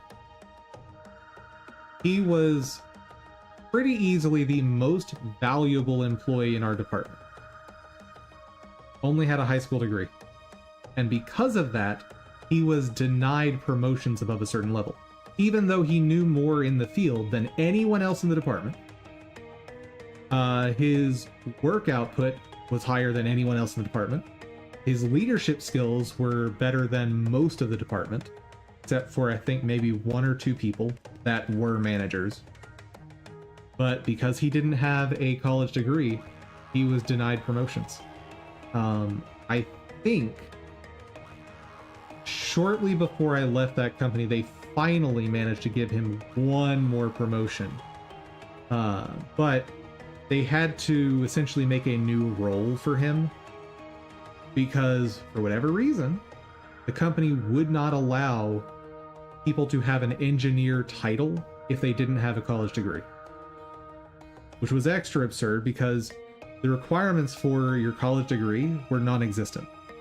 You could have taken English.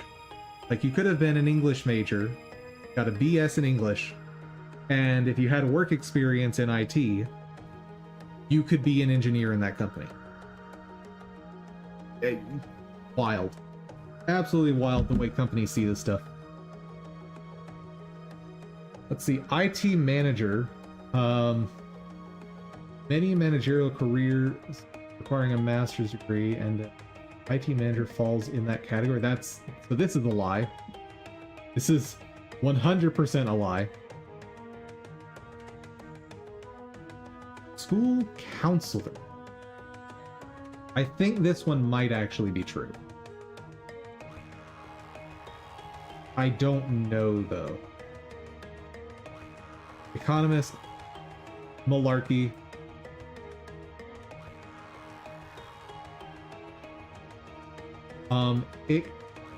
So in the era of old media, yes. In the era of new media, not at all.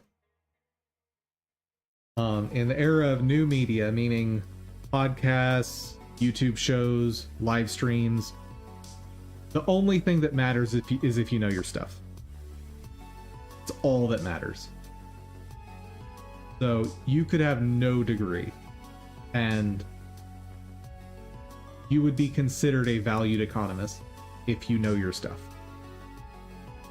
The degrees can help you get to the point of knowing some stuff, but you could absolutely study all that on your own. College professors, yeah, okay. College professors is definitely an area where you have to have a master's, and usually you have to have a doctorate. Forensic psychologist. No.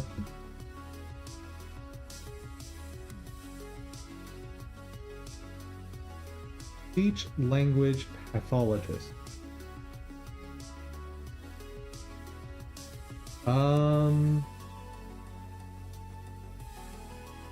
Maybe? That's a pretty specialized field. I could see that one actually needing a master's, but point being, for the most part, like, unless you're wanting to target something very specific, you probably don't need a master's.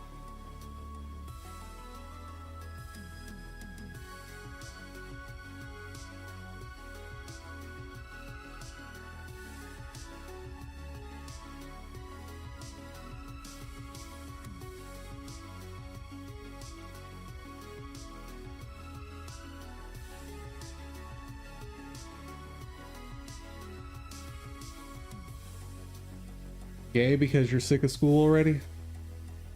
That's fair.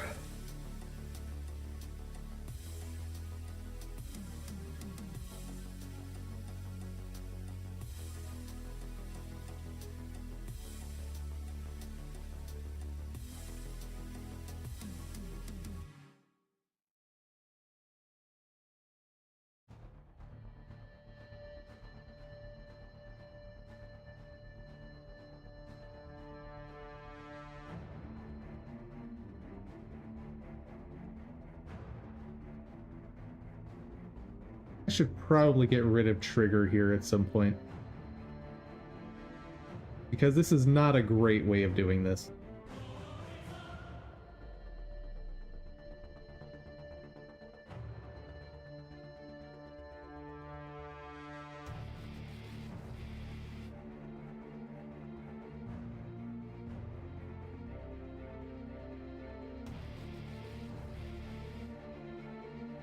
Var start bytes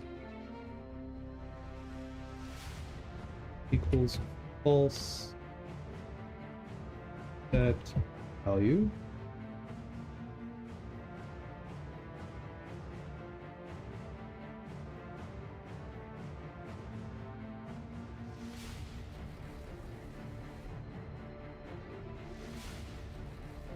So always keep it false.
Spike delay.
Just gonna be an array.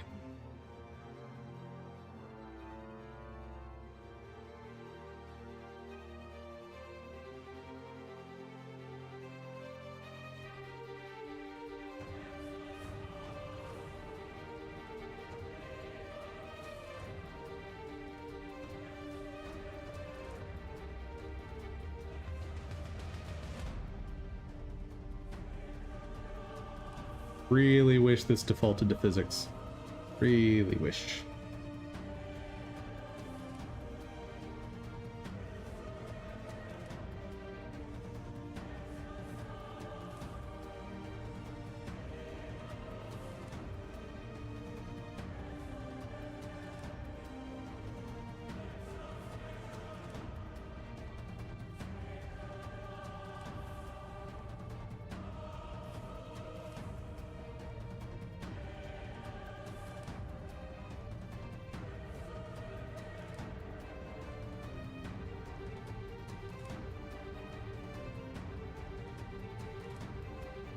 I'm gonna change this to create spikes.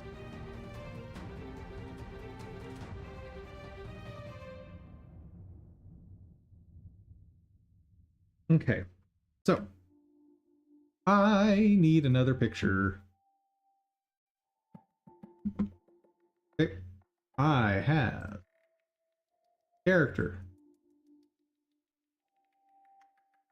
Okay, I need to make spikes in a pattern. Pattern I'm thinking of is a circle. I want something like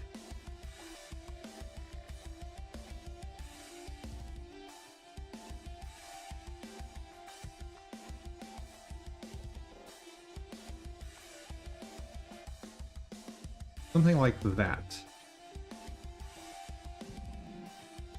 One option is they all spawn at the same time. Another is they curve around. I guess I could, in theory, also do woo circle, but I don't like that.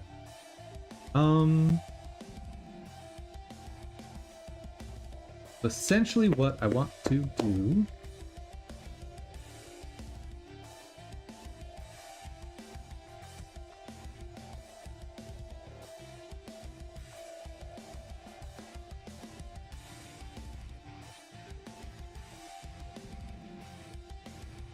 could I put a delay? How hard would it be to make a delay for this?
Maybe I should do this with a delay instead of a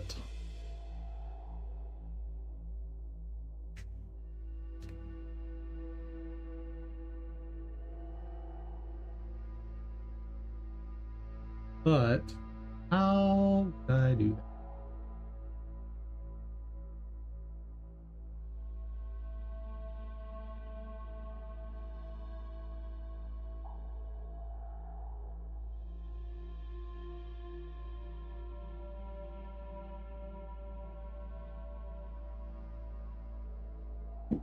Could put a timer there.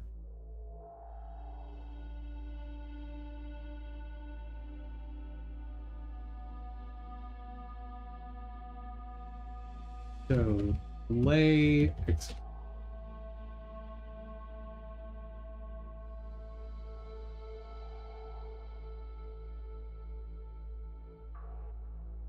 Create a timer.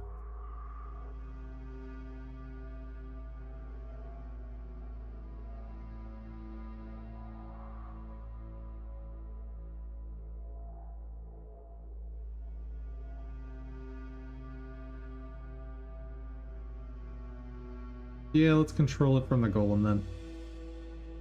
If I've got to make a timer anyway, I might as well make it a single timer instead of separate timers on each of those.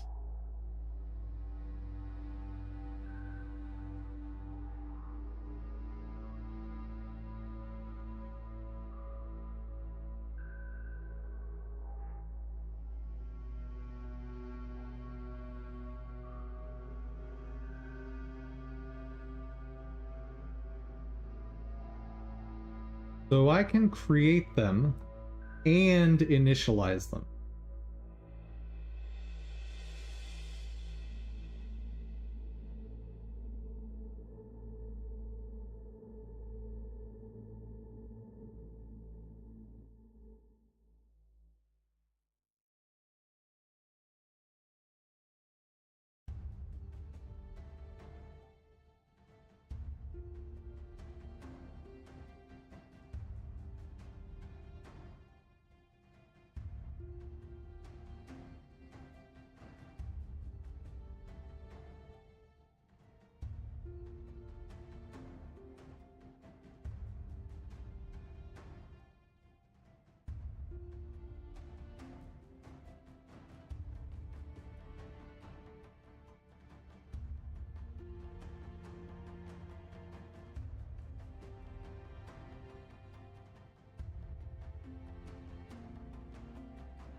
Nested type collections are not supported. Hooray!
Okay, can't shoot that.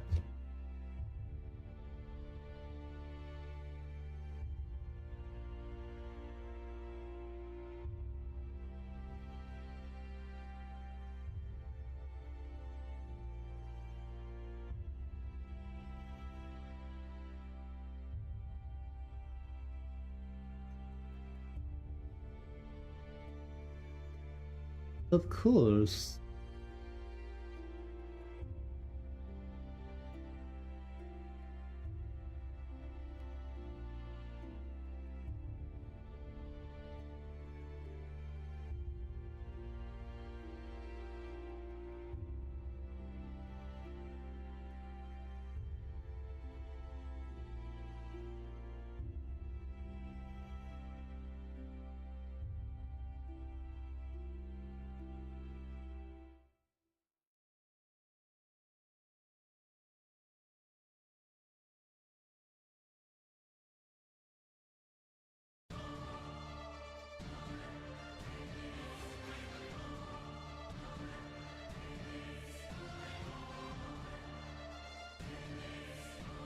Source is self.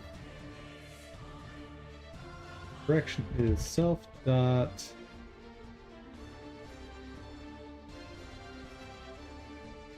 direction. Spawn radius. Call it 100.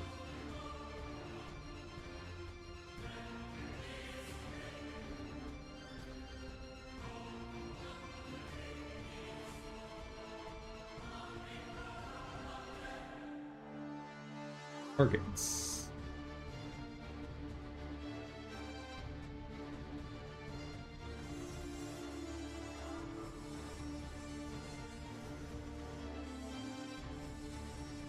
Only thing this targets is players.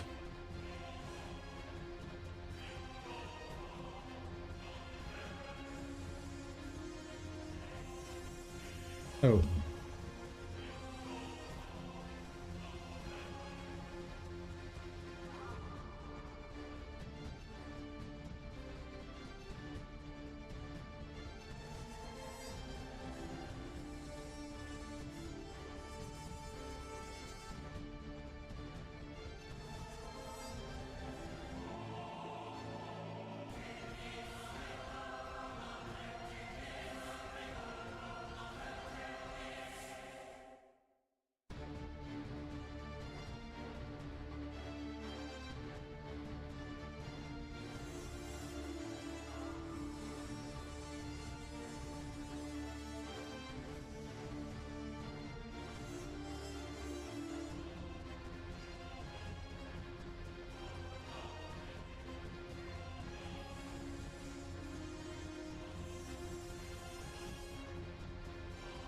I can do this simpler.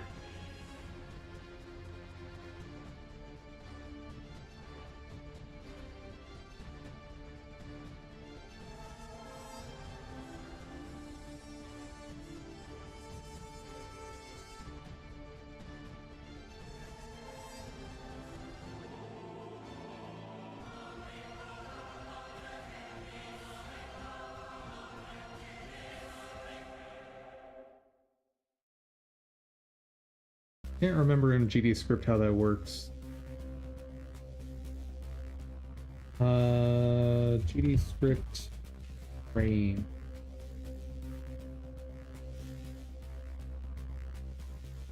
No, not the node.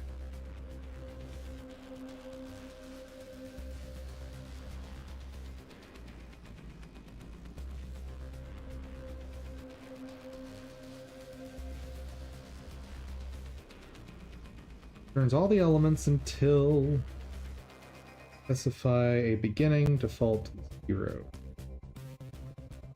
Step. So 0, 1, 2, 3, 4, 5. Okay.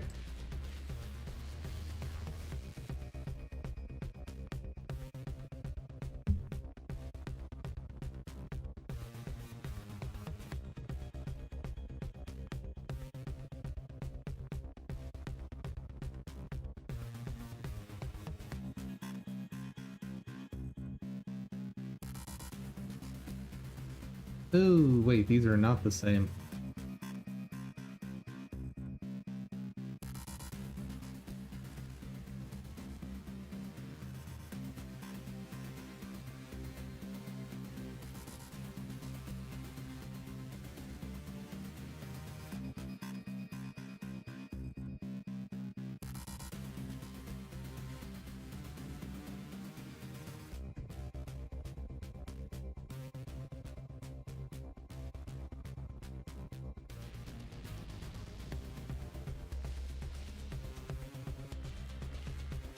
Ah.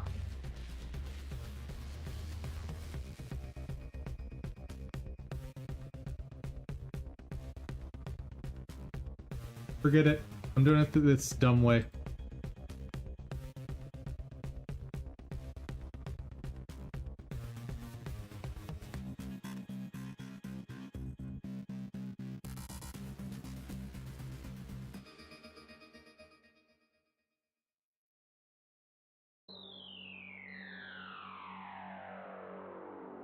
Now,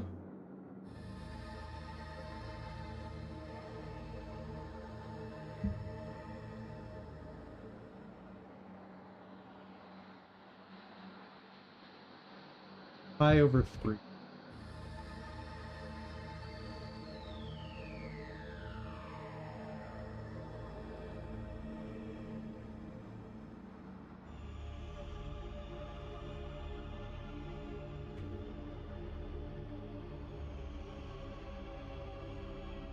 Negative pi over 3.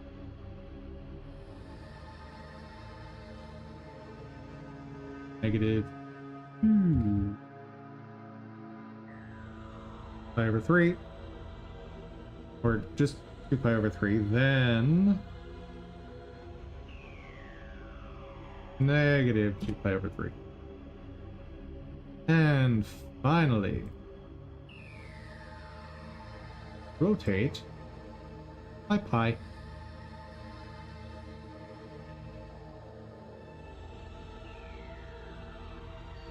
I think that works.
Okay, got that.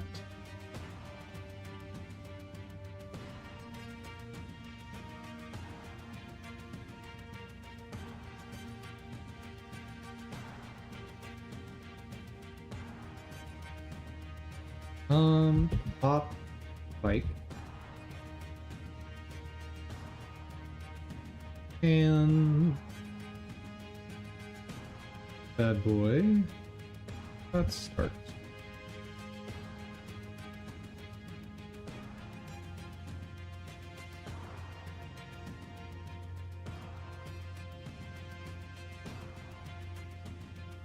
Make this something like 0.1 seconds.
Okay, if we try to pop, and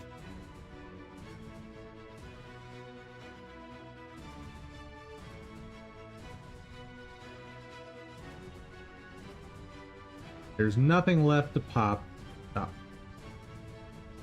So this timer is going to go one extra time if I do this way.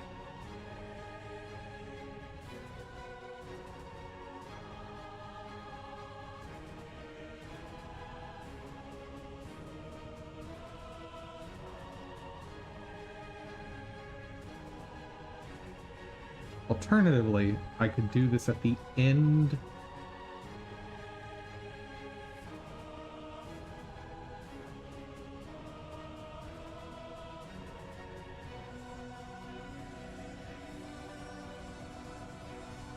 Okay. Our spawn set equals spikes dot pop start or pop front.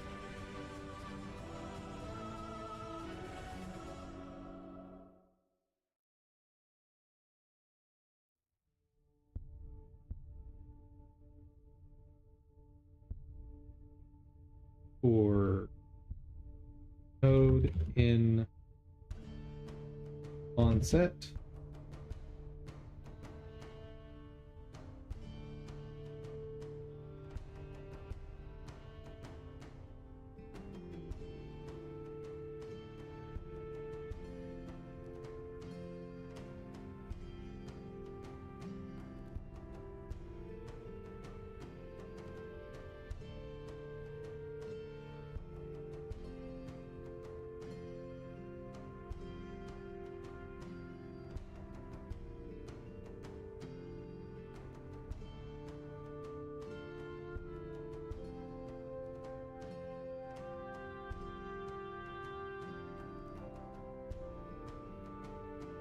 Where do attacks go?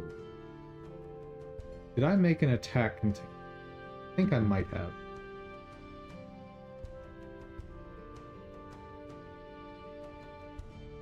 Or I just thought about it really hard.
Access to right.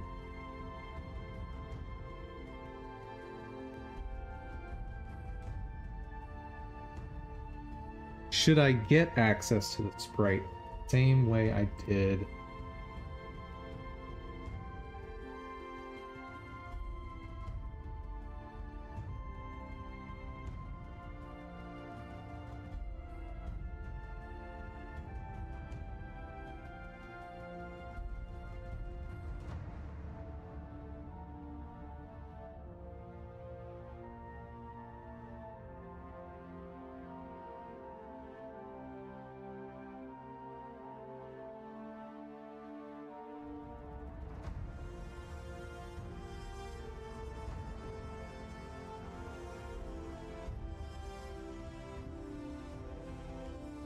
I don't need sprite for this, do I?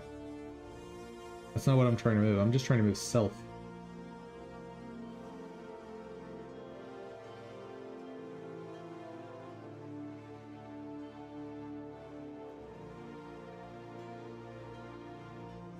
Oh, but I need to set the sprite's offset.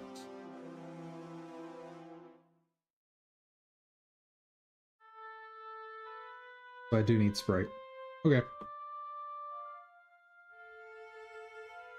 That's doable.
Got it.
I think it's still fine.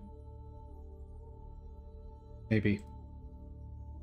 Sorry, I've been just silently staring at this code because I'm trying to figure it out.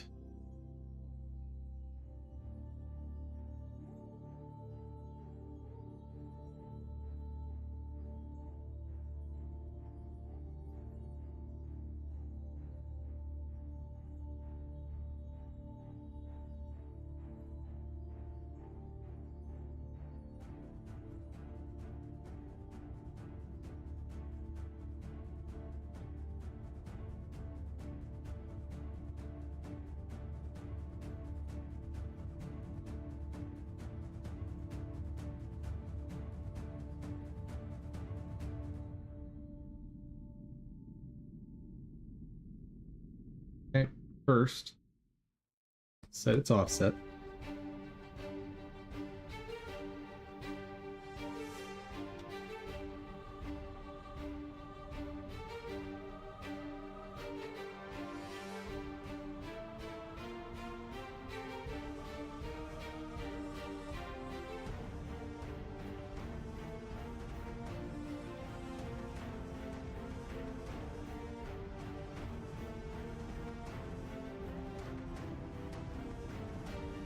I'm gonna change it by that much.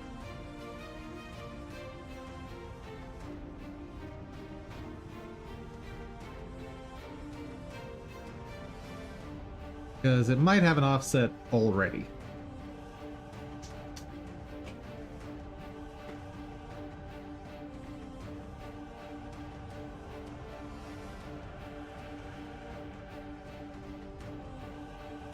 And I don't know if it's plus or minus there, but I'll find out whenever I use it.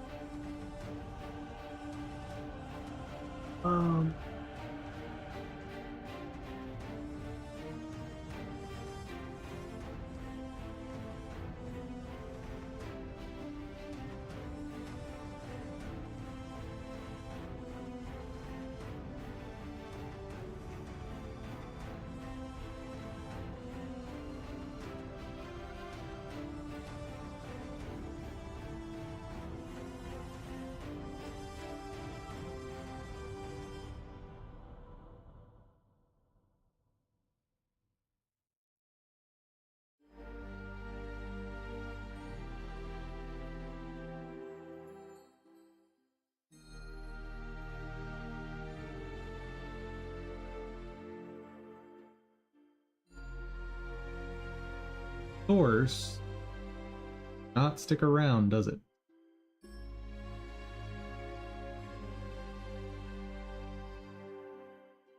What if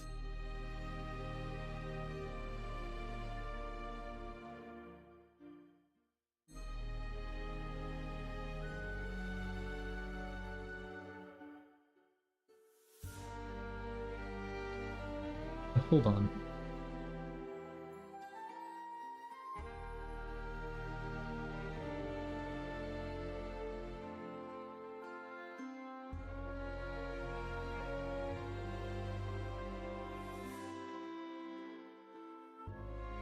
How was I handling this with Slap?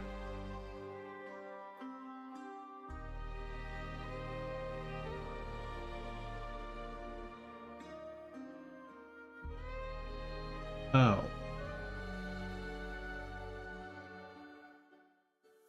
Well, that's not going to work.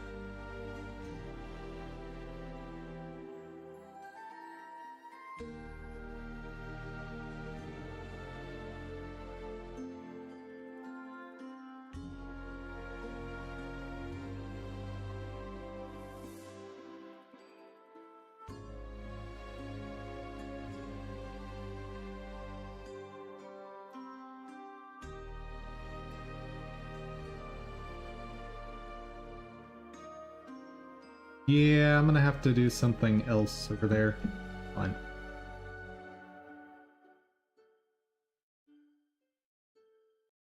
Honestly, I can probably just do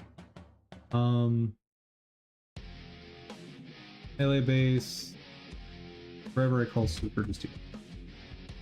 That's cleaner anyway.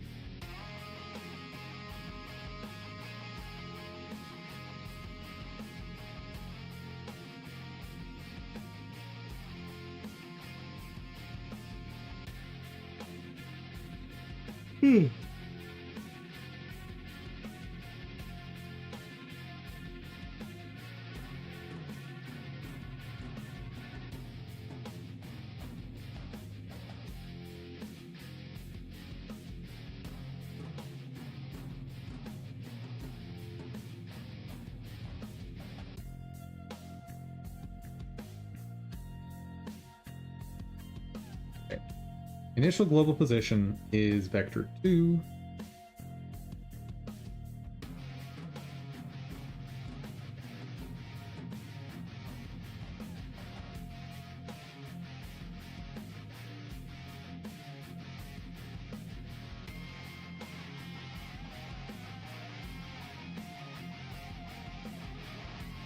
Mm.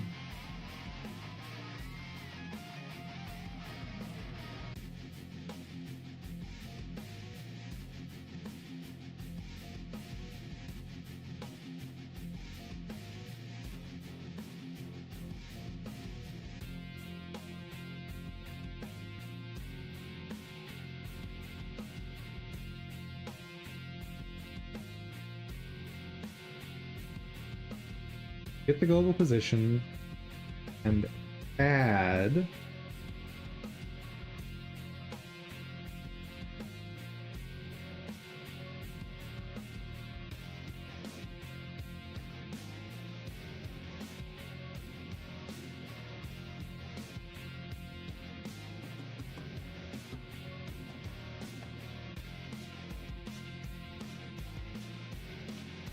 the spawn radius, the direction.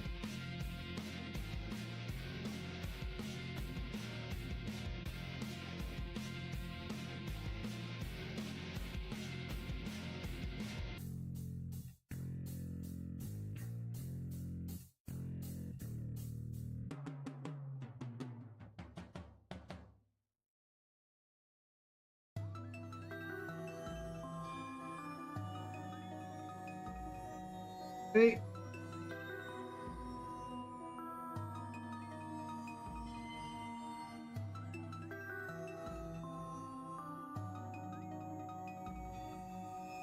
I think that's in a good spot.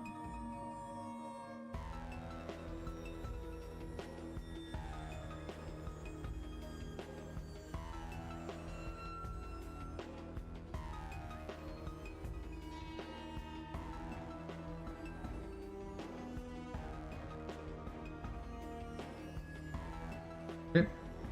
We pop spikes. Spawn set is whatever member we get. Each of them, add them to the world.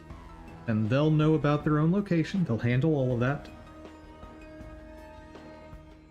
Good. Now.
Okay.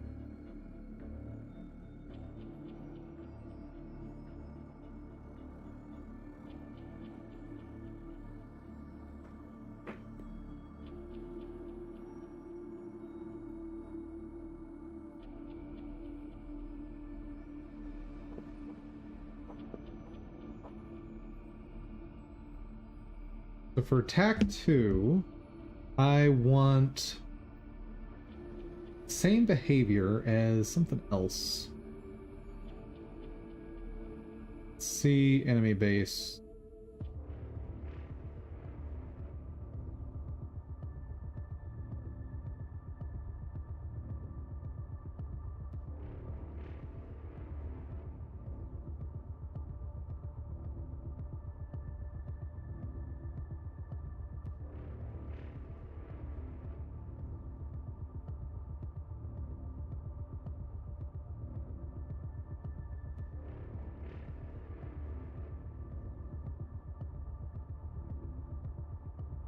similar to watch.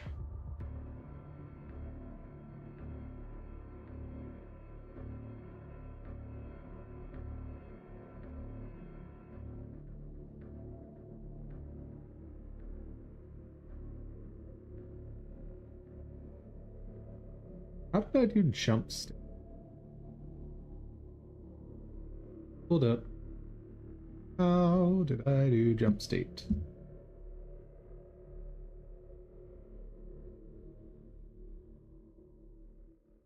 Because I want to basically do the same thing.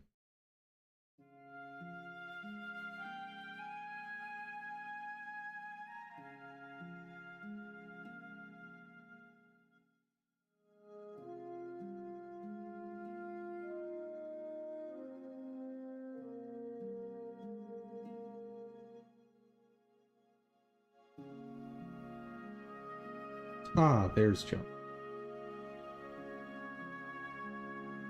Oh, I'm using watch state for that, so I actually do need a new state here. Or a new function, I should say. I can't just reuse what I've got.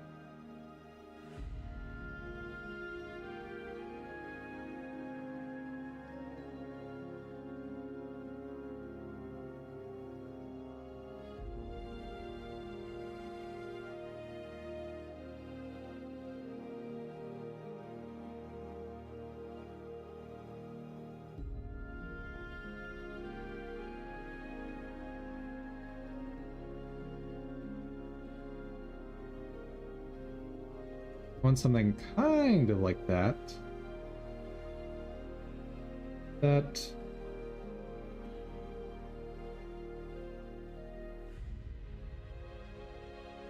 What is the point of update animation during that?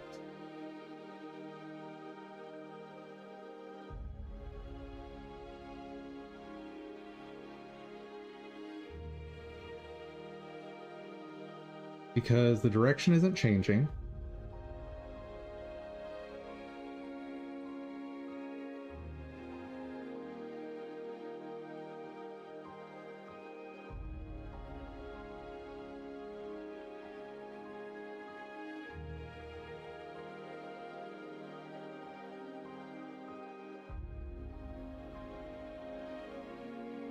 I'm not sure that actually does anything.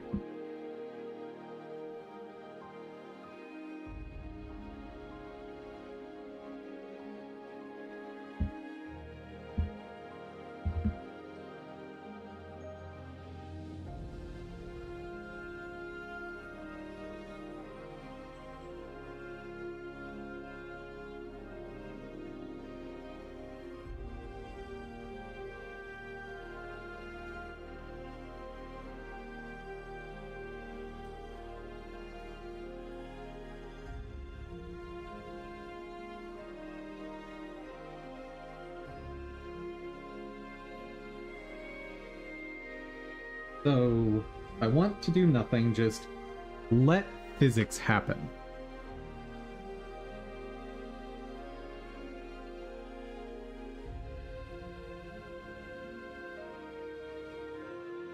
Happy with that. So, while I'm conducting attack 2, do nothing.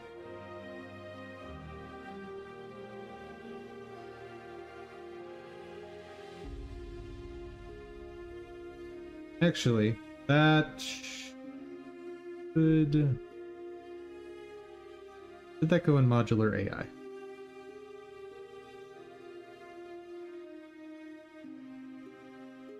No. Nope, leave it. Leave it like this.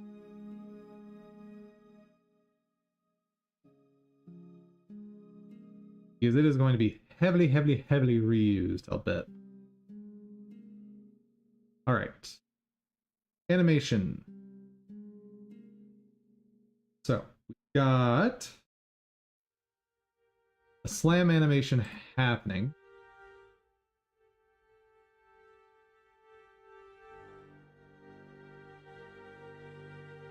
Right there, where I want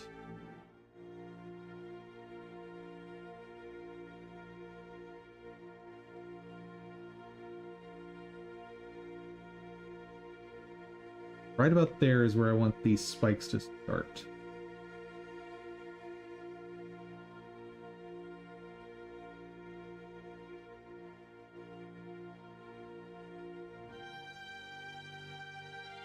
There's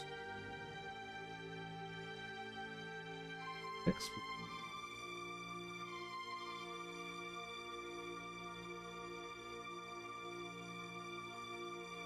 Oh, maybe I didn't make it yet.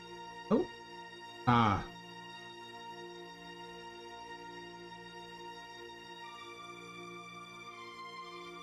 That's it. That's it.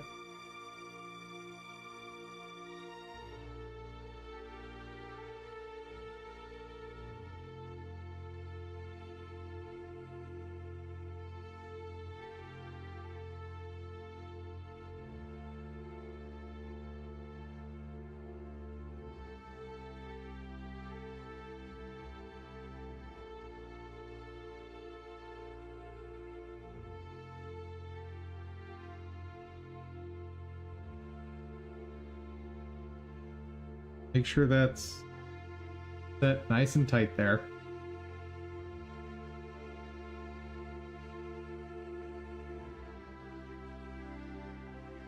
Good.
All right.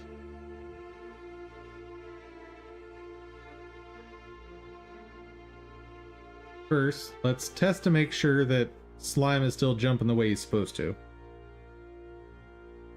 Because I did change a line of code for him.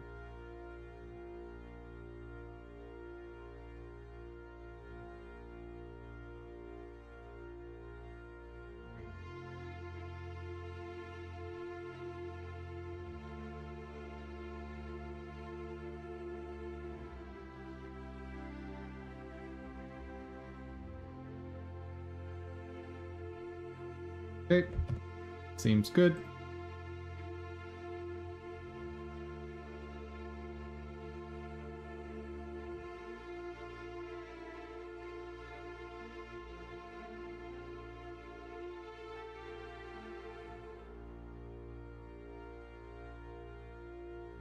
Not sure I even need that.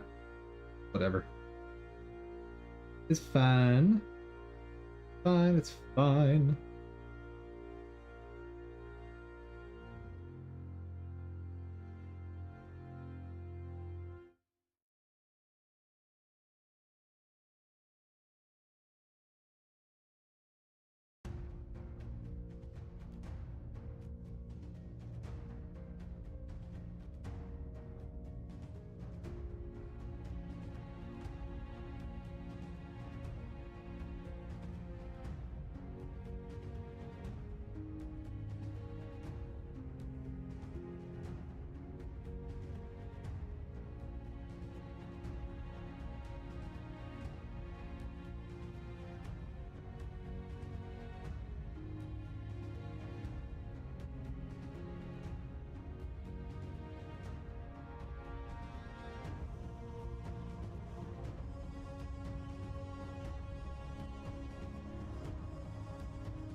Do it. Time for it to explode. Because I've made a bajillion changes.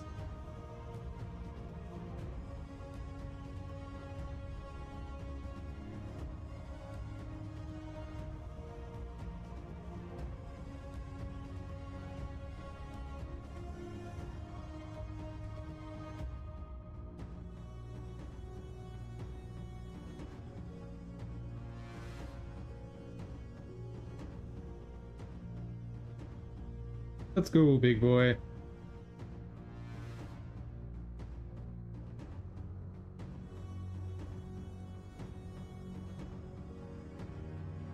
Nope. What?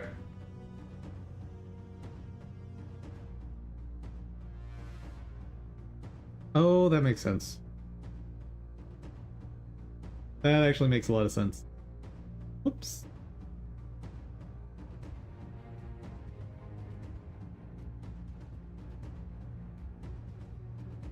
First off, let me do this.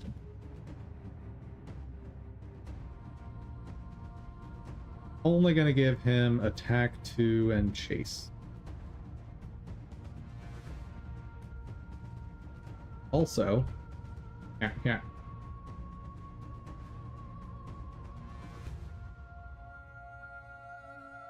I have to tell it what animation to use. Now it should work. Or I should say, now I should get the errors that I actually want to see.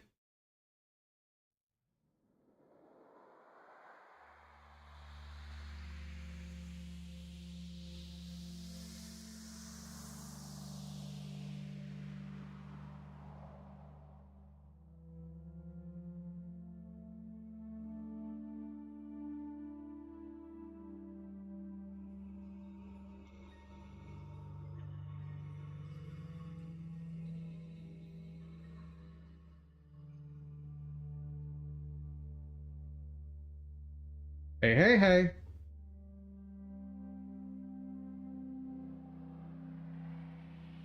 Invalid operands, nil and float operate.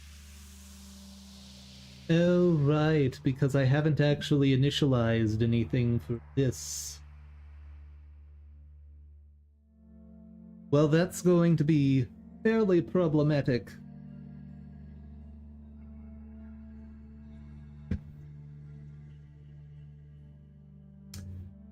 Very well.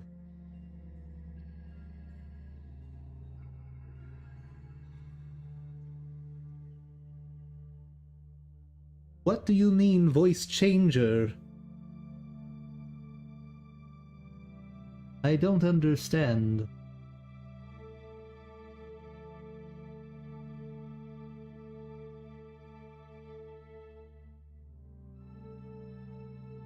I don't have the finances for a voice changer. This is just my voice. You've heard me put on voices before.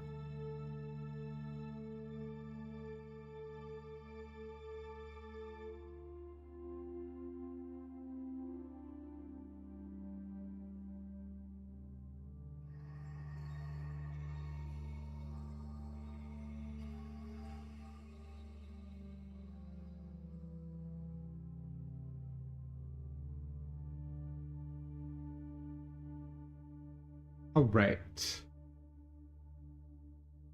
Stats.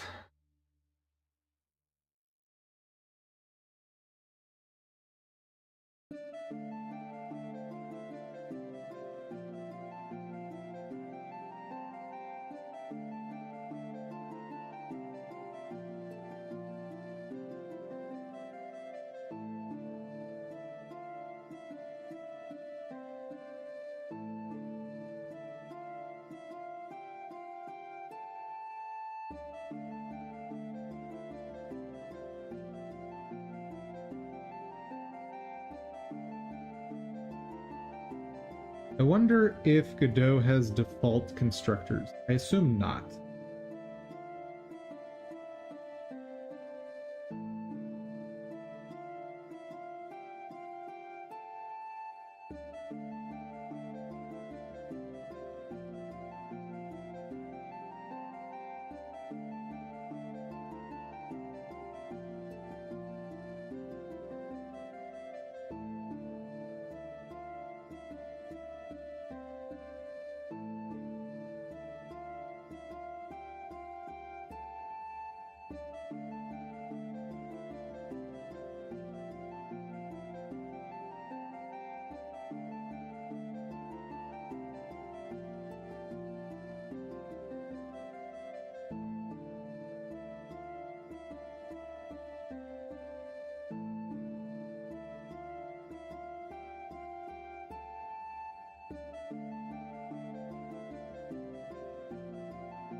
Okay, so I can add parameters to my init. Good.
Ooh. Here's how I'll do this.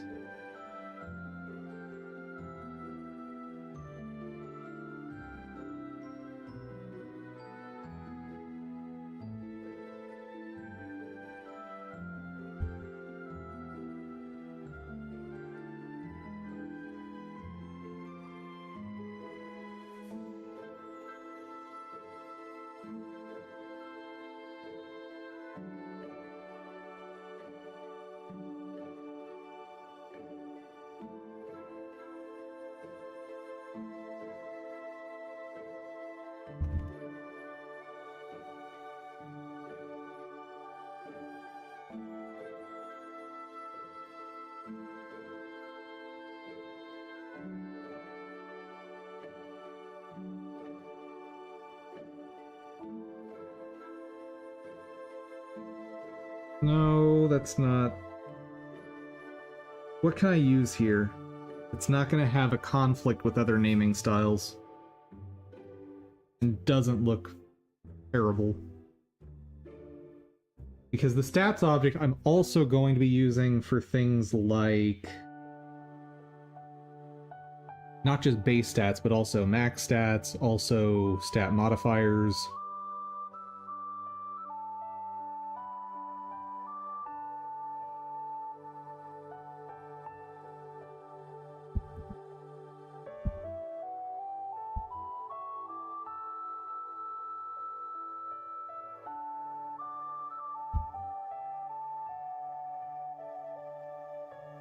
I need a good name.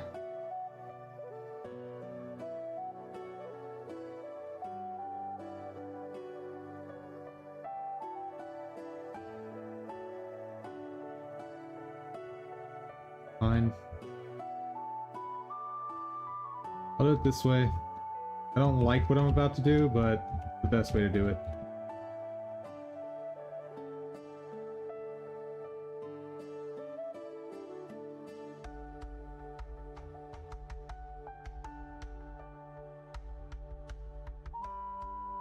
Alright.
Oh, I don't actually have an Excel program, do I?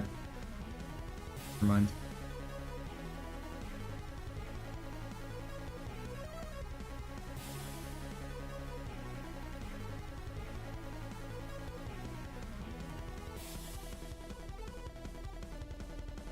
Do this.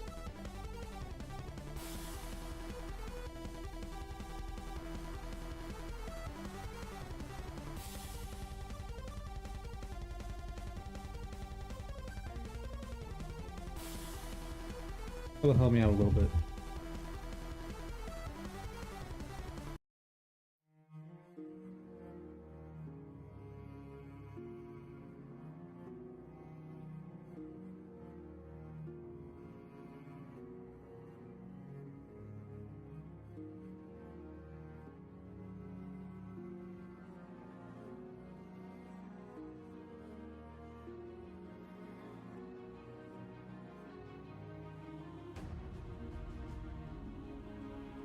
Let's go ahead and use full names for some of this.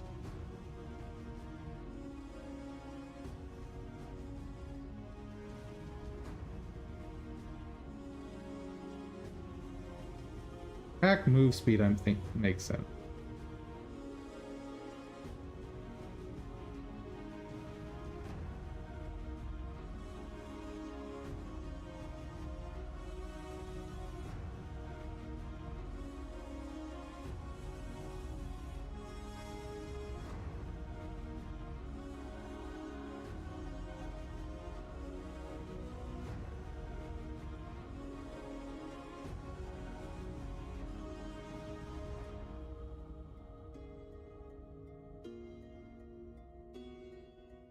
I don't remember. Defense or defense?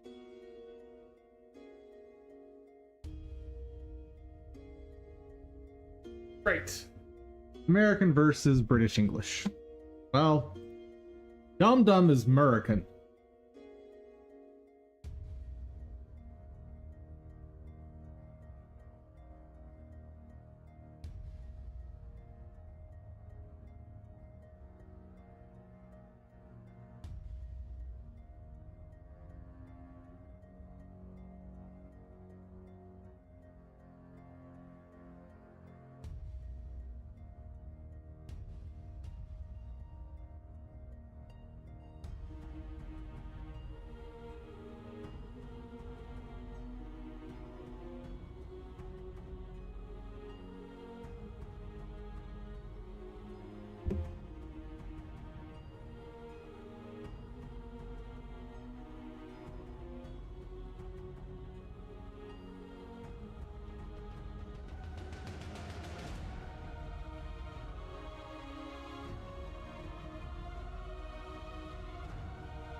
Just had a thought. I wonder if I can create overloads for initializer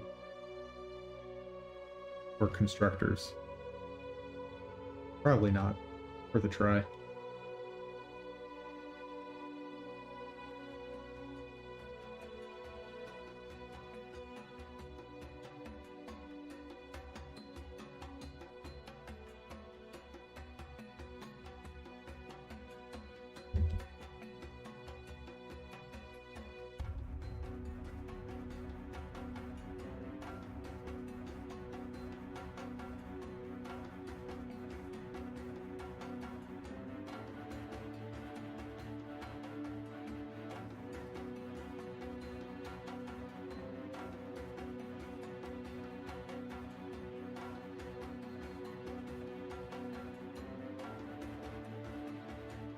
Yeah. I figured that would be the case.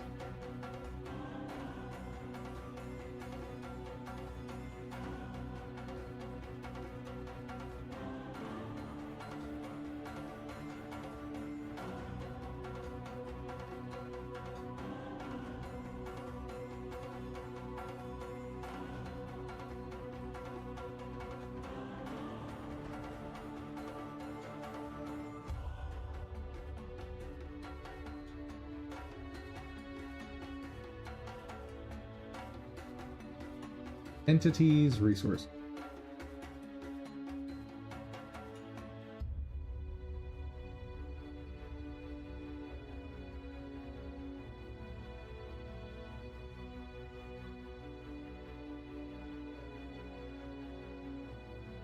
That a new script.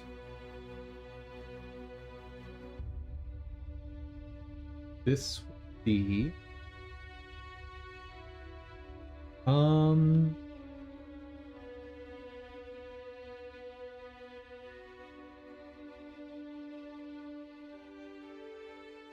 boss stat lookup.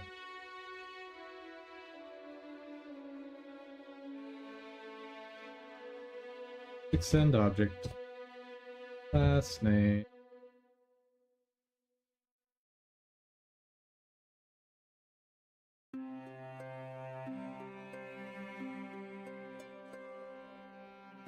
Let's just put boss stats.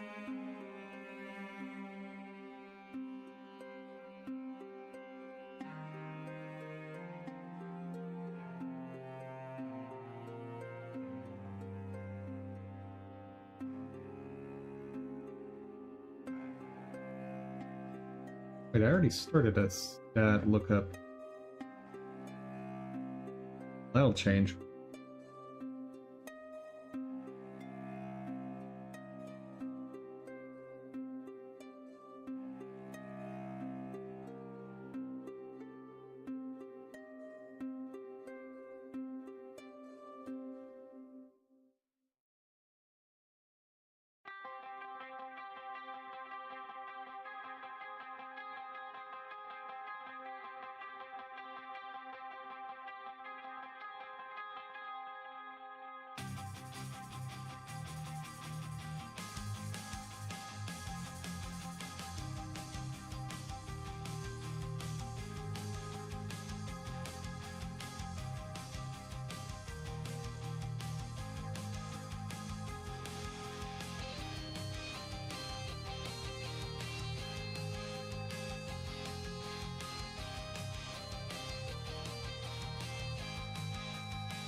How do you actually use your init?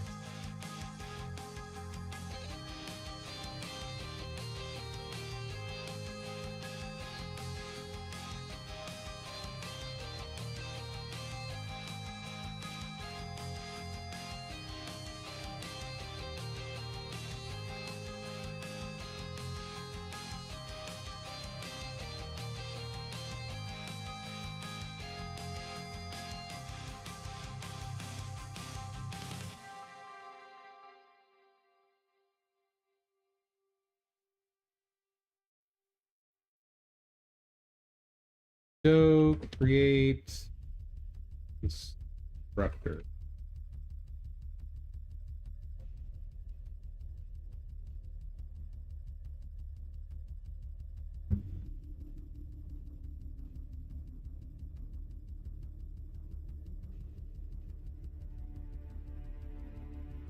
Other languages like Python, concept of constructor, not seem to exist in Godot since you use instantiate.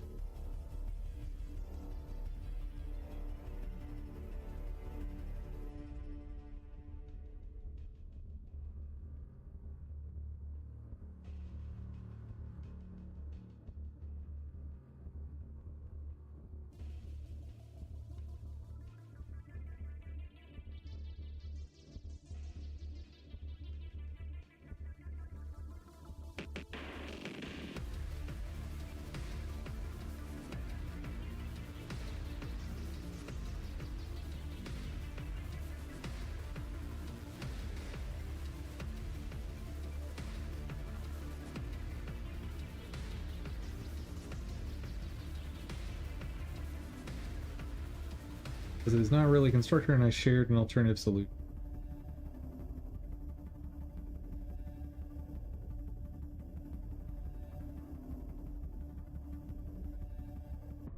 Not a more robust method because now you have two methods to create the object with bugs.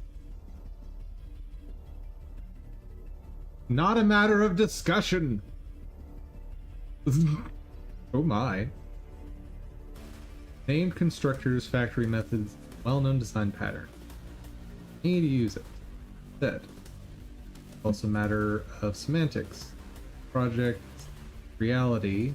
In your project's reality, it may happen instantiating an object is not the same as creating it.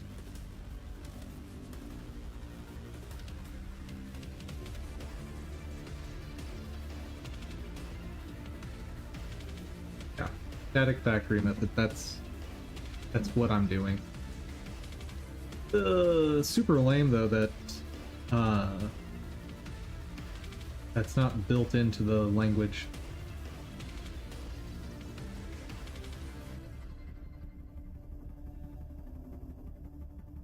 Oh me stats.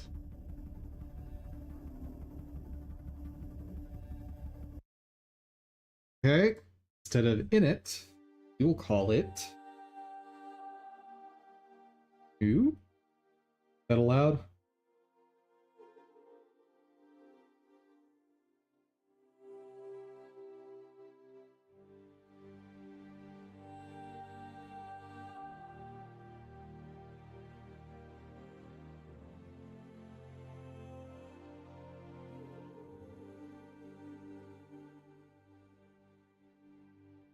It is allowed, but var result equals that's not new.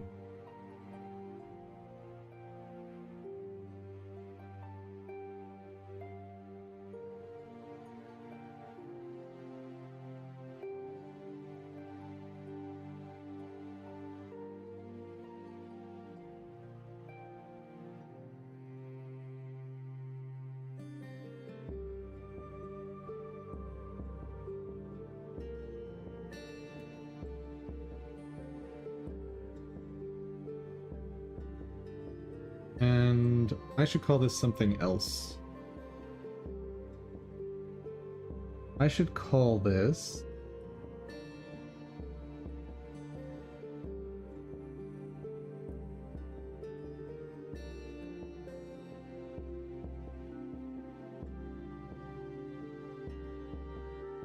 but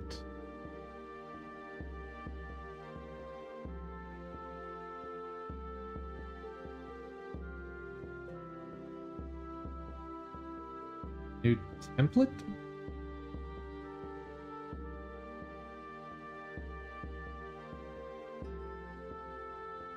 Something like that. So I'm essentially going to have three or four different methods here. One is going to be for creating the lookups.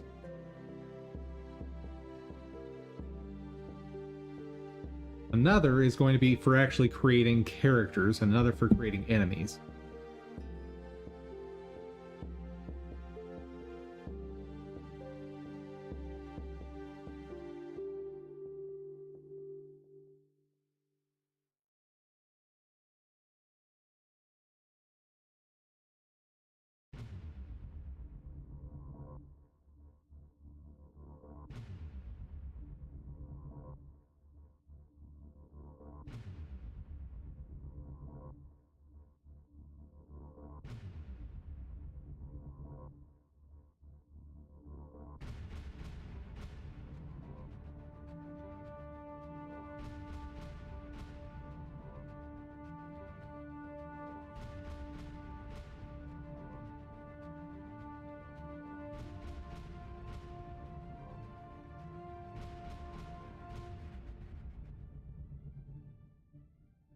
For the lookups, I'm essentially using singleton patterns.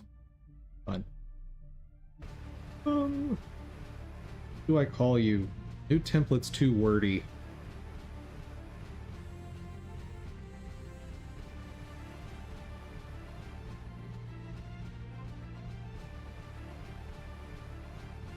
I just call it create. Not a terrible name.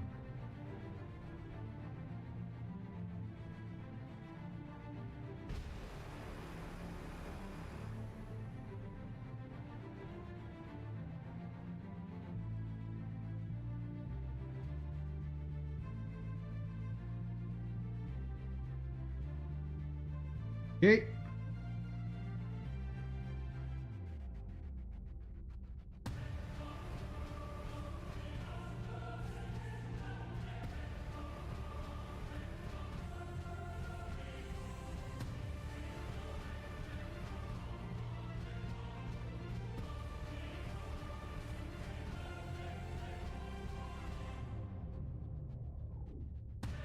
Okay.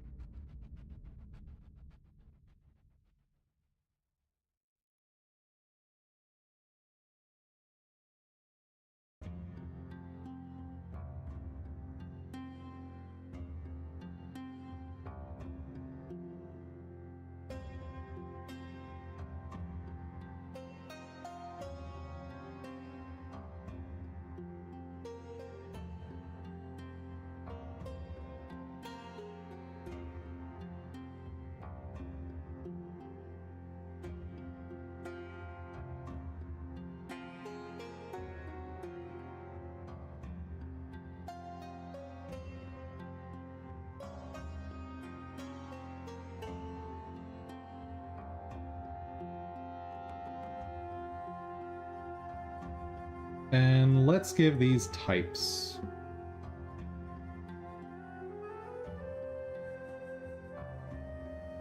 I think they're all going to be.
There we go.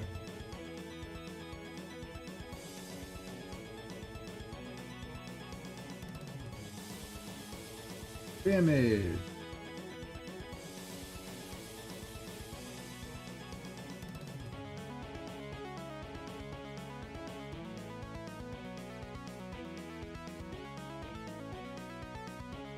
And I'm gonna have to really learn about stats once I actually start setting this stuff.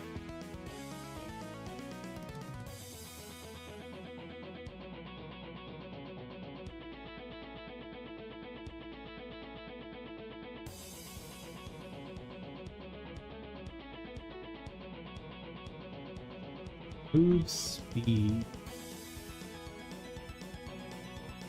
What move speed am I using on him right now? Ungold.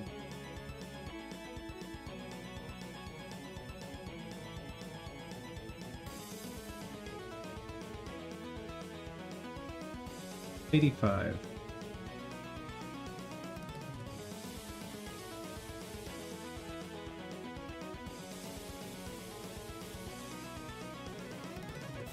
Let's do... actually just steal this stuff.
That's not gonna work. Ooh.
Damage, resist.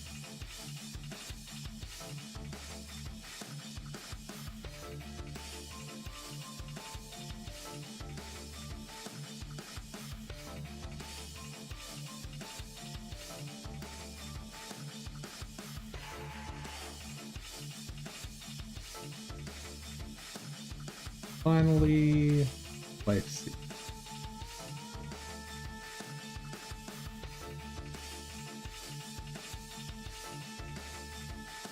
Thing is, I'm gonna have to add so many more stats at later stages.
Okay. I think that works.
Not being slime golem. Oh wait, yes, it should be.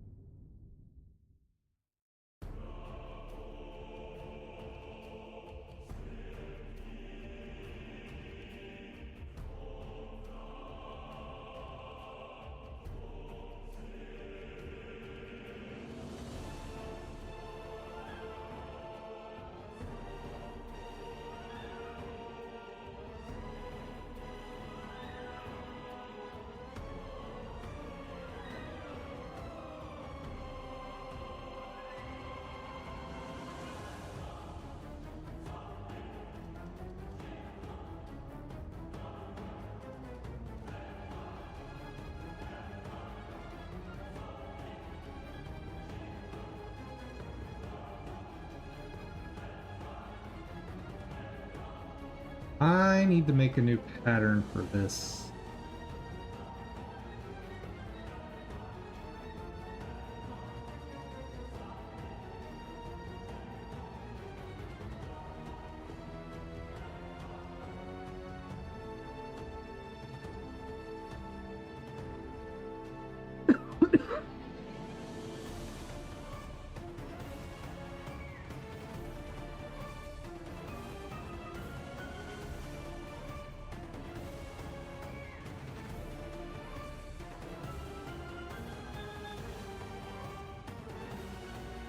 Ugh.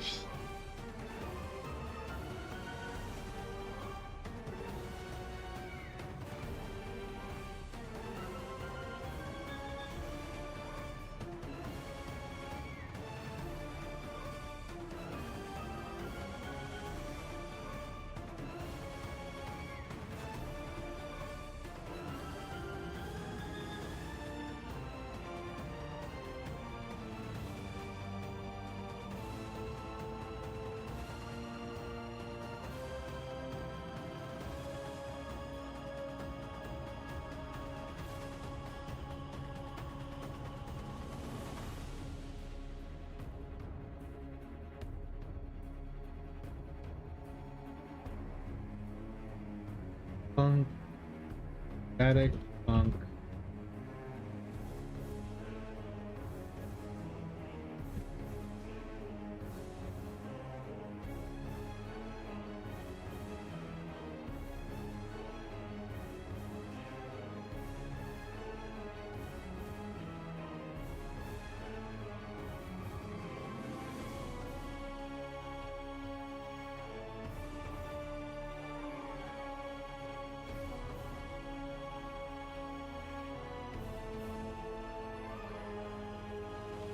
So now I need the part of the factory that actually makes the enemy instance.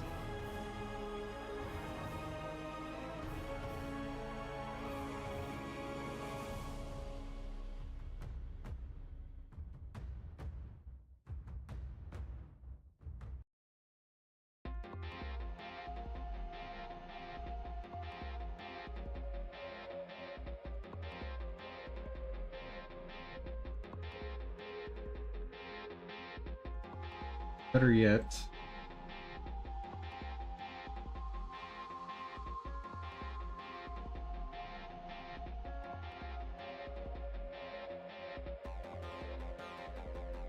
difficulty.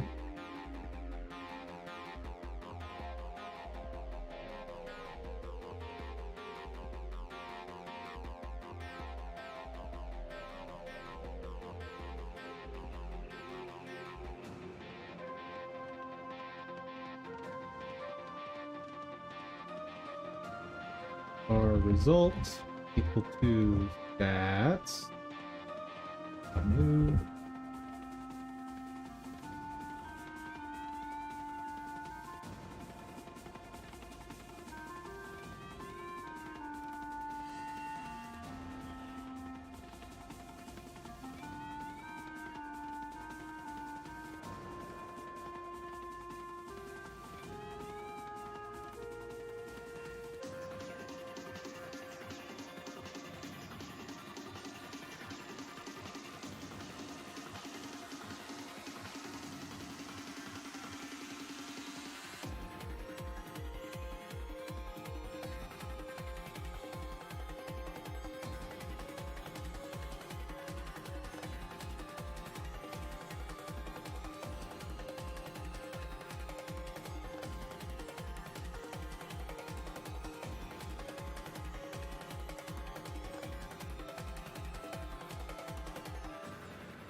Oh god. I don't want to do all these by hand.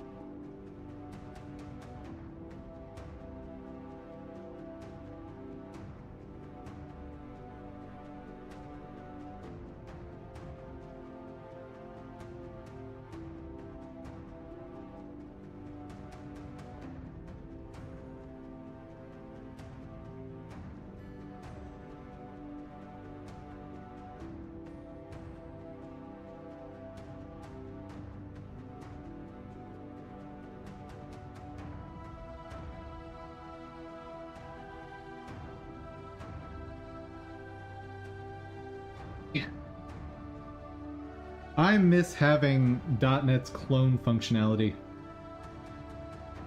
They have so much time.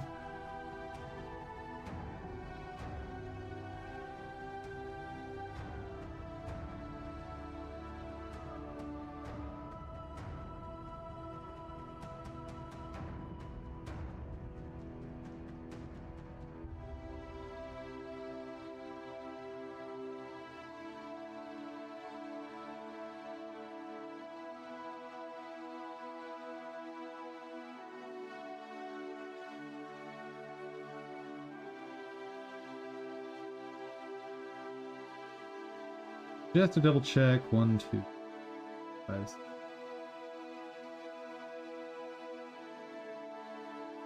Is this the best way to do this?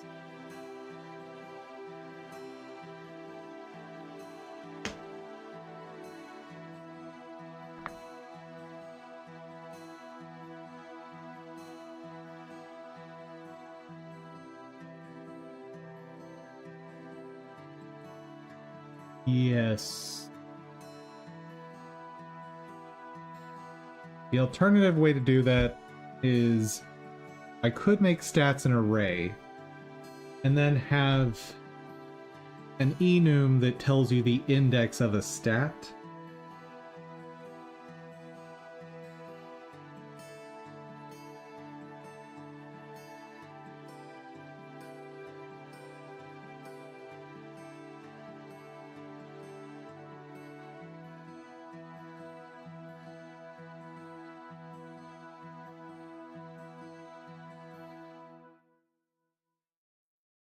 Yeah, this is fine.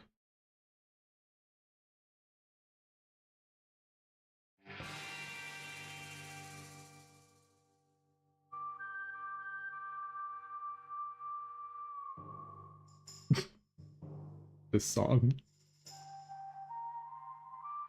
Let's see.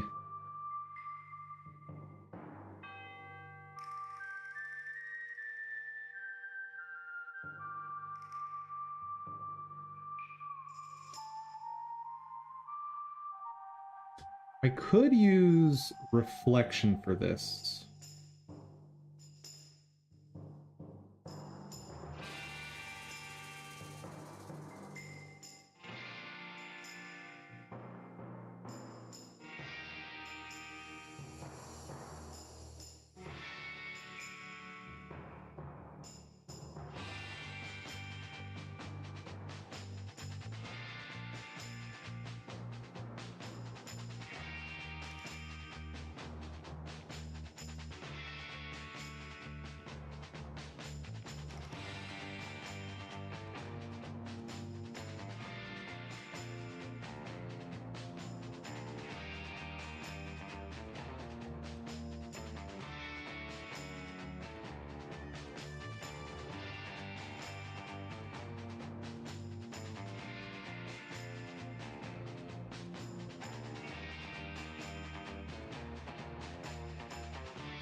But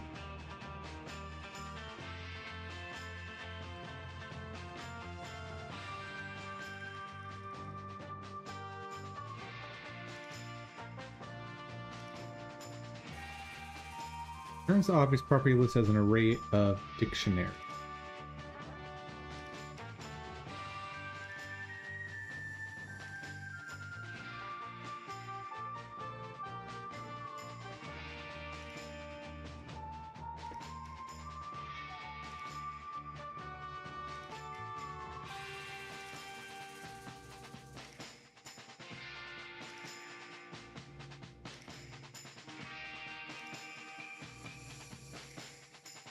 I need to just test some stuff.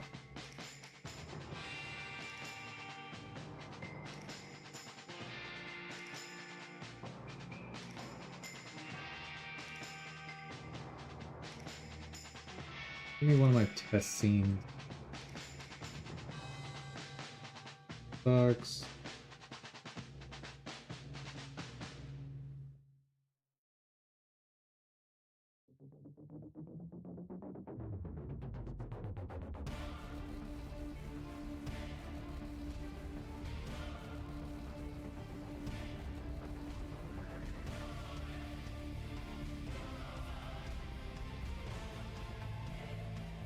Where? Put it? Here we are.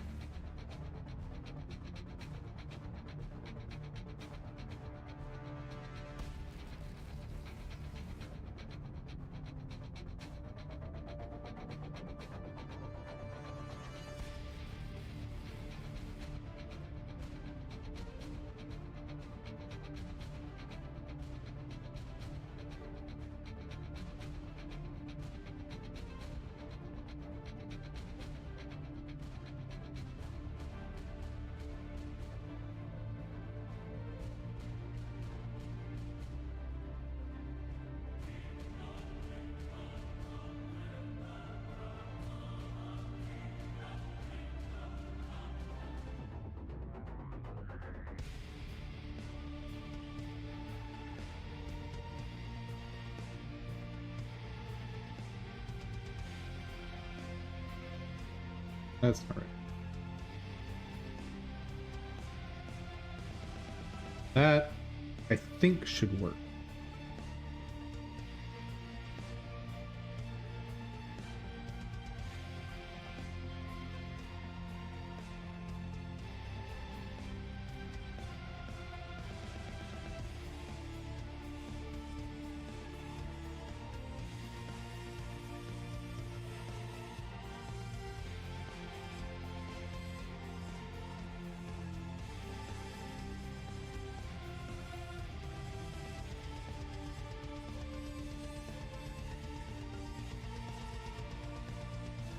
That's what I meant to have.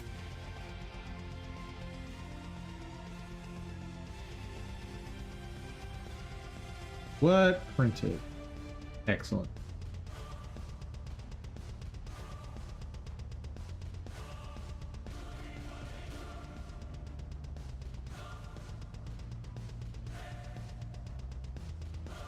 Which means, for this, I can simplify this massively.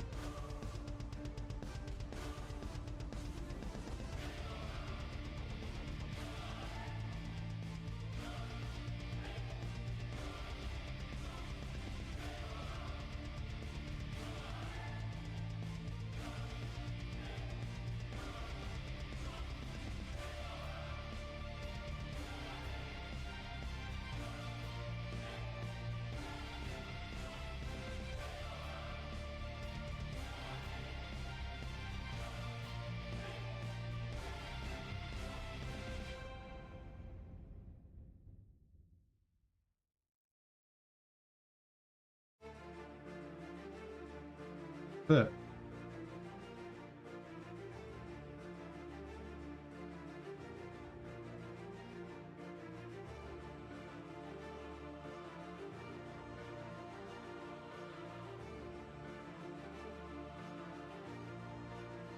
okay, so what is that?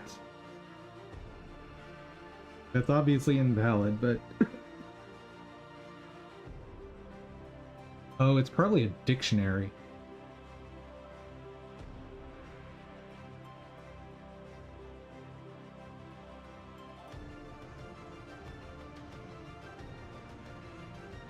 Why not?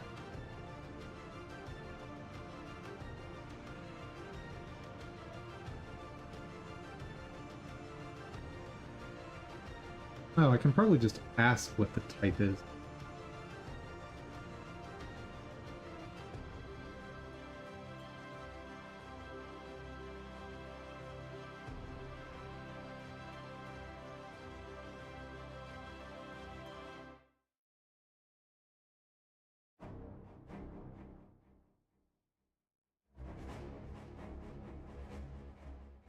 And I don't even actually need this to work because it'll tell me that pipe doesn't have that.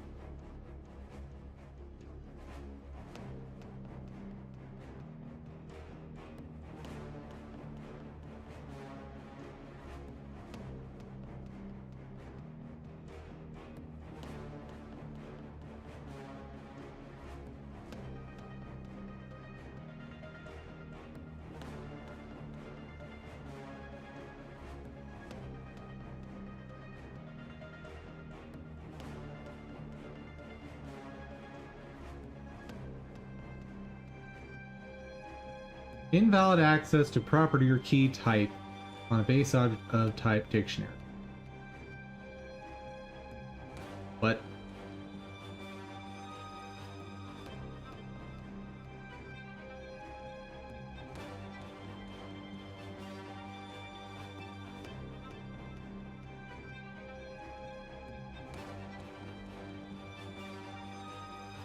But I want a dictionary. It,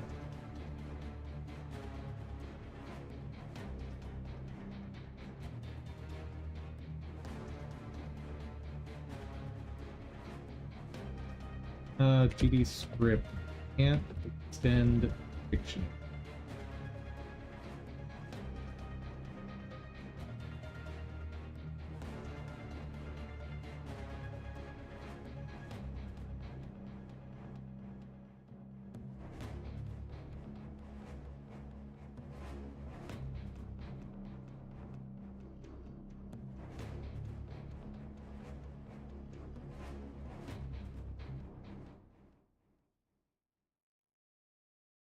This doesn't answer.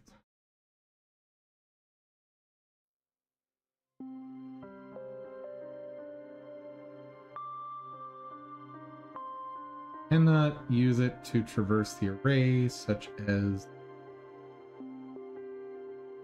Okay.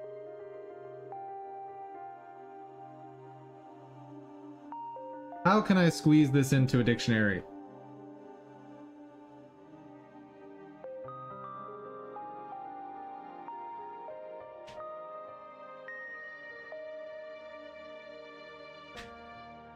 Probably.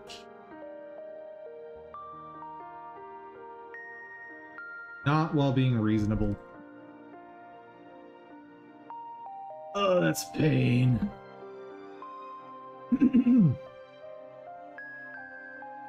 Okay. Go back to scratch. Test some more.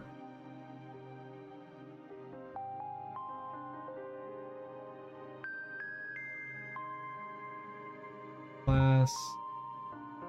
Test. Ends.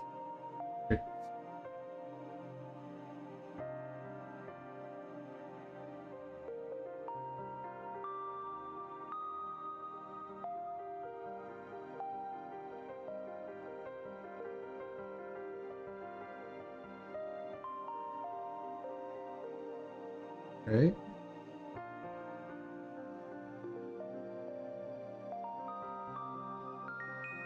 So I create a new thing.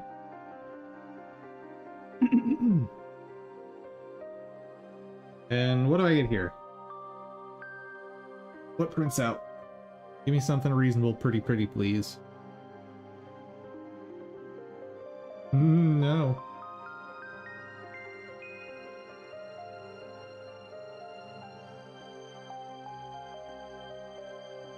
Eat.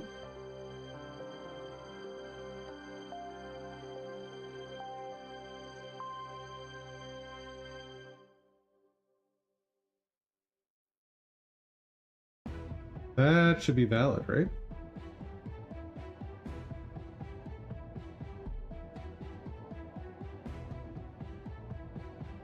X is not dictionary. Oh.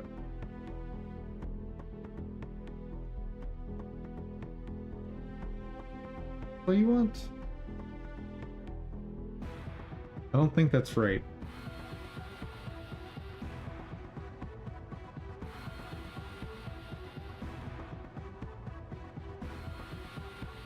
Maybe it is.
How do I tell it?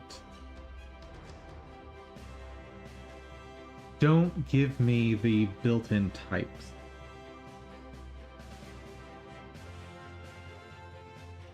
Surely there's a way.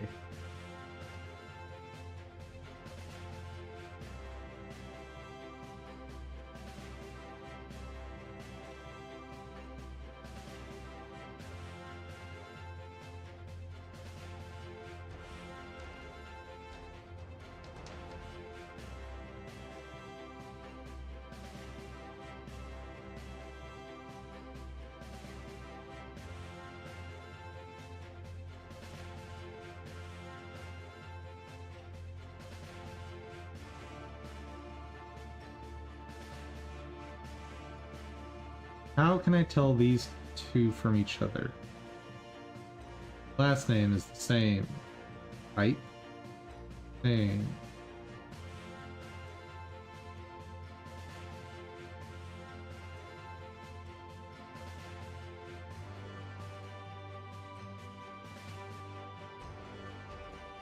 They're all the same.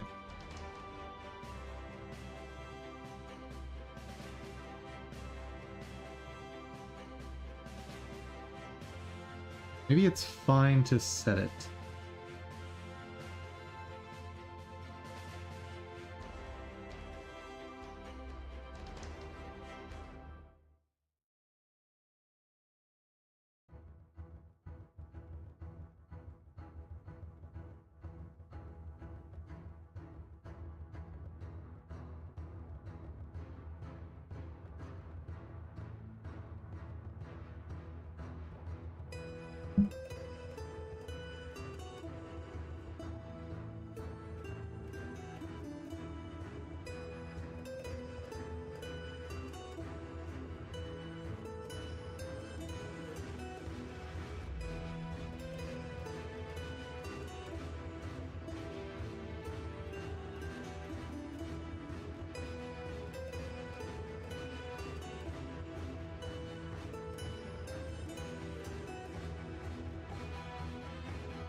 Let's try it. Or X air.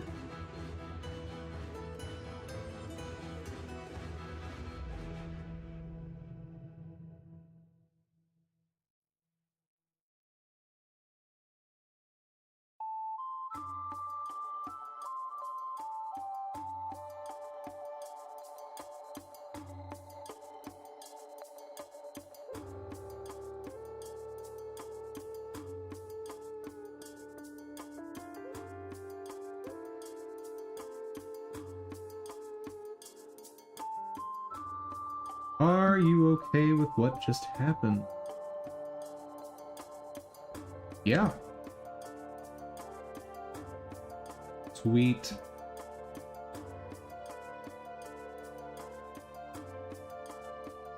That's not right.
Oh, that's not the prettiest reflection.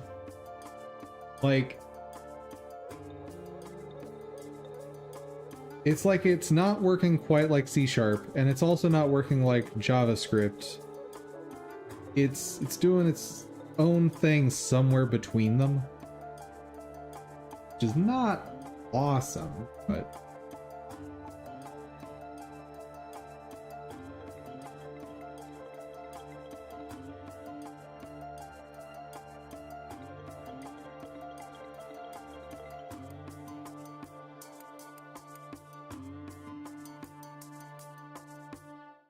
alright.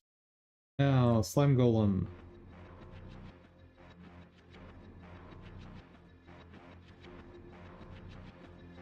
Boss. Boss stats. Slime Golem.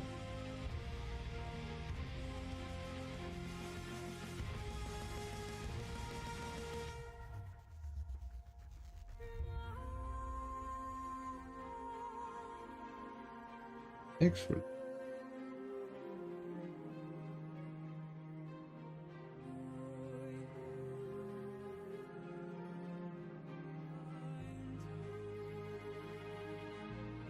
Should it even have that? Maybe not.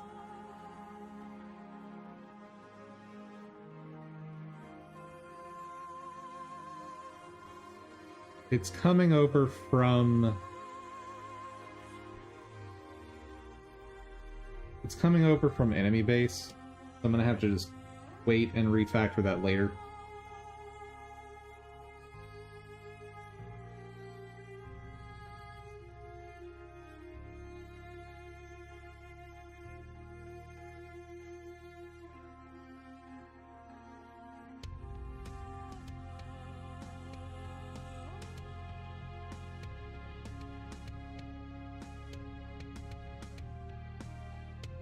That's 85. Let's just say times 8.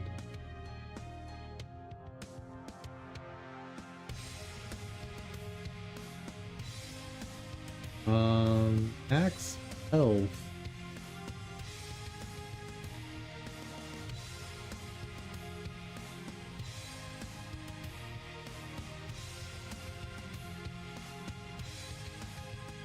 I have a feeling a lot of this is going to move over to enemy base.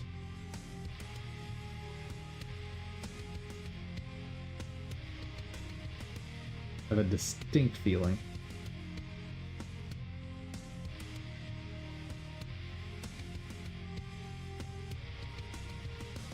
Okay. Will it just work? Will it just work?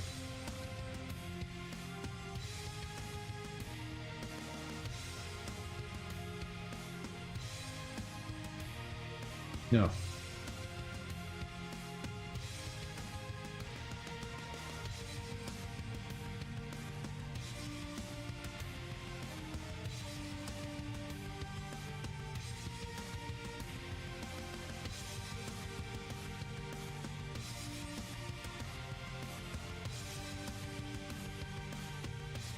Well, it would help if I spell things correctly.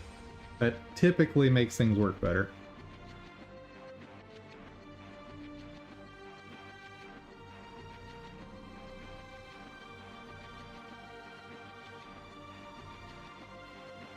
Come on, let's go.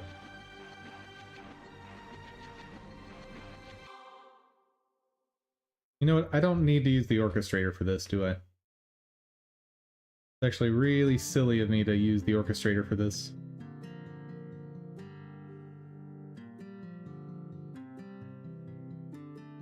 That's different.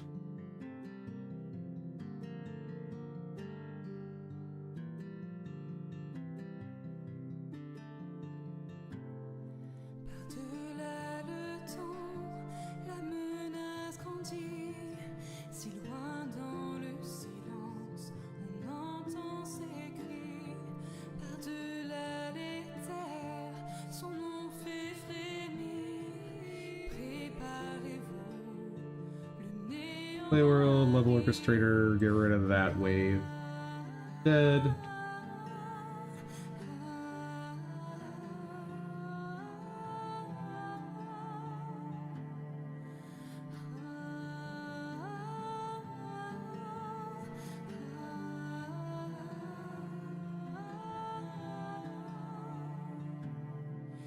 Les gens ne se trompent point, de la peur il se nourrit. Ô grand guerrier, je prie pour ta vie. À chaque aube, le soleil faiblit. Fuyez mes amis, le néant est ici.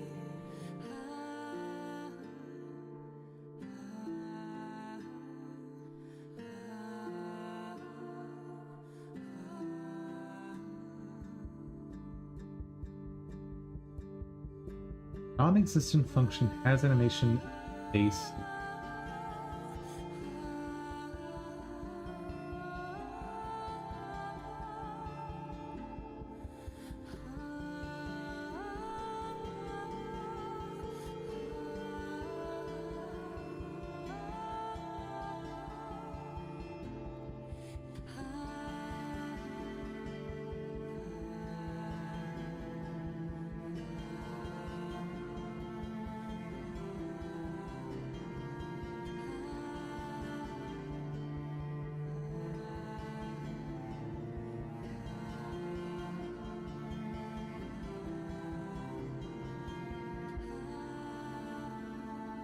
Huh?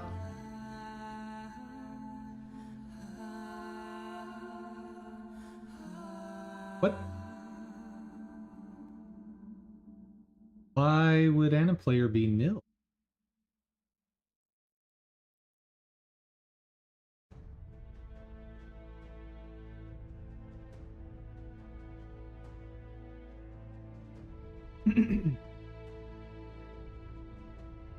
Actually, better question.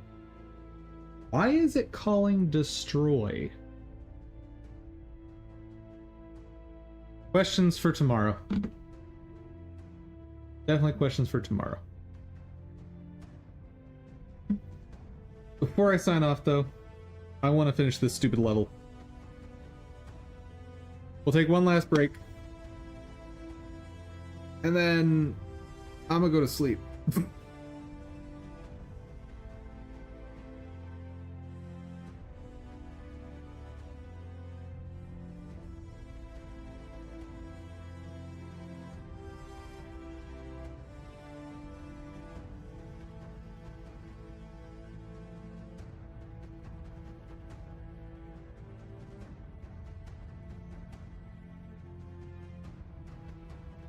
Come on, Neo. You can do it. So, the character sprite, the slime golem sprite being black, that's a result of the max HP not getting set correctly. That's fine. Or the current HP, I should say. Welcome back.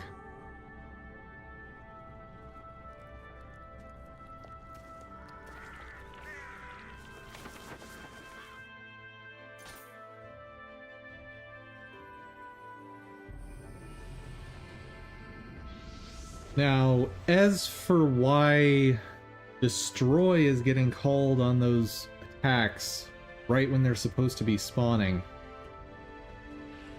I'm not sure about that.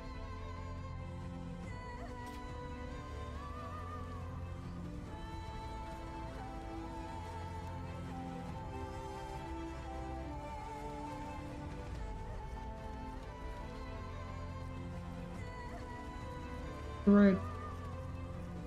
Yes, yes. Whoa!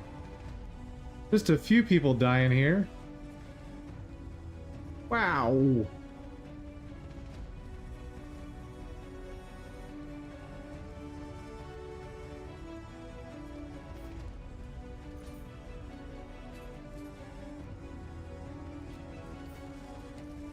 Anyway.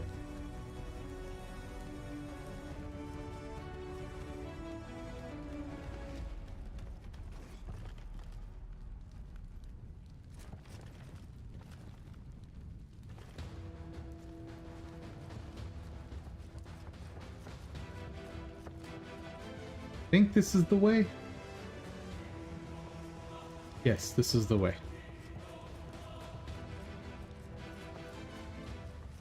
Through here.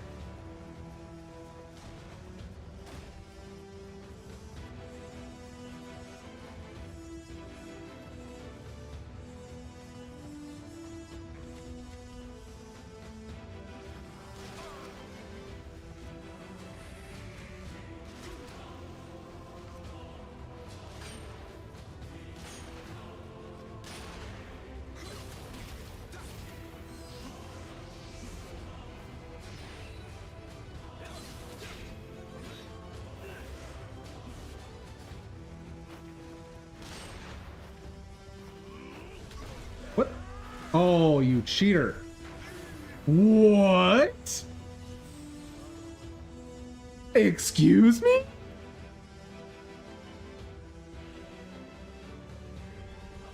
What was that?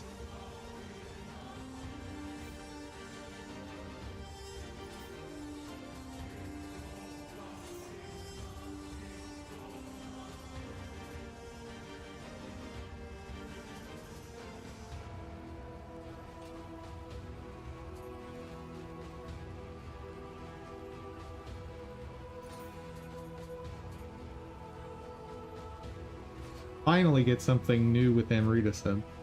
Finally.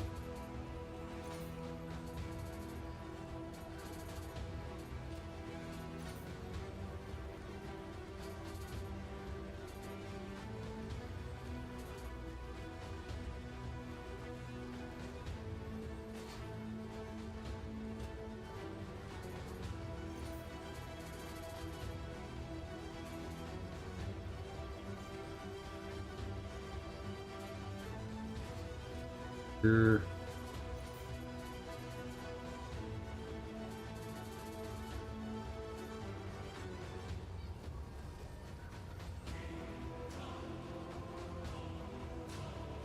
Spirit Protection Yatagarasu. Hmm.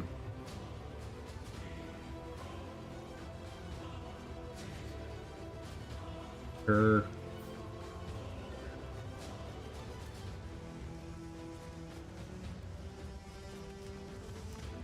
Like, he was even slowed and somehow pulled that off on me. That combo.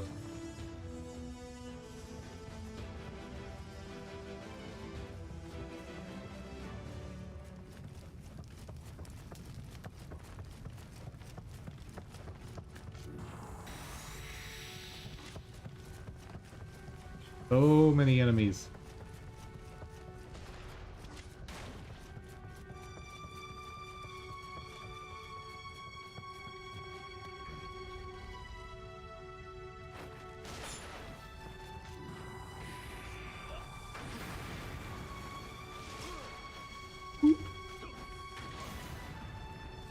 Son of a gun.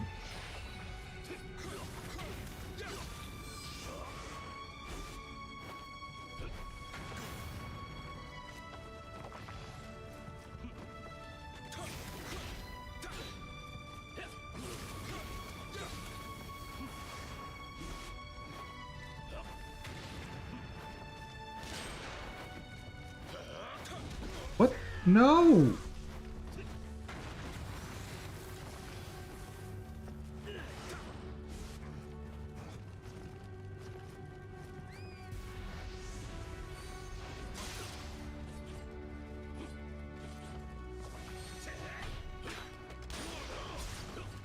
Sure.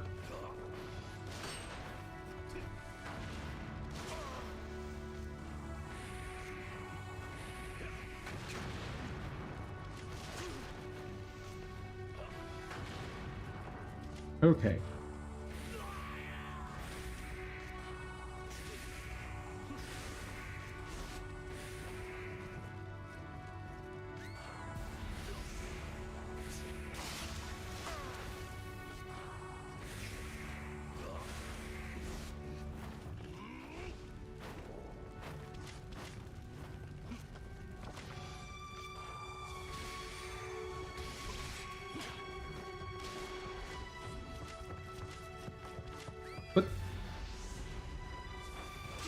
I'm already out of what?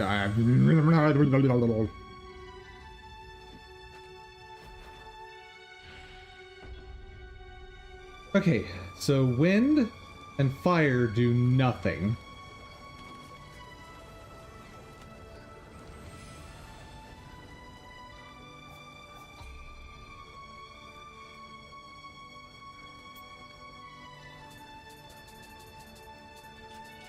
Fire does nothing. Wind does nothing. Give me more lightning, give me more earth.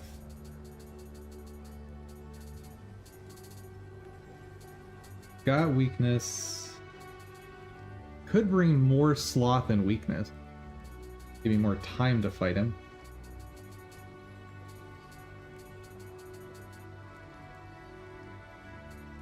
Earth folding is going to be irrelevant right now.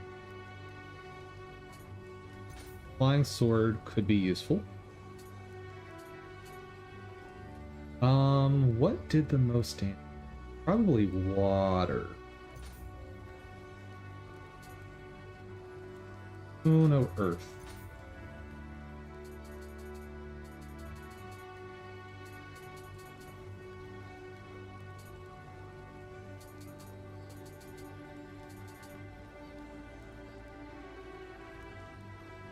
Could bring that to reduce attack power.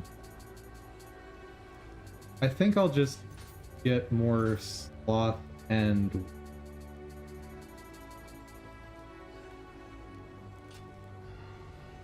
I think that's the play.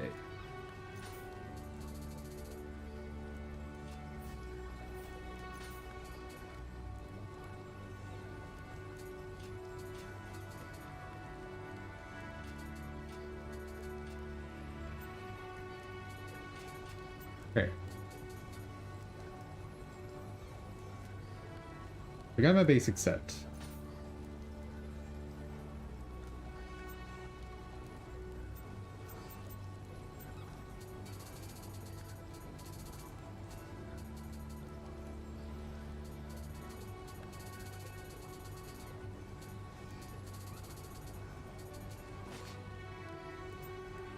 Here I just want my shots.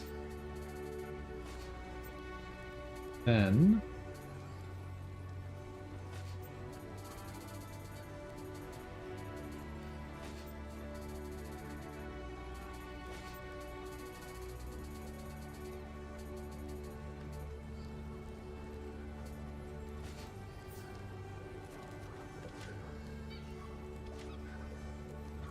I did that wrong.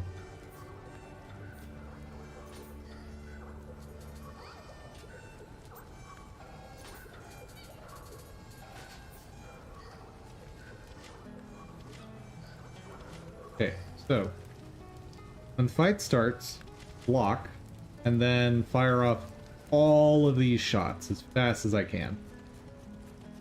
Prioritizing water and earth, and weave in some lightning if I can. Then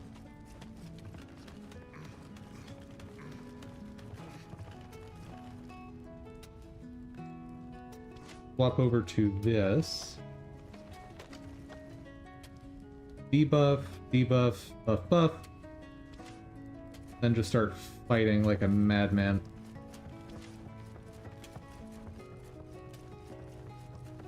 And hope it's enough.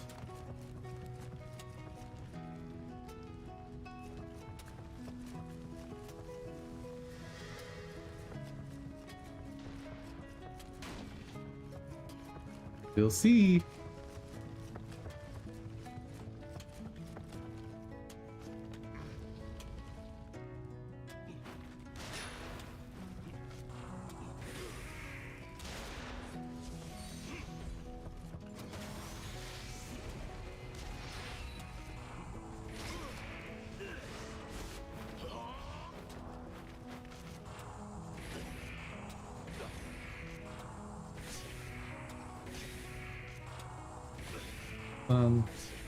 Start the status. There we go.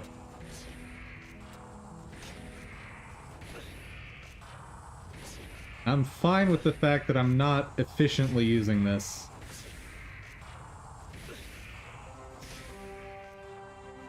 I mean, honestly, it'll just be enough. I'll be very happy.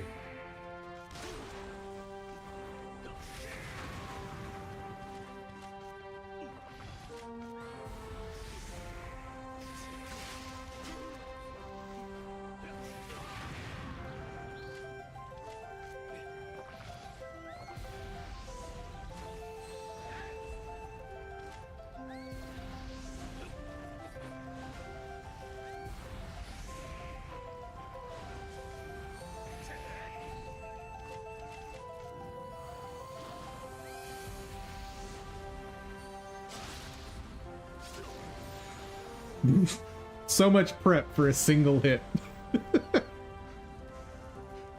You know what? Worth it.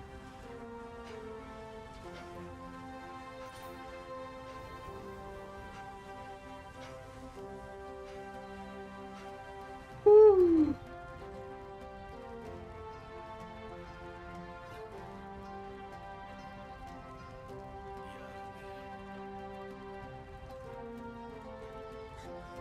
And actually, if I'd gone pure shots, like, ignore all of my other talismans, just shots, I would have had enough damage.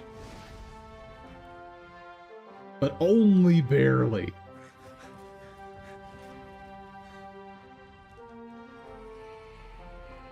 Ah, we got Suzaku. That's cool.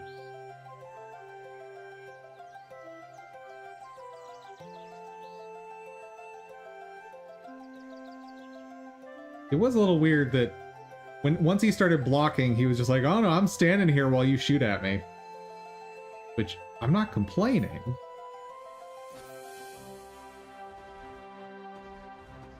But that was a little weird.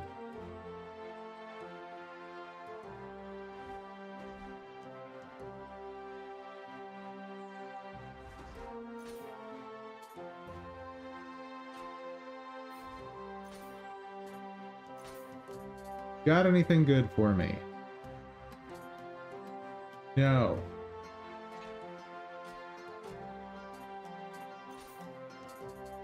Oh. This should be good.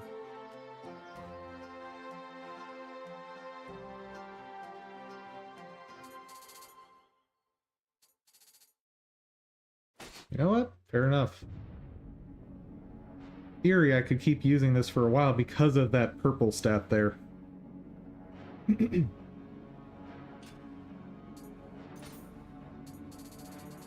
gonna have to change outfits. It makes me very sad.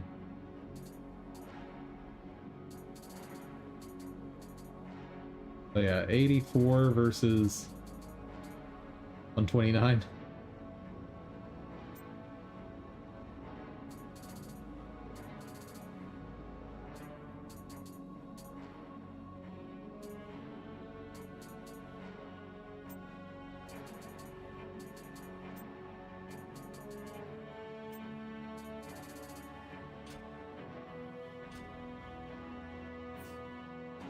Is there an ooh, wait, or anything?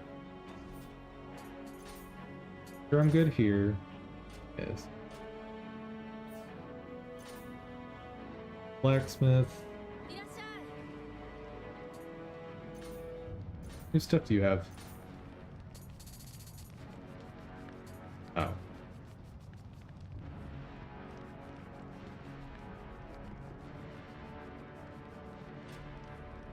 Never mind. Also stuff I just do not care about. Okay. Sell everything.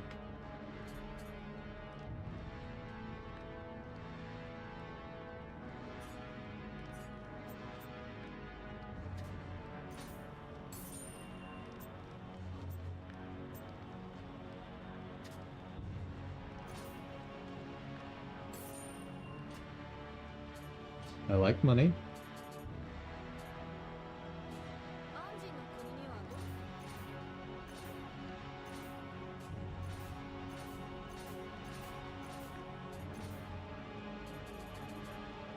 I don't need more item set.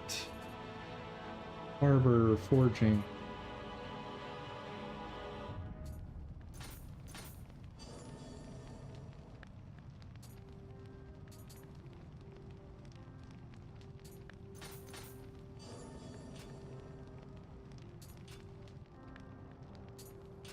またどうぞ。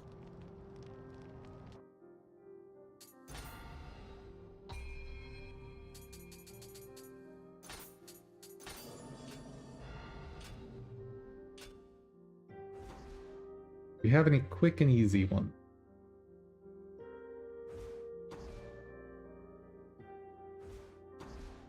Ooh. Well, that's scary. First off, Shrine. Ready juice.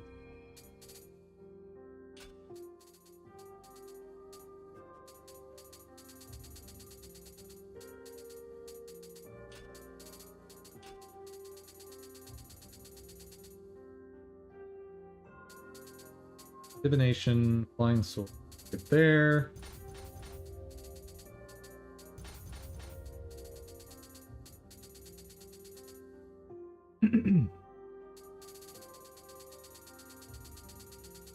And I can afford nothing else.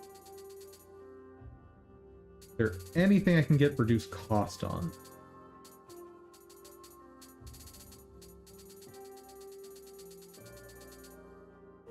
No. Dang.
Okay, that's a decent setup now.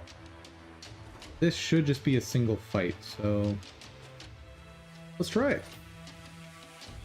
Oh no! Don't tell me it's Satori Hanzo. I have a feeling I'm gonna die a lot.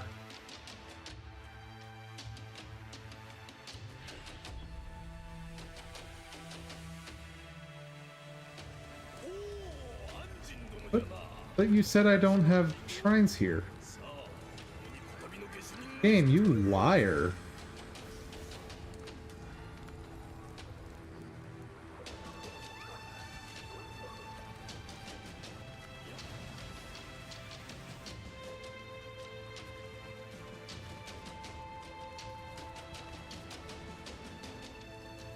Super duper liar, game.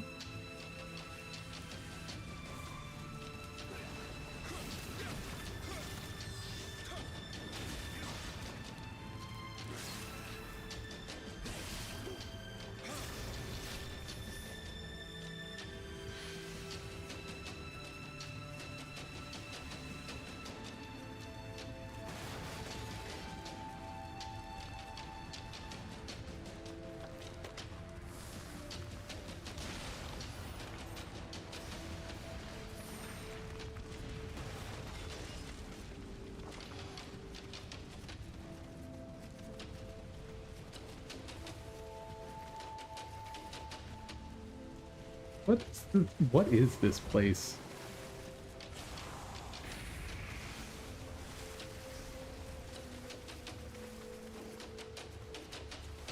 Oh.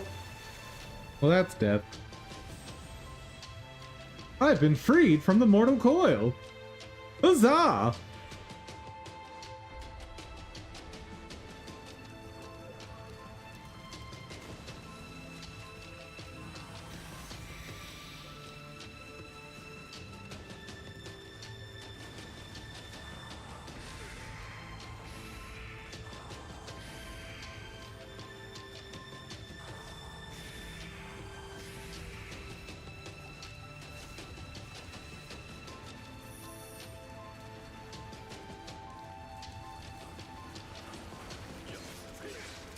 sir. I'm not a fan of surprises.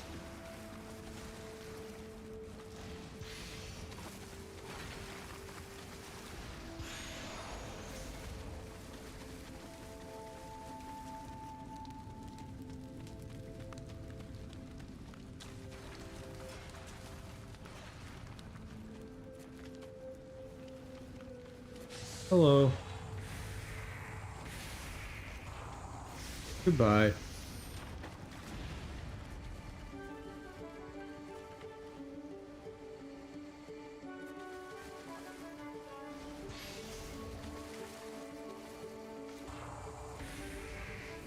Okay, there's something right next to me.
Why is everything so scary? Okay.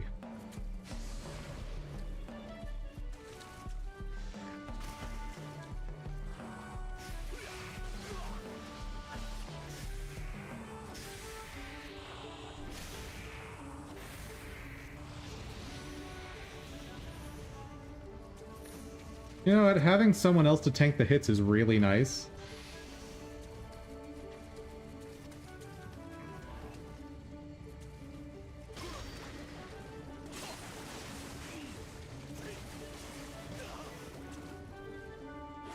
You got it, bro.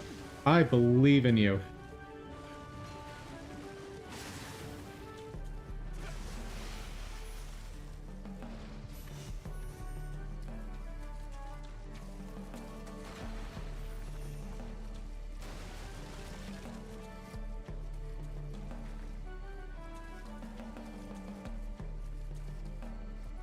I should probably go grab my spirit.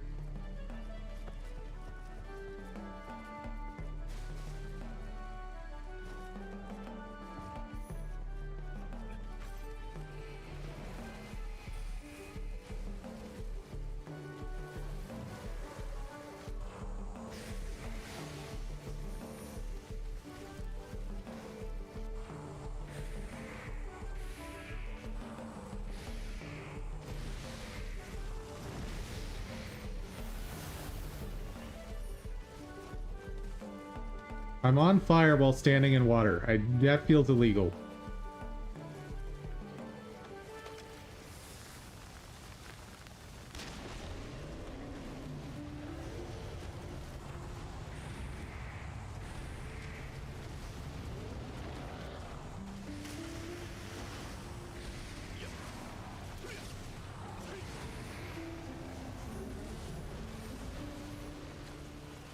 Oh. I didn't think I summoned you.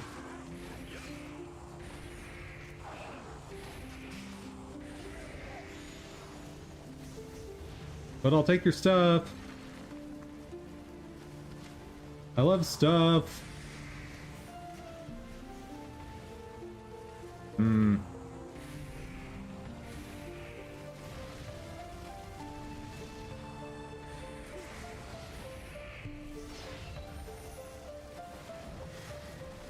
Hello.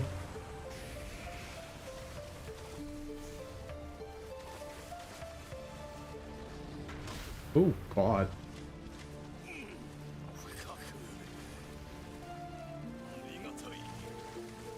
No idea where that came from, fortunately. But Do know who summoned the samurai that fought us.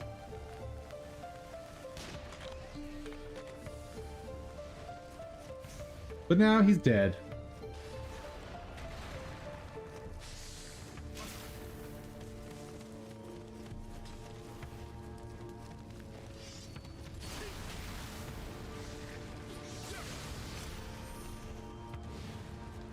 Let me, since clearly doing this whole level right now, let's make sure I didn't miss anything.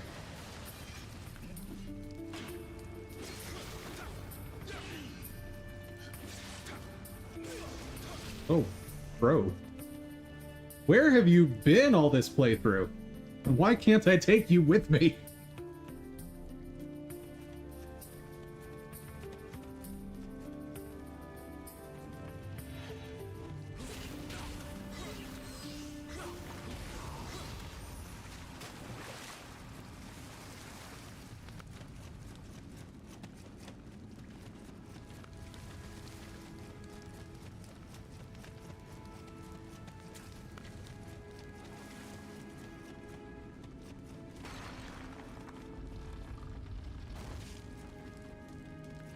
Well, this looks slightly imposing.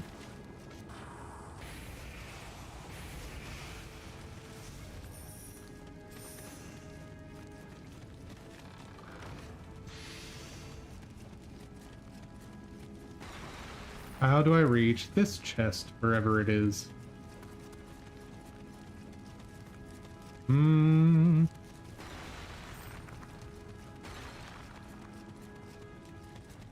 Ah.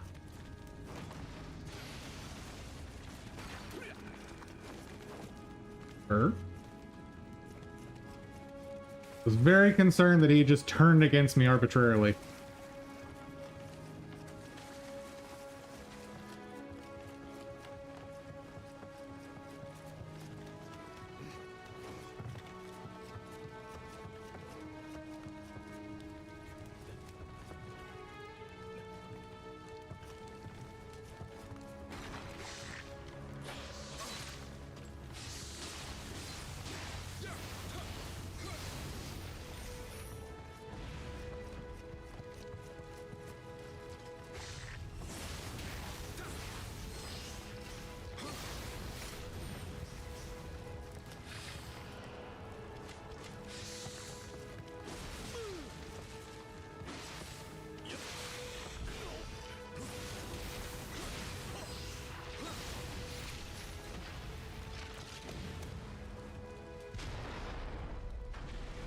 Ah.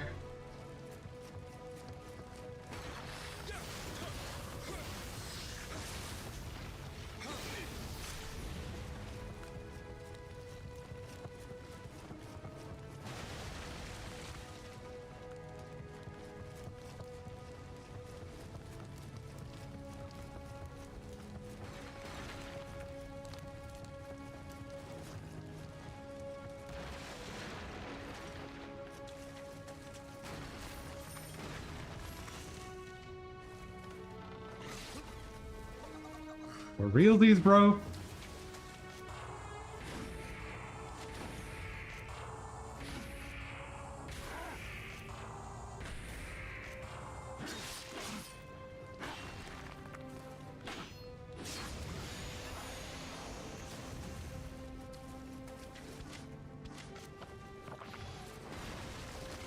Why?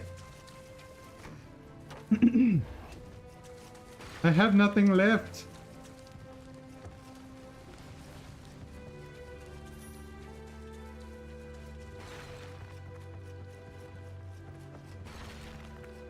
Stop popping out of nowhere like that. That's terrifying.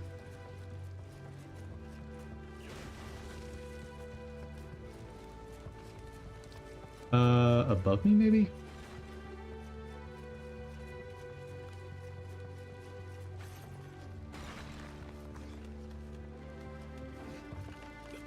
Yes, there you are.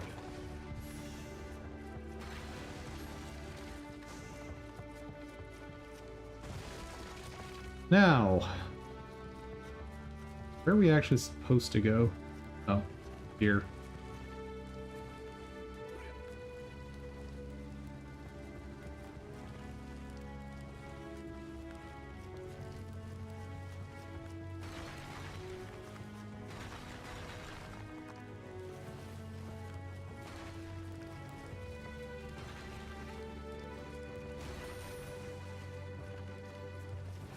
Come on, dum-dum. You can do it. Take it slow. Oh my god. That was just me hitting the wrong button, though.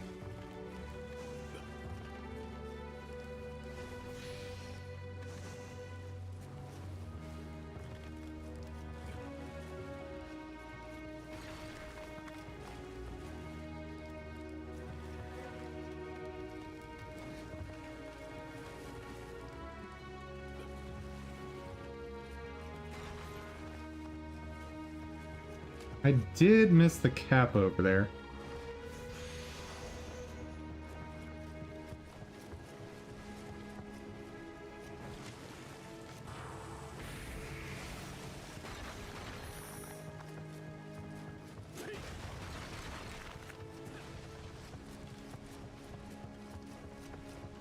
Am I trapped? No.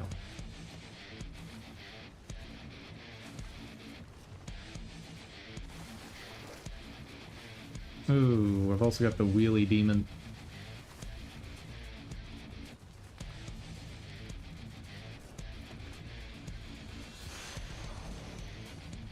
Okay, let's abuse the ally we've got.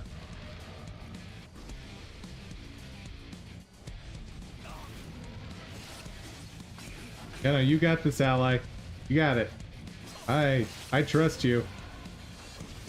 See, I'm helping too.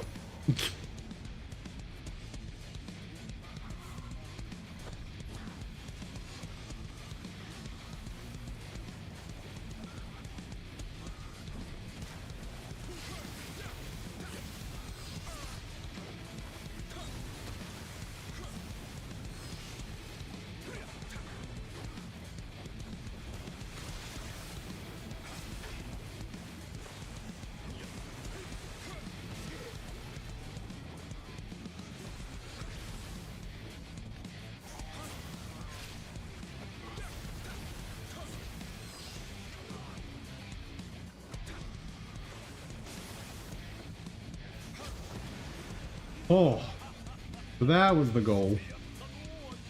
Didn't have to go into that ship at all. What was with the map indicator, though?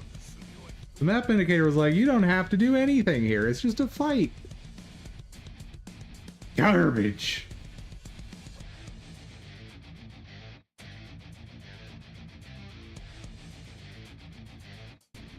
Come on. Come on, you can do it.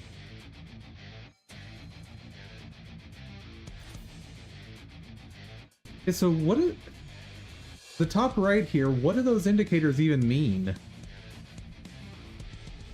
Oh, I can't show you with my mouse. But you see what I'm talking about? Where it says submission, and then on the to the right of that, it's like there's a shrine crossed out, and what looks like a Torii gate crossed out. Over here, they're not crossed out. Over here, they're also not crossed out.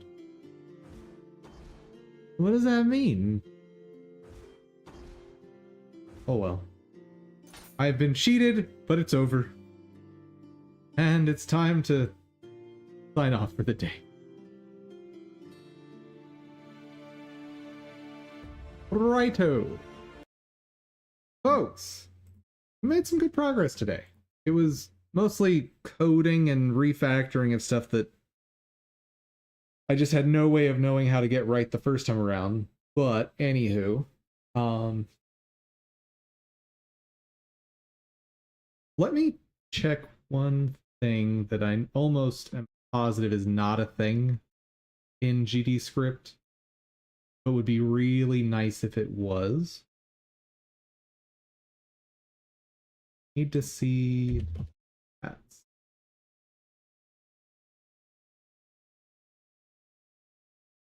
Maybe not stats.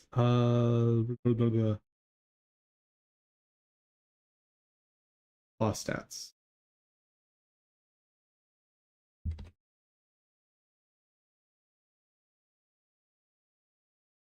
Yeah, it doesn't like that. That would be really cool. Python does that, I believe. Yeah, Python does that. And it's super nice. So you can like reorder parameters and it's all woo. Know what I mean? It all just magically works. Anywho. Tomorrow we should be able to get the slam and spike attack done. Pretty sure. But as always, we'll see how it goes. Everybody, thank you so much for joining. I hope you had fun. I hope you learned something. If you did, please check out my Ko-fi page, link in the description. There, you can help support the channel. And if you do, you'll get access to some dev tools like the ones you may have seen me use on the channel, and roles in the Discord. Above all, though, hope y'all have a fantastic day. Take care, everyone.